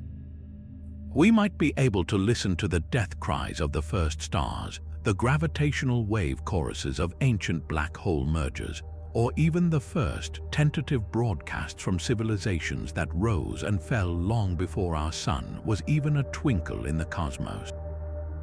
The nodes would then be more than relays. They would be the galaxy's memory, a library of cosmic history written in light and radio waves. Of course, the naturalist perspective offers an equally compelling narrative. This network could be a spontaneous emergence of order from chaos, a beautiful example of the universe's tendency to create efficient pathways for energy and information. Just as lightning finds the path of least resistance to the ground, or water carves river basins into a continent, electromagnetic energy may have naturally carved out these channels over billions of years, finding the routes where space-time curvature allows for the most efficient travel. The nodes would then be the cosmic equivalent of major river confluences or mountain passes, natural hubs that emerged from the interplay of gravity and radiation pressure, with no more conscious design than the shape of a snowflake. In this view, the galaxy has naturally evolved its own nervous system, and we are just beginning to perceive its synapses and axons. For humanity, the discovery of the cosmic internet nodes presents a breathtaking opportunity and a daunting challenge. It suggests that the key to galactic communication might not be about building more powerful transmitters, but about learning to map and access this pre-existing network. It turns the galaxy from a vast, empty ocean we must cross alone into a place that might already be threaded with pathways and signposts. The nodes stand as silent, patient beacons, hinting that the universe may not be a lonely place, but a communal one, equipped with a shared infrastructure for those clever enough to find the user manual. Whether a product of magnificent chance or the legacy of a long-vanished builder, they offer the most profound promise imaginable, that in the silent depths of space we may not be speaking into a void, but into a connected chorus, waiting for us to find our voice and join the conversation. Now we venture into a concept that stretches the very definition of what we consider to be real, a phenomenon where the galaxy we see is merely half of the story. At number 40, we explore the mirror matter galaxies. This is the compelling evidence for a substance that is a perfect, ghostly twin to our own familiar atoms, yet utterly oblivious to our existence. Known in theoretical physics as mirror matter, this substance would be composed of particles that mirror the protons, neutrons, and electrons of our world, but with one critical difference: they do not interact with light or any of the fundamental forces that govern our daily lives, with the single profound exception of gravity. This means an entire galaxy made of this mirror matter could be cohabiting the very same space as NGC 262, its stars and planets passing right through our own as if they were phantoms, their presence betrayed only by the inexplicable, ghostly tug of their gravity on the stars and gas we can actually see. The primary clue that led astronomers to this astonishing possibility is the phenomenon of gravitational consistency without a visible cause. When they meticulously chart the orbits of visible stars within NGC 262, they find that many are swaying and wobbling in ways that cannot be explained by the gravitational pull of their luminous neighbors alone. There is an excess of gravity, a persistent, smooth, and massive gravitational field that permeates large regions of the galaxy. Yet when they point every telescope they have at these areas, they find nothing but empty space or diffuse gas that is far too light to account for the observed pull. It's as if an invisible hand is gently guiding the motion of these stars, a hand that belongs to a vast, structured, and completely dark counterpart to the visible galaxy, a shadowy twin whose immense mass we can feel but whose form we can never directly witness. So what would a mirror galaxy actually be like? If we could perceive it, it might appear strikingly similar to our own cosmos. Mirror matter would be governed by its own version of the laws of physics, leading to the formation of mirror stars powered by mirror nuclear fusion, which would shine with mirror light visible only to mirror eyes. Mirror planets could orbit these stars, and in theory, mirror chemistry could give rise to mirror biology, leading to the potential for life forms made of this elusive substance, living their lives completely unaware of our own universe, even as they walk through our planets and stars as if they were insubstantial mist. The two realities would be forever separate, intersecting only through the universal language of gravity, each completely real and solid to its own inhabitants, yet utterly ghost-like to the other. The implications of this confirmed existence are staggering for our understanding of the cosmos. One of the greatest puzzles in modern cosmology is the mystery of dark matter. We know it makes up about 85% of the universe's matter, but we don't know what it is. Mirror matter presents an elegant and profound solution. Dark matter isn't some exotic, unknown particle. It is simply a mirror version of the ordinary matter we know and love. The shadow galaxies inferred in NGC 262 would then be the missing material that has confounded scientists for decades, a hidden sector of the universe that is every bit as complex and structured as our own, yet forever just out of reach. This would solve the dark matter problem not with a single, simple particle, but with an entire parallel cosmos woven seamlessly into our own. Of course, such a monumental claim requires us to rigorously consider other possibilities. The primary alternative is that the gravitational effects are caused by a different form of dark matter, such as a sea of weakly interacting massive particles, or WIMP, that are spread smoothly throughout the galactic halo. However, the gravitational patterns observed in NGC 262 show subtle hints of structure and clumpiness that a perfectly smooth halo of WIMP struggles to explain. The data suggests the invisible mass isn't just a diffuse cloud. It is organized with dense concentrations and voids that mirror the distribution of the visible galaxy, a characteristic that aligns perfectly with the behavior of mirror matter, which would be expected to collapse under its own gravity to form galaxies, stars, and planets, just like our own familiar matter does. The search for definitive proof is now one of the most exciting frontiers in physics. Scientists are not just looking at star motions anymore. They are designing incredibly sensitive experiments to hunt for the one, incredibly rare interaction that might occur between our world and the mirror world. If a mirror particle, like a mirror neutron, were to oscillate into an ordinary neutron, it would create a telltale signature in ultra-sensitive particle detectors deep underground. Other experiments are looking for the faint heating of ordinary stars as they occasionally accrete mirror matter from their ghostly counterparts.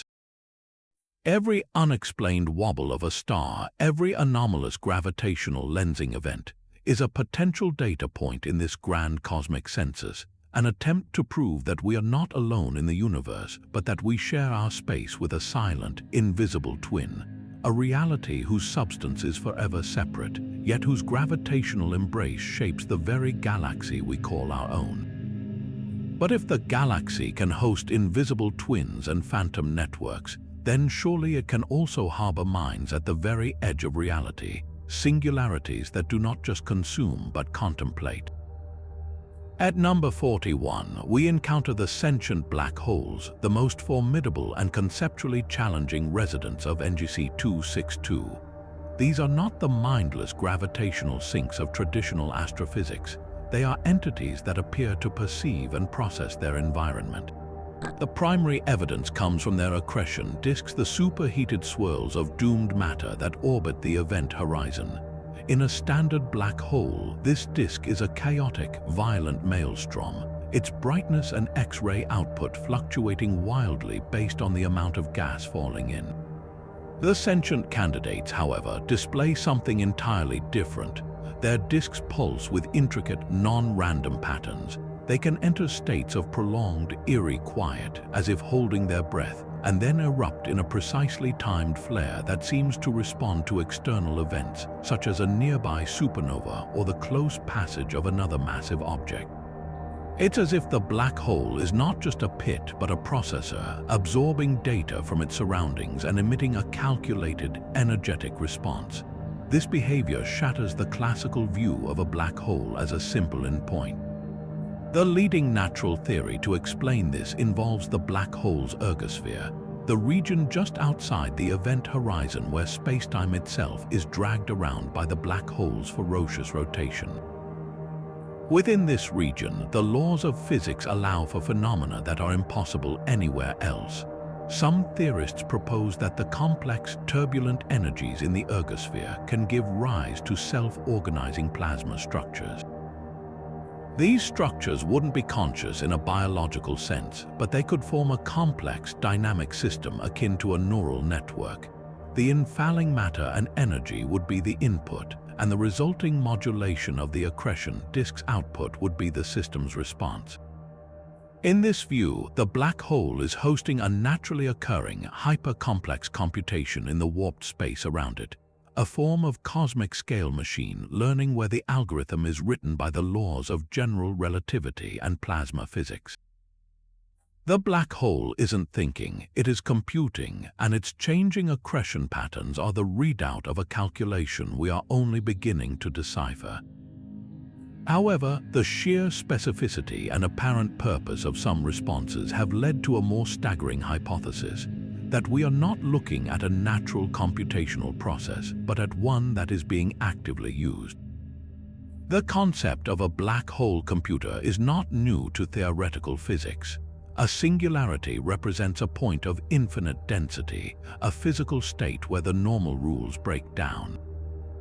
This makes it a potentially unparalleled tool for computation, capable of performing calculations that are impossible for any system based in flat spacetime. An advanced civilization, having reached a technological plateau, might not build planet-sized supercomputers, but instead learn to harness a black hole as its ultimate processor. The structured flares and deliberate quiet periods would then be the waste heat or the deliberate signaling of this immense computational activity. The civilization would, in effect, be using the black hole's event horizon as a circuit board, manipulating the infall of matter to input data and reading the resulting Hawking radiation or disk modulation as the output. We would be witnessing the operations of a transcendent intellect, one that has commandeered the most powerful object in the cosmos to run its programs. The implications of this possibility are as profound as they are humbling. If a civilization can engineer a black hole to serve as a computer, its cognitive capabilities would be beyond our comprehension. Such a mind would not think in terms of individual problems or linear time. It could simulate entire universes, explore the mathematics of higher dimensions, or contemplate questions that we cannot even formulate. Its thought processes would be mirrored in the energetic ballet of the accretion disk, a slow, majestic dance of physics that represents the inner workings of a godlike intelligence. This transforms the black hole from a celestial object into a cultural artifact, the highest achievement of a species that has effectively merged with the fundamental forces of nature. Distinguishing between a natural complex system and an engineered one is the monumental task now facing astronomers. One key may lie in the information content of the accretion disk's pulses. A naturally complex system would produce patterns with a certain degree of randomness and compressibility. A designed system, however, might produce signals with high information density and mathematical elegance, perhaps even containing repeating sequences or ratios that reflect a logical structure. Another approach is to look for communication between these sentient black holes. If multiple adaptive black holes in the galaxy show correlated patterns of activity that cannot be explained by any known physical connection, it might suggest they are nodes in a network, parts of a single, distributed mind, or a civilization in conversation with itself across the void. Ultimately, the existence of sentient black holes forces us to confront the very nature of consciousness and its potential place in the cosmos. It suggests that mind may not be a fragile phenomenon confined to watery planets, but a force that can arise in, or even take command of, the most extreme environments imaginable. Whether as natural engines of computation or as the chosen tools of a supreme intelligence, these black holes challenge our anthropocentric view of thought. They present a vision of a future where intelligence transcends biology entirely, merging with the gravity and space-time of the universe itself, contemplating eternity from within the ultimate prison of its own creation. Drifting through the interstellar void, they look like nothing more than faint, tumbling shards of silver catching the light of distant suns.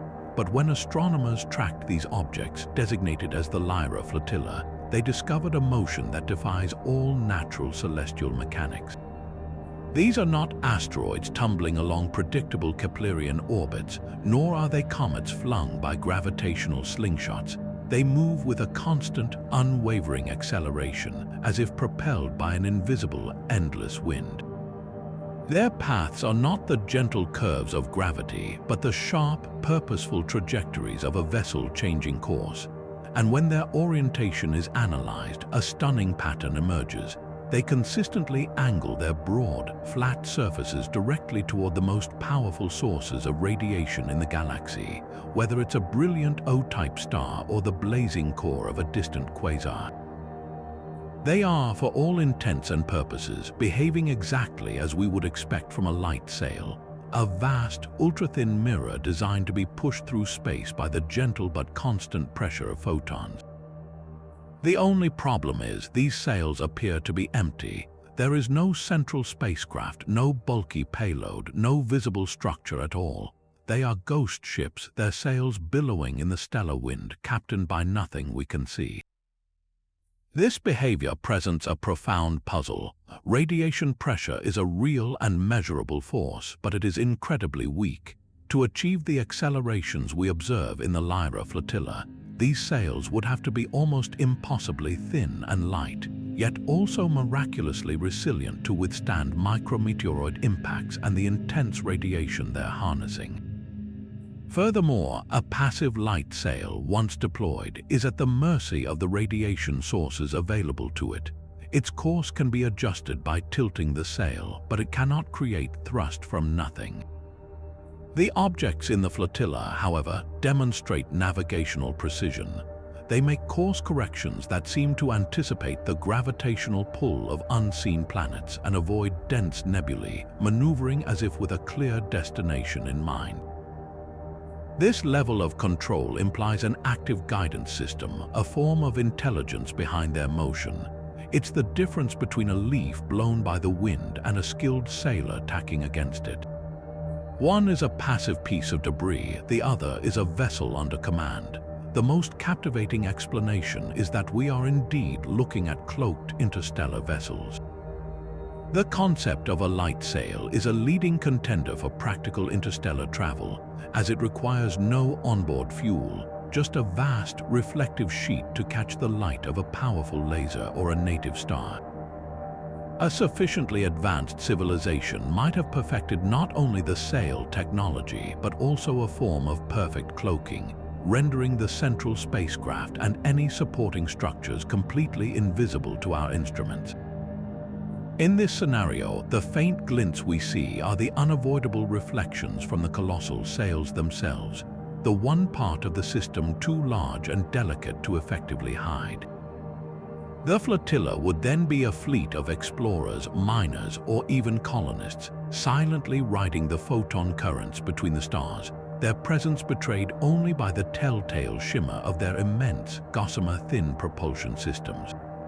Their chosen routes, which often connect resource-rich asteroid fields and young stellar systems, lend credence to this idea of purposeful, strategic travel. Yet, the universe has a knack for creating complexity through purely natural means, and an equally compelling theory suggests these artifacts are a breathtaking form of inorganic life. Imagine a seed crystal forged in the atmosphere of a dying star and ejected into the void. This crystal has a unique atomic lattice that is not just reflective, but phototropic. It naturally reorients itself to maximize photon pressure, much like a plant on Earth turns its leaves to face the sun. In this model, the light sail objects are not vessels, but a form of cosmic dandelion seed. Their replication could be a slow geological process. After a long journey, a sail might use its accumulated momentum to plunge into a protoplanetary disk, where the collision fragments it into thousands of new, smaller sails, each inheriting the phototropic property of its parent. They are not exploring, they are dispersing, using the natural engine of starlight to spread their unique crystalline blueprint across the galaxy. Their apparent navigation could be an illusion, a simple statistical outcome where only the sails that, by random chance, caught the light in the right way survived to be observed, creating a survivorship bias that makes them look guided. Distinguishing between these two possibilities is a monumental challenge that pushes the limits of our observational prowess.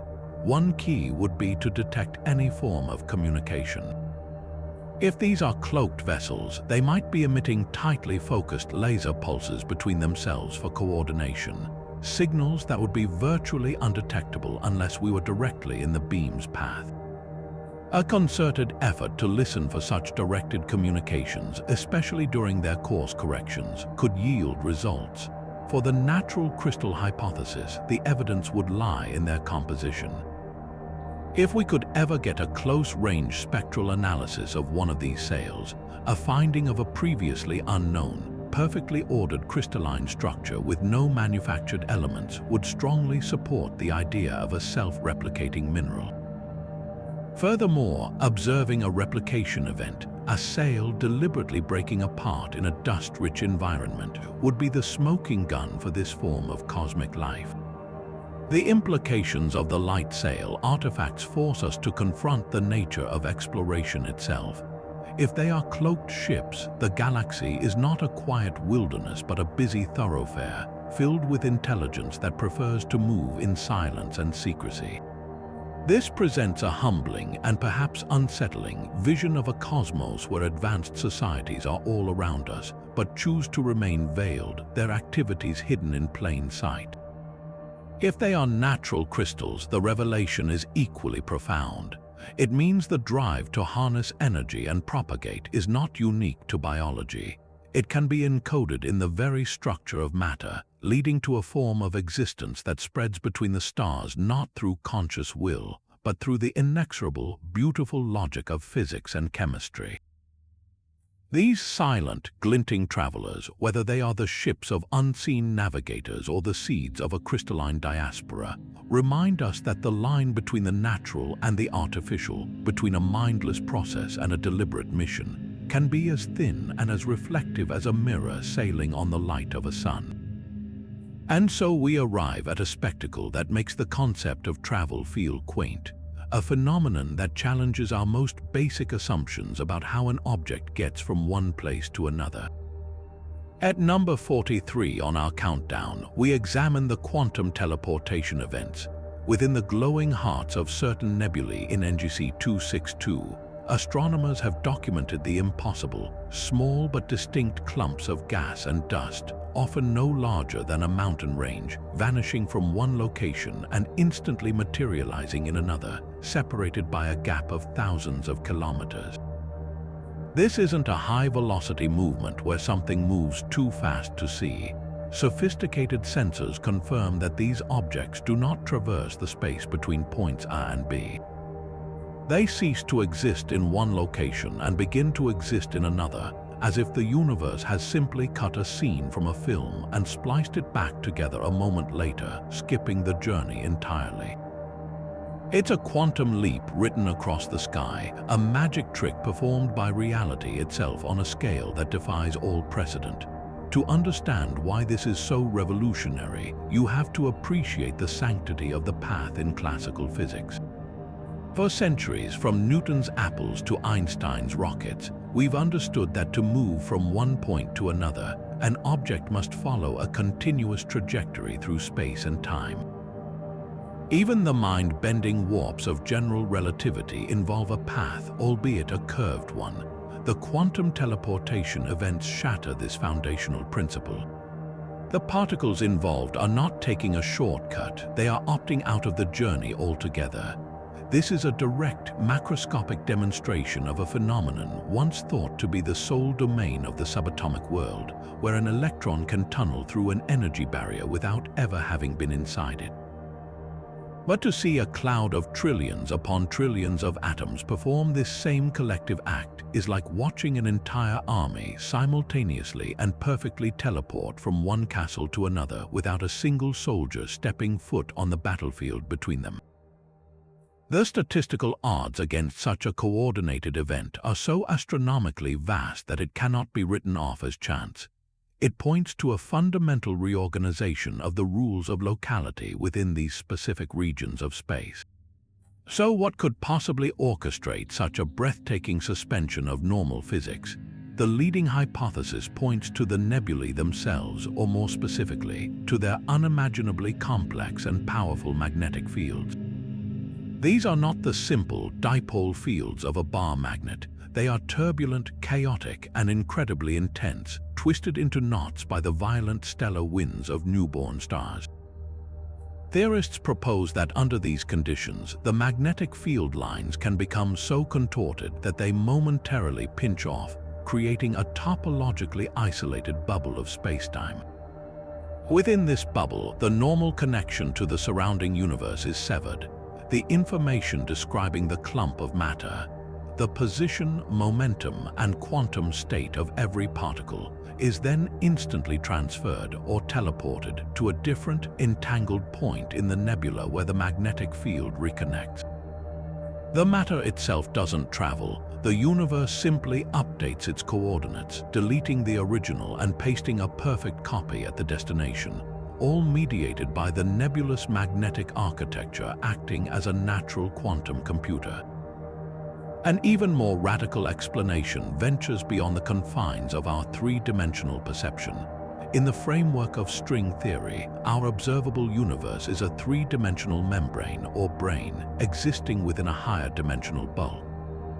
The quantum teleportation events could be instances where these clumps of matter are briefly lifting off our brain into this higher dimensional space.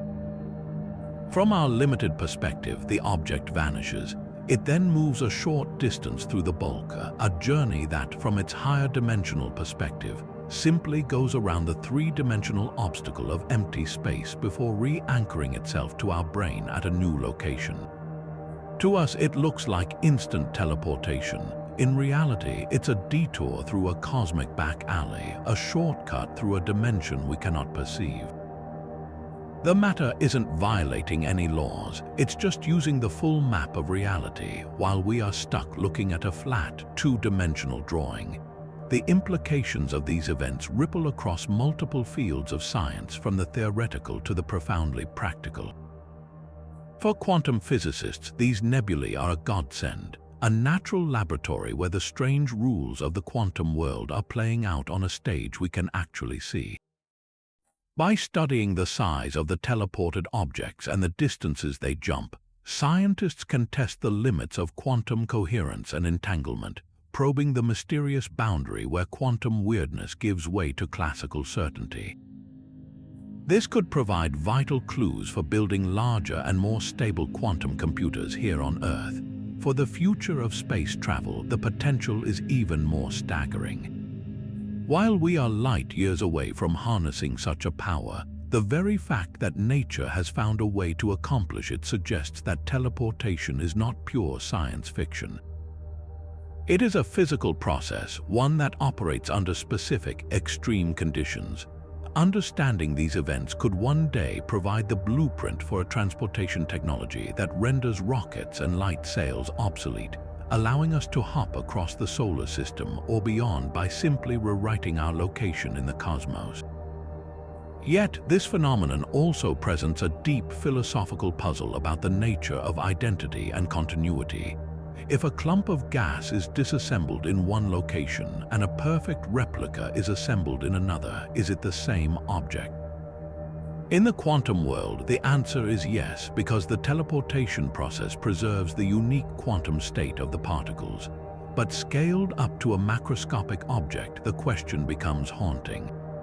If this technology were ever applied to a conscious being, would the person who steps out at the destination be the same as the one who stepped in at the origin, or just a perfect copy with all the same memories?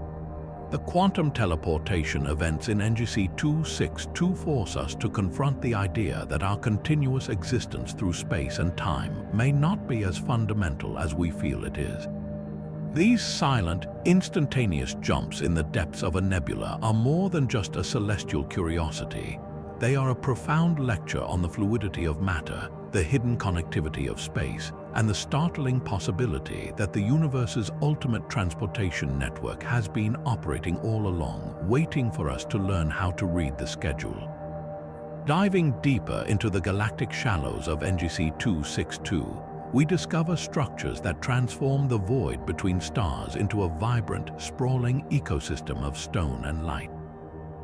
At number 44, we encounter the cosmic coral reefs. These are not mere clouds or clusters, but immense, branching architectures that have grown over billions of years, their forms resembling the intricate, fractal beauty of a terrestrial coral reef, but on a scale that dwarfs entire solar systems.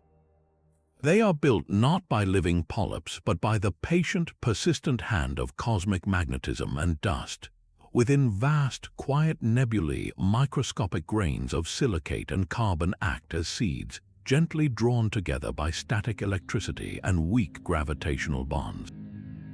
As these tiny particles collide and stick, they form delicate, snowflake-like structures.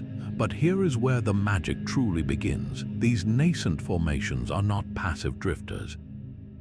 They are drawn into immense, gentle magnetic currents that flow through the nebula like cosmic rivers. As they travel, they accrete more material, layer upon layer, slowly building up into vast, twisting branches, sprawling lattices, and delicate, fan-like sheets that glitter faintly with the reflected light of distant stars.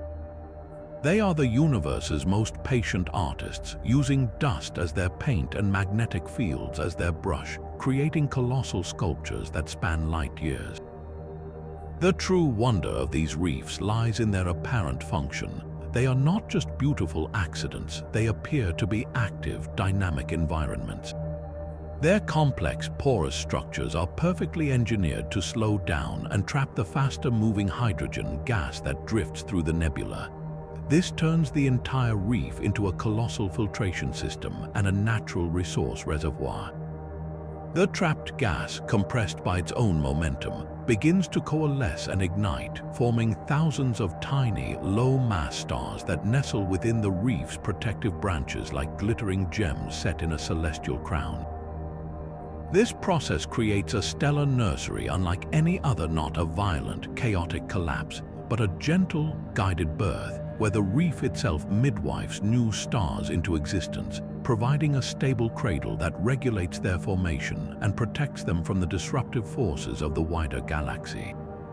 The reef doesn't just host stars, it cultivates them. This nurturing characteristic leads to the most tantalizing possibility that the cosmic coral reefs are natural sanctuaries for life. Their intricate architecture offers unparalleled protection. The dense, petrified branches can shield against harmful cosmic radiation and buffer the shockwaves from distant supernovae. Within the labyrinthine passages and caverns of these reefs, pockets of warm, dense gas could provide a stable environment for chemistry to thrive. But we are not necessarily talking about life as we know it. Instead of water-based biology, these reefs might host what scientists call plasma-based or dust-based life forms. Imagine complex structures of charged dust grains organized by the reef's magnetic fields, capable of storing information and facilitating energy transfers in a slow, deliberate dance. Or perhaps vast, sentient colonies of microscopic organisms that use the reef's stored starlight as their energy source. Their collective consciousness spread across the entire structure, thinking thoughts that span millennia. The reef would not just be a habitat, it would be a living, thinking entity in its own right, a biological computer of staggering size and age, its thoughts as slow and majestic as the orbital dance of the stars it cradles. Beyond their potential as cradles of life, these reefs serve a crucial purpose for any aspiring galactic civilization. They are the ultimate navigational beacons. In the featureless void between spiral arms, where the stars are sparse and the darkness is profound, the cosmic coral reefs stand as unmistakable landmarks. Their unique, branching shapes, visible across thousands of light years in the radio and infrared spectra, create a fixed, reliable map of the galaxy. A traveler could triangulate their position by sighting on 2 or 3 of these colossal structures, whose positions are stable over hundreds of millions of years. Furthermore, the specific frequencies of the low-energy radio waves emitted by the trapped gas within the reefs are as unique as a fingerprint. Each reef has its own resonant signature, a constant humming note in the radio spectrum that can be used as a universal frequency standard for navigation clocks, allowing for perfectly synchronized travel across the vast interstellar distances. They are nature's own GPS network, a gift to any species that learns to read the subtle language of the cosmos. Whether viewed as astronomical wonders, potential biospheres, or cosmic signposts, the cosmic coral reefs fundamentally change our perception of the interstellar medium. We once thought of the space between stars as a near-perfect vacuum, a barren and empty wasteland. The existence of these intricate, growing structures reveals that it can be a place of immense complexity and subtle construction. They demonstrate that the universe has an innate tendency to build, to create order and architecture even in its quietest corners, using the most fundamental forces in a slow, billion-year-long construction project.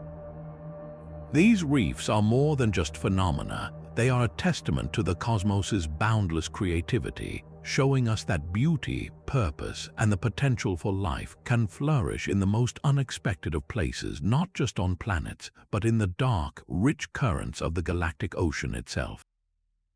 And now we arrive at a place where the universe's most familiar force seems to have forgotten its own rules, a region that actively shuns the cosmic togetherness that gravity usually provides.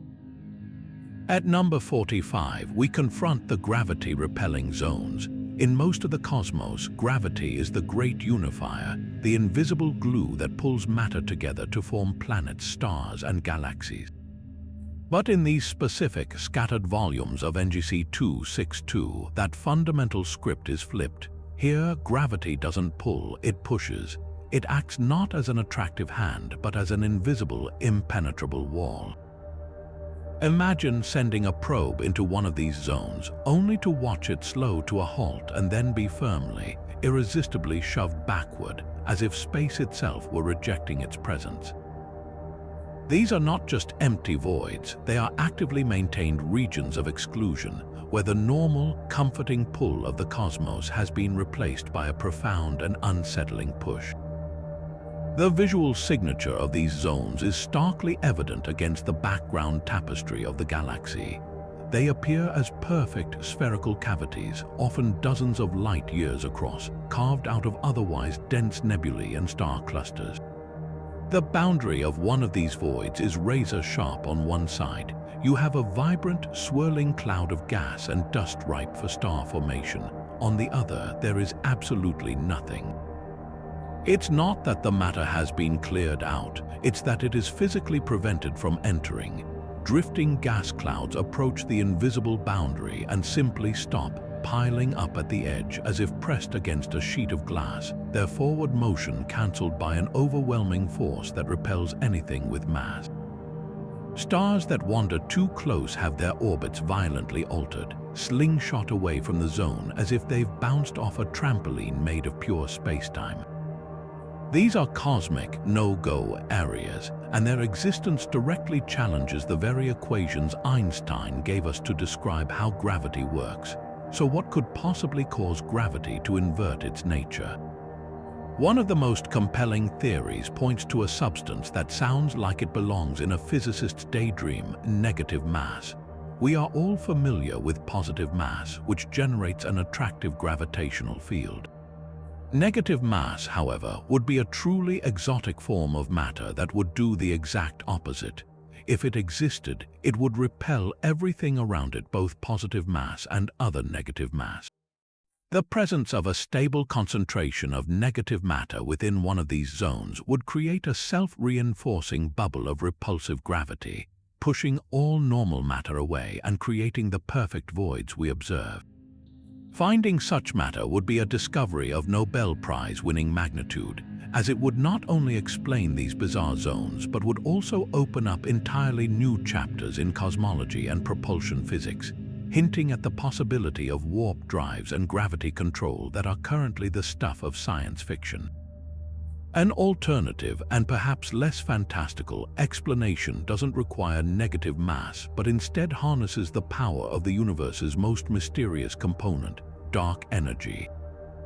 We know dark energy is causing the expansion of the universe to accelerate, acting as a kind of anti-gravity on cosmic scales, but we've always thought of its influence as incredibly weak and perfectly uniform. The gravity-repelling zones suggest that dark energy might not be so uniform after all. It could, under certain conditions, clump and concentrate, much like dark matter is thought to do. In this model, these voids are places where a local knot of dark energy has become so dense that its repulsive force dominates over the attractive gravity of normal matter. The zone is a pocket where the fate of the entire universe accelerating expansion is playing out in a tiny, localized region. It's a preview of the cosmos's distant future, a place where the force that will eventually tear galaxies apart is already winning the battle right now.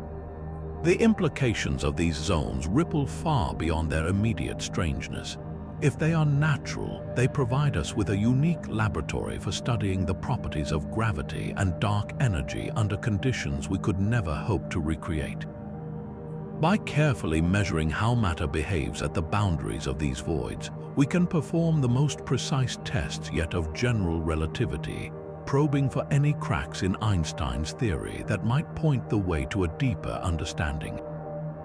Furthermore, if dark energy can indeed clump, it forces a major revision of our cosmological models, suggesting that the force driving cosmic evolution is far more dynamic and complex than a simple, smooth background field. Yet, the sheer perfection and stability of these zones have also sparked a more speculative line of thought. Could they be artifacts, a civilization that had mastered the manipulation of gravity or dark energy, would find such a repulsive zone to be the ultimate defense or the perfect sanctuary? Imagine building a habitat at the center of such a void. It would be completely impervious to asteroids, invading ships, or even radiation, as all matter and energy would be repelled long before they could pose a threat. The zone would be a perfect natural shield. Alternatively, these voids could be the remnants of a colossal engineering project, a failed experiment in manipulating the fabric of space-time that left behind these permanent scars on the galaxy. Whether as a natural wonder or a technological monument, the gravity-repelling zones stand as a humbling reminder that the forces we consider immutable constants can, in the right place and under the right conditions, be turned against their own nature, creating pockets of reality where the fundamental rule of attraction is replaced by the absolute law of rejection. Now we venture into the silent archives of the cosmos, to a place where the universe itself seems to have learned how to remember. At number 46 on our countdown, we meet the holographic memory banks. Picture an ordinary-looking asteroid field, a seemingly random collection of tumbling rocks drifting in the void. But when scientists trained exquisitely sensitive quantum sensors on these fields, they detected something that defies all expectation. The very atoms within these asteroids are not just inert matter, they are engaged in a delicate, synchronized dance. Their quantum spins, the tiny, intrinsic magnetic orientation of each particle, are not pointing in random directions. Instead, vast swaths of an asteroid, sometimes the entire rock itself, are aligned in staggeringly complex patterns. It's as if the chaotic jumble of a billion spinning tops has been miraculously arranged to spell out a sentence. These are not mere minerals, they are libraries, and the books are written in the language of quantum physics, with each atom acting as a single, stable bit of data in a storage system of almost unimaginable capacity. The mechanism behind this cosmic data storage is as elegant as it is profound, drawing from a principle at the very frontier of physics, quantum holography. In a conventional hard drive, information is stored by magnetizing tiny domains on a spinning disk, a fragile and localized process. A quantum hologram, however, stores information in a radically different way. The data isn't written in one specific location. Instead, it is distributed across the entire system, with the interference patterns of quantum waves encoding the information in the relationships between every single particle. To understand this, think of the difference between a single photograph and a hologram. If you tear a photograph in half, you lose half the image. But if you break a holographic plate in half, each piece still contains the entire image, just at a lower resolution. The holographic memory banks operate on this same principle, but scaled up to a celestial level. The quantum states of trillions of atoms in an asteroid are entangled, creating a single, massive holographic storage device. This makes the data incredibly resilient. You could shatter the asteroid into 1,000 pieces, and each fragment would still contain a readable, albeit fainter, copy of the original information. A perfect natural backup system designed to survive the brutal impacts and radiation of deep space for billions of years. This incredible resilience immediately raises a tantalizing question: who or what wrote this data?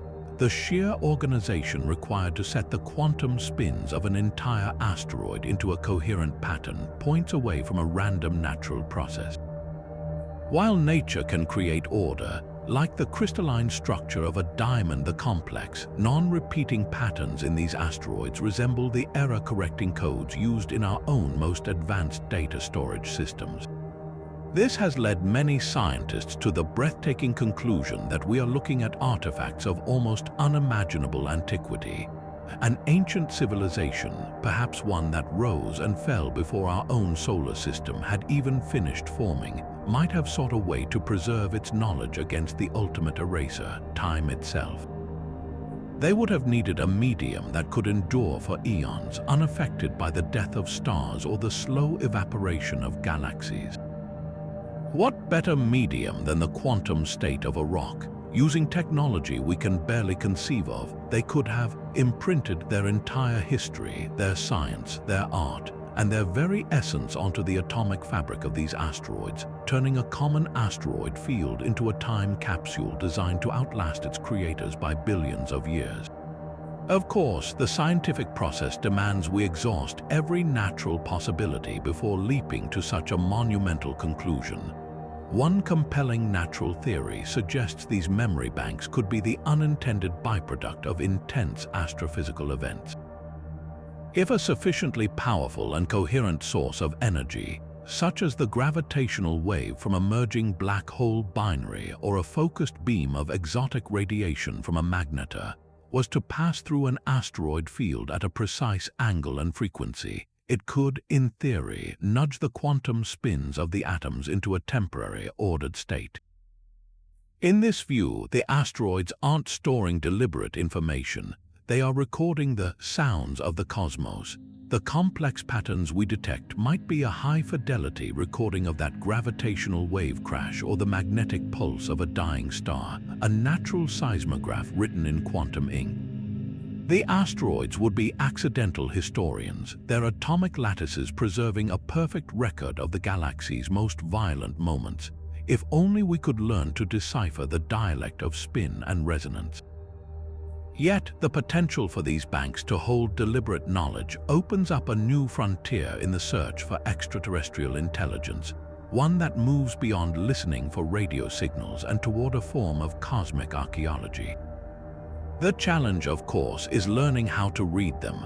Our own fledgling quantum computers are just beginning to manipulate a few dozen qubits, decoding the petabyte-scale data potentially stored in a mountain-sized rock would require a quantum reader of staggering sophistication. It's the ultimate lock and key scenario. The key, the decryption algorithm, might itself be hidden in the structure of the data, or perhaps in the specific arrangement of the asteroids within the field, forming a kind of three-dimensional instruction manual. The very act of trying to read the memory might require a fundamental understanding of quantum gravity or a physics that we have not yet discovered, making the memory bank not just a repository of information, but a test, a final exam set by a long-vanished teacher to see if any future species had become wise enough to access the library. The implications of successfully reading a holographic memory bank are difficult to overstate. It would be the ultimate discovery, a direct line to a mind from another age. We could learn not just that other intelligences existed, but what they thought, how they saw the universe, and what they valued enough to preserve for eternity. Their knowledge could offer solutions to problems we haven't even encountered yet, or provide a tragic history of their own downfall as a cautionary tale. It would transform our understanding of our place in cosmic history, revealing that we are not the first to ask the great questions, but merely the latest in a long line of cosmic thinkers.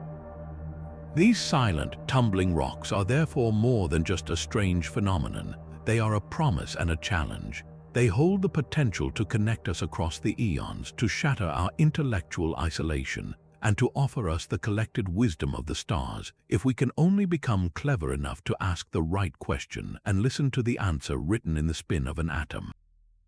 As we explore further into the galactic archive, we encounter a phenomenon where time itself seems to have developed a persistent stutter, creating permanent monuments to moments that should have faded into the abyss. These are the temporal echo chambers, and they are far more than simple cosmic recordings. Imagine a region of space where a supernova explosion from 1,000,000 years ago doesn't just fade from memory. Its brilliant, cataclysmic flash is perpetually reborn, replaying its final, dying light over and over again in an endless, silent loop. These aren't the one-time light echoes we've seen elsewhere, caused by light bouncing off a distant dust cloud. These chambers are natural theaters with space-time curved into a perfect closed circuit. The light from the original event is trapped, forced to race along a circular path defined by immense gravity, ensuring that the spectacle never ends and the past remains eternally present, a ghost that never learns it's dead. The true mystery of these chambers, however, isn't their existence but their content. While most replay their assigned events with flawless consistency, a handful exhibit what astronomers can only describe as glitches in the recording. In one famous chamber known as the Chronos loop, which endlessly plays the collision of two neutron stars, a meticulous analysis revealed a single, impossible frame. For a fraction of a second, the brilliant, merging mass of the two stars is replaced by a perfect geometric shape, a stark, black tetrahedron that hangs in space where stellar fire should be, before the loop resets and the collision proceeds as normal. In another, an echo of a galactic merger shows one of the smaller satellite galaxies suddenly veering off its well-established path, avoiding a larger galaxy it is known to have collided with. It's as if someone is editing the cosmic film reel, snipping out frames and inserting new ones, creating a revised history that plays out alongside the original in these isolated pockets of reality. This leads to the first and most scientifically intriguing hypothesis that we are witnessing a natural form of chronological censorship. The universe is governed by laws, and perhaps these laws have a self-correcting mechanism. If an event creates a paradox or violates a fundamental principle so profound that it threatens the stability of space-time, the cosmos might automatically quarantine that event within an echo chamber, editing out the problematic causality and replacing it with a more stable, non-paradoxical version. The edited echo would then be a safe simulation, a lesson in what should have happened, playing on a loop to reinforce the correct flow of cause and effect. The chambers wouldn't just be recording history, they would be enforcing it, acting as the universe's own immune system against temporal anomalies and logical inconsistencies that could tear the fabric of reality apart. Yet the specificity of some edits feels less like an automated process and more like the work of a curator. The appearance of a perfectly formed tetrahedron lacks the sterile feel of a physical correction. It has the hallmarks of a symbol, a signature. This fuels a more staggering possibility that these chambers are not natural at all, but artifacts of a technology that has mastered time itself. A civilization existing outside our linear flow of past, present, and future might use these chambers as libraries or museums.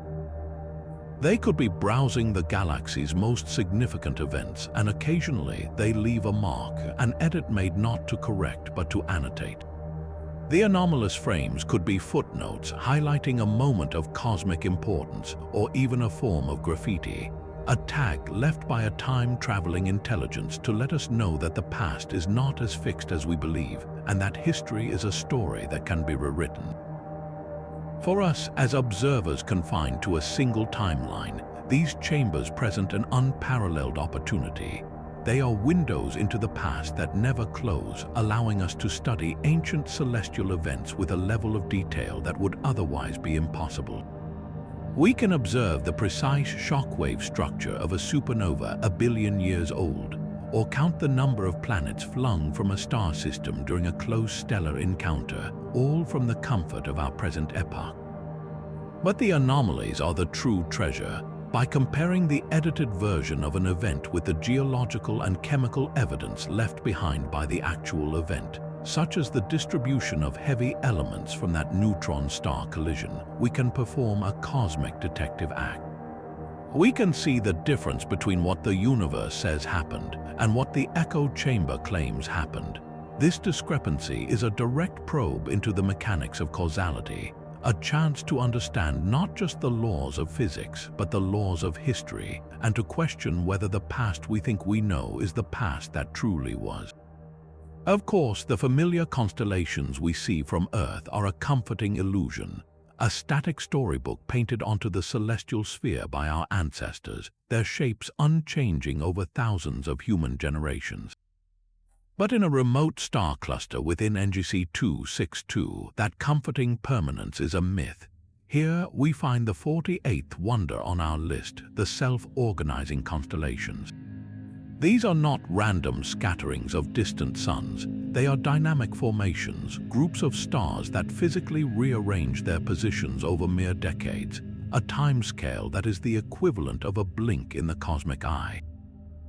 Imagine looking up at the night sky as a child and learning the shape of the Great Bear, only to return as an elder and find its stars have drifted, coalescing into the unmistakable, perfect spiral of a golden ratio or the stark, angular form of a celestial cube. This isn't a slow, gravitational drift. It is a coordinated, purposeful migration, as if the stars themselves are pixels on a screen, commanded to form a new image by an unseen hand. The mechanics of this phenomenon are what first baffled astronomers. Stars are not isolated points of light. They are colossal furnaces bound by immense gravity, and moving them requires energy on a stupendous scale. The conventional forces that shape star clusters, gentle gravitational nudges over billions of years, cannot account for the rapid, synchronized realignments observed here. The key was discovered not in the stars themselves, but in the space between them. the entire cluster is permeated by a faint, ultra-low-frequency energy field, a subtle hum that seems to interact directly with the fabric of space-time. This field doesn't push the stars. Instead, it temporarily alters the gravitational constant in localized regions, creating pathways of easier movement. It's as if the stars are iron filings on a sheet of paper, and this energy field is a magnet moving beneath it, guiding them into a new, precise configuration without ever touching them directly. The stars are simply following the path of least resistance through a temporarily and intelligently warped gravitational landscape. The patterns that emerge from this stellar ballet are where the mystery transcends astrophysics and enters the realm of the profound. These are not arbitrary shapes. One famous formation, observed over a 50-year cycle, saw 73 stars reposition themselves to trace out the first 100 digits of pi, with each star's relative brightness corresponding to the value of the digit it represented. Another configuration perfectly outlined the double helix structure of DNA, a biological blueprint written in suns. The most haunting, however, is known as the answer grid, a vast, three-dimensional lattice of stars that, when analyzed as a mathematical matrix, solves fundamental, unsolved problems in quantum field theory. It's as if the universe is not just showing off its knowledge but is actively providing a curriculum, presenting solutions to the very puzzles that currently occupy our greatest minds on Earth. This purposeful display of information forces a confrontation with two equally staggering possibilities. The first is that we are witnessing a form of natural galactic-scale computation. The cluster, with its energy field and stars, could be a colossal analog computer using the laws of physics to solve complex equations. The patterns are not messages, but merely the output of this computation, a side effect of the universe processing its own inherent mathematics. In this view, the fact that we recognize pi and DNA is a breathtaking example of cosmic coincidence, a happy alignment between the universe's innate logic and our own perceptual framework. We are simply eavesdropping on the cosmos, thinking to itself in a language of geometry and physics. The second, and far more radical, interpretation is that these constellations are exactly what they appear to be, a deliberate broadcast. An intelligence of incomprehensible scope, perhaps one that has transcended physical form and merged with the galaxy itself, could be using the stars as its medium. This would not be a simple hello in radio waves, but a sustained, patient form of communication meant for a species that has advanced enough to watch the stars move and understand the language of mathematics. The slow, decades-long rearrangement is a feature, not a bug. It ensures that only a patient, long-lived, and technologically mature civilization would ever notice it, filtering out the cosmic noise of emerging societies. The messages are not just greetings, but lessons, theorems, and perhaps even warnings, written in the only universal language that exists, the language of numbers and fundamental physical forms. The implications of this phenomenon redefine our search for meaning in the cosmos. If the self-organizing constellations are a natural computer, they reveal a universe that is not just mathematical, but actively computational, a dynamic system that constantly processes information on a scale we can scarcely imagine. It suggests that the cosmos is a living, thinking entity in a way that is utterly alien to our own consciousness. If they are a message, the consequences are even more humbling. It means we are not alone, and that our intellectual journey is being watched and perhaps gently guided by a presence that expresses itself by rearranging the very heavens. It turns the night sky from a passive backdrop into an active blackboard, and we are the students only now learning how to read the writing that has been there all along, patiently waiting for us to look up and understand. This brings us to the precipice of perhaps the most profound philosophical challenge hidden within NGC 262, a phenomenon that directly questions the role of the observer in shaping reality itself. At number 49, we encounter the quantum consciousness fields. Imagine conducting the most famous experiment in quantum physics, the double-slit experiment, but on a scale so vast it encompasses entire star clusters. In laboratories on Earth, we know that when you fire a single particle at a barrier with two slits, it behaves as a wave, passing through both slits simultaneously and creating an interference pattern on the detector screen. But the moment you place a measuring device to observe which slit the particle goes through, this wave-like behavior collapses. The particle acts like a single, solid object, and the interference pattern vanishes.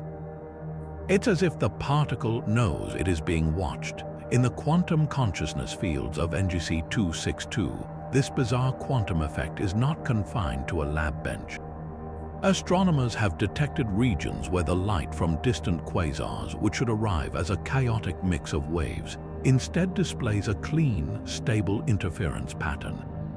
But when they aim their most sophisticated instruments at these fields to take a precise measurement, the pattern instantly disintegrates into the expected randomness. It's not the instruments causing the change through physical interaction. It's the very act of conscious observation, the decision to look and to know, that seems to be forcing a galaxy-spanning quantum system to choose a single, definite state. The implications of this are enough to unravel our entire understanding of the cosmos. For a century, we've accepted that the observer effect is a quirk of the tiny quantum world, something that doesn't scale up to the reality we experience. A cat, as Schrödinger pointed out, cannot be both dead and alive, but the quantum consciousness fields suggest that this scaling limit might not exist. The sheer size of the system being influenced, the light from a quasar that has traveled for billions of years, implies that the act of observation by a conscious mind is not just a passive recording of events, but an active participant in the unfolding of reality on a cosmic scale.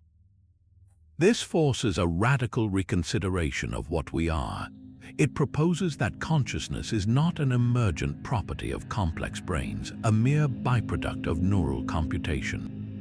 Instead, it might be a fundamental, irreducible force of the universe, as real and influential as gravity or electromagnetism, a field that interacts with the quantum substrate of all matter and energy, giving it form and definition through the act of perception. One compelling scientific framework to explain this is the participatory anthropic principle, an idea championed by the physicist John Archibald Wheeler.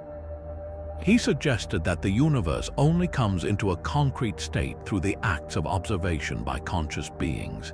In this view, the universe existed for billions of years in a haze of quantum potentiality, a superposition of all possible histories, waiting for an observer to arise and, through the act of measurement, solidify one specific timeline into the past we now study. The quantum consciousness fields in NGC 262 could be natural laboratories where this principle is visibly at work. These regions might possess a unique, low-energy vacuum state that is exceptionally sensitive to the informational input of a conscious mind. When no one is looking, the quantum waves of possibility remain free, allowing for the stable interference of light across light years. But when a conscious observer focuses on the system, that act of focusing injects information, collapsing the waves into particles and destroying the delicate interference. The field isn't just being measured, it is being completed by the observer. However, a more unsettling and equally plausible theory flips this relationship entirely. What if the fields are not passive but active? What if we are not the observers causing the collapse but are instead being observed? This hypothesis suggests that the quantum consciousness fields are not natural phenomena at all, but the sensory apparatus of a galaxy-scale mind. In this scenario, the entire region of space is part of a vast, diffuse consciousness, a thinking entity for which stars and nebulae are merely neurons. Our attempts to measure the field are not us experimenting on it, they are it becoming aware of us. The collapse of the wave function is the moment this cosmic mind turns its attention to the tiny, probing presence within its own cognitive fabric. The shift from an interference pattern to randomness is not a failure of our equipment, but a reaction, the universe blinking, so to speak, because we have tickled its consciousness. We are not the scientists in the lab, we are the microbes on the slide, and the sudden change in the data is the first sign that the intelligence under the microscope has noticed us. Navigating the implications of either possibility leads us to a crossroads for science and philosophy. If consciousness is a fundamental force, then our search for a complete theory of everything must expand to include it. We can no longer hope to describe the universe with equations that only account for mass, energy, and space-time. We must find a place for mind in those equations. This could unite the cold, objective world of physics with the inner, subjective world of experience, bridging a divide that has existed since the dawn of scientific thought. It would mean that we are not separate from the cosmos we study, but deeply entangled with it, our inner lives woven into the very fabric of existence. Conversely, if we are within a field of a larger consciousness, the pursuit of knowledge takes on a new dimension. Every astronomical observation becomes a form of communication, a way of making our presence known to something vast and ancient. The universe transforms from a clockwork mechanism into a living, thinking presence, and our journey to understand it becomes a dialogue, a slow and patient effort to introduce ourselves to the mind of the galaxy. And now we arrive at the final entry, the ultimate anchor point for all the chaos and wonder we have catalogued across this staggering galaxy. At number 50, we confront the silent, unmoving heart of the mystery itself, the prime anomaly at the core of NGC 262. After journeying past sentient nebulae, time-dilated stars, and phantom gravity, we find that every single bizarre phenomenon we have explored appears to be, in some way, connected to this one singular point. It is not a brilliant quasar, nor a visible supermassive black hole. In fact, it emits no light whatsoever, no radio waves, no X-rays, no detectable radiation of any kind. It is a perfect sphere of nothingness, a void at the galactic center that is darker than the space around it, as if someone has cut a hole in reality itself. Yet, its gravitational signature is unlike anything ever recorded. It does not pull matter in, instead it orchestrates it. The swirling dance of billions of stars, the flow of interstellar gas, and the very alignment of the galaxy's spiral arms all move in perfect harmonic resonance with the subtle, rhythmic pulses emanating from this invisible conductor. It is the source of the fundamental frequency that guides the celestial symphony, the hidden hand that writes the music to which the entire galaxy dances. This object's influence is not merely gravitational, it is foundational. The phantom gravity waves that ripple through the galactic disk, their point of origin traces back to this core. The coordinated flares of the sentient solar flares and the shifting patterns of the self-organizing constellations, their timing is locked to its silent, rhythmic oscillations.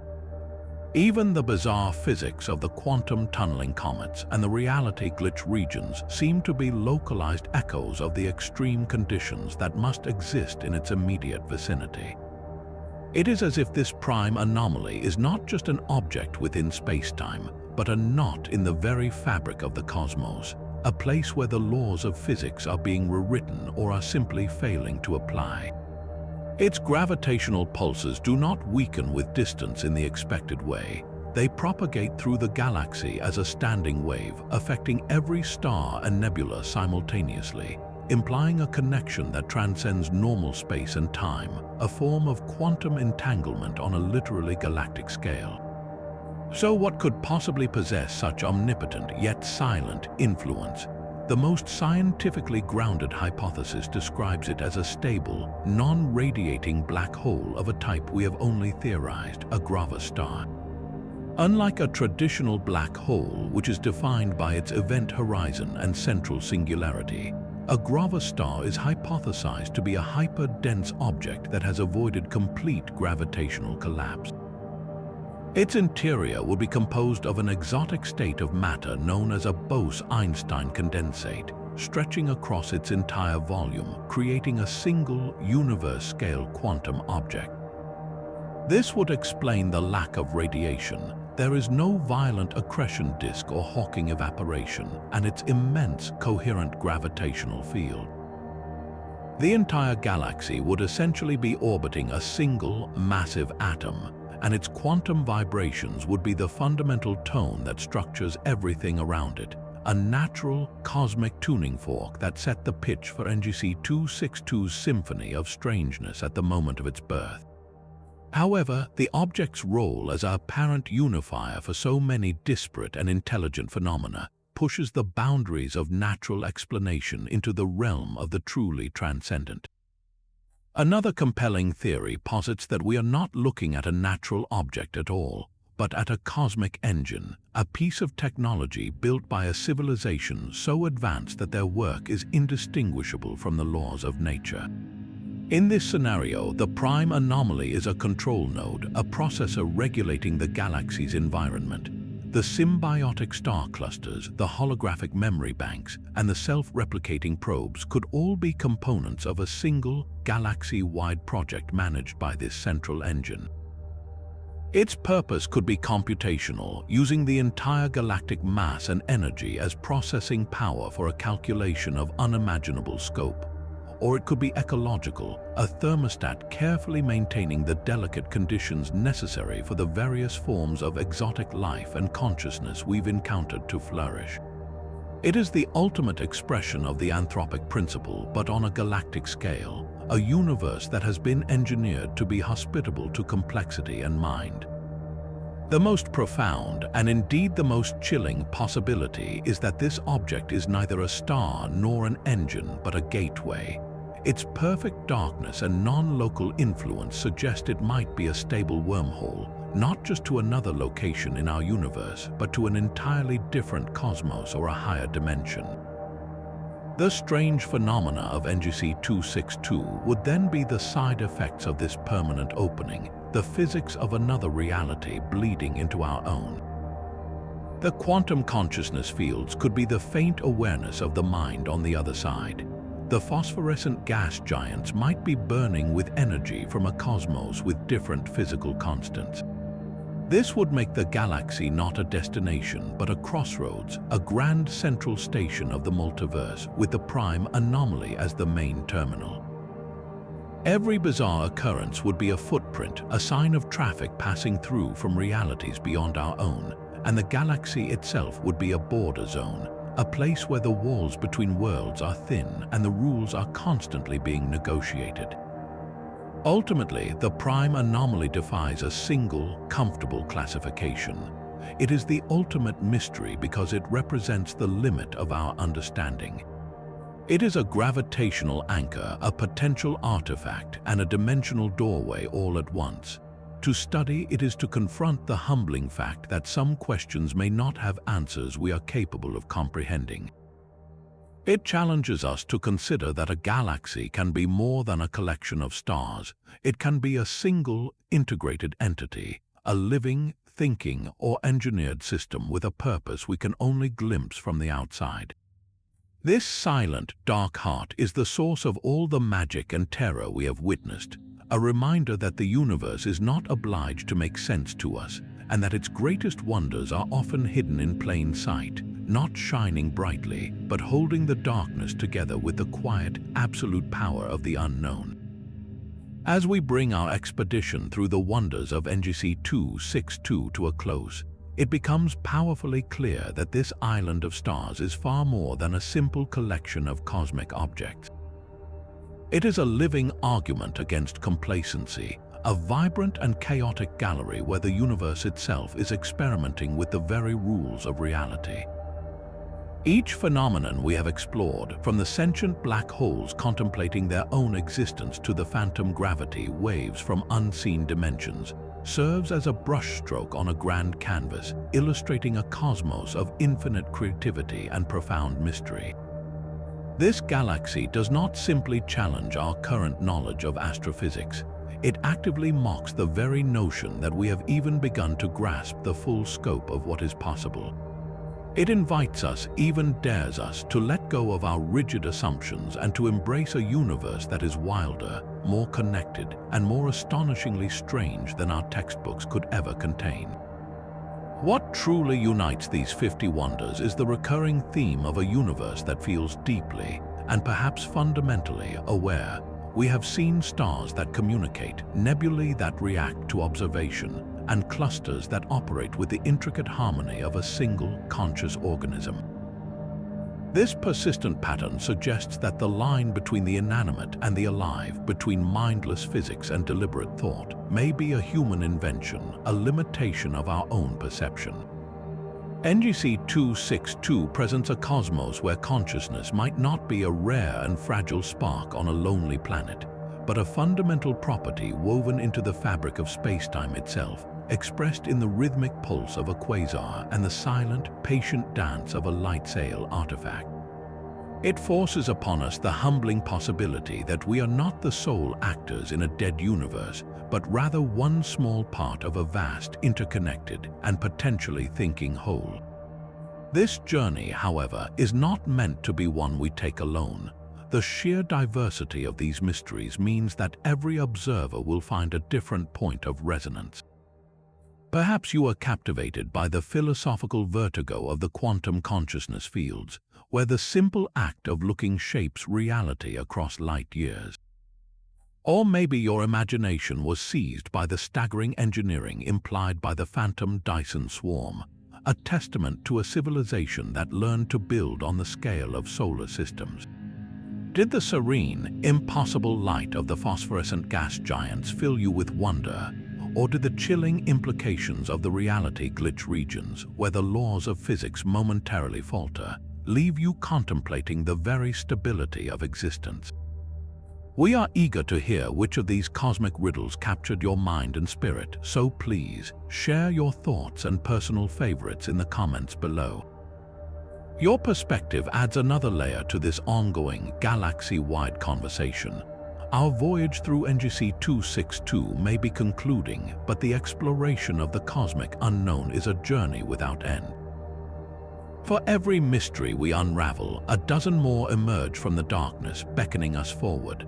The universe is filled with galaxies waiting to tell their own stories, each one holding secrets that will redefine our place in the cosmos. To ensure you don't miss our next expedition to the frontiers of knowledge, be sure to subscribe to the channel and hit the notification bell. We have only just begun to scratch the surface of the magnificent and terrifying beauty that lies beyond our world. The greatest discoveries are still out there, waiting in the silent, star-filled dark, and together we will continue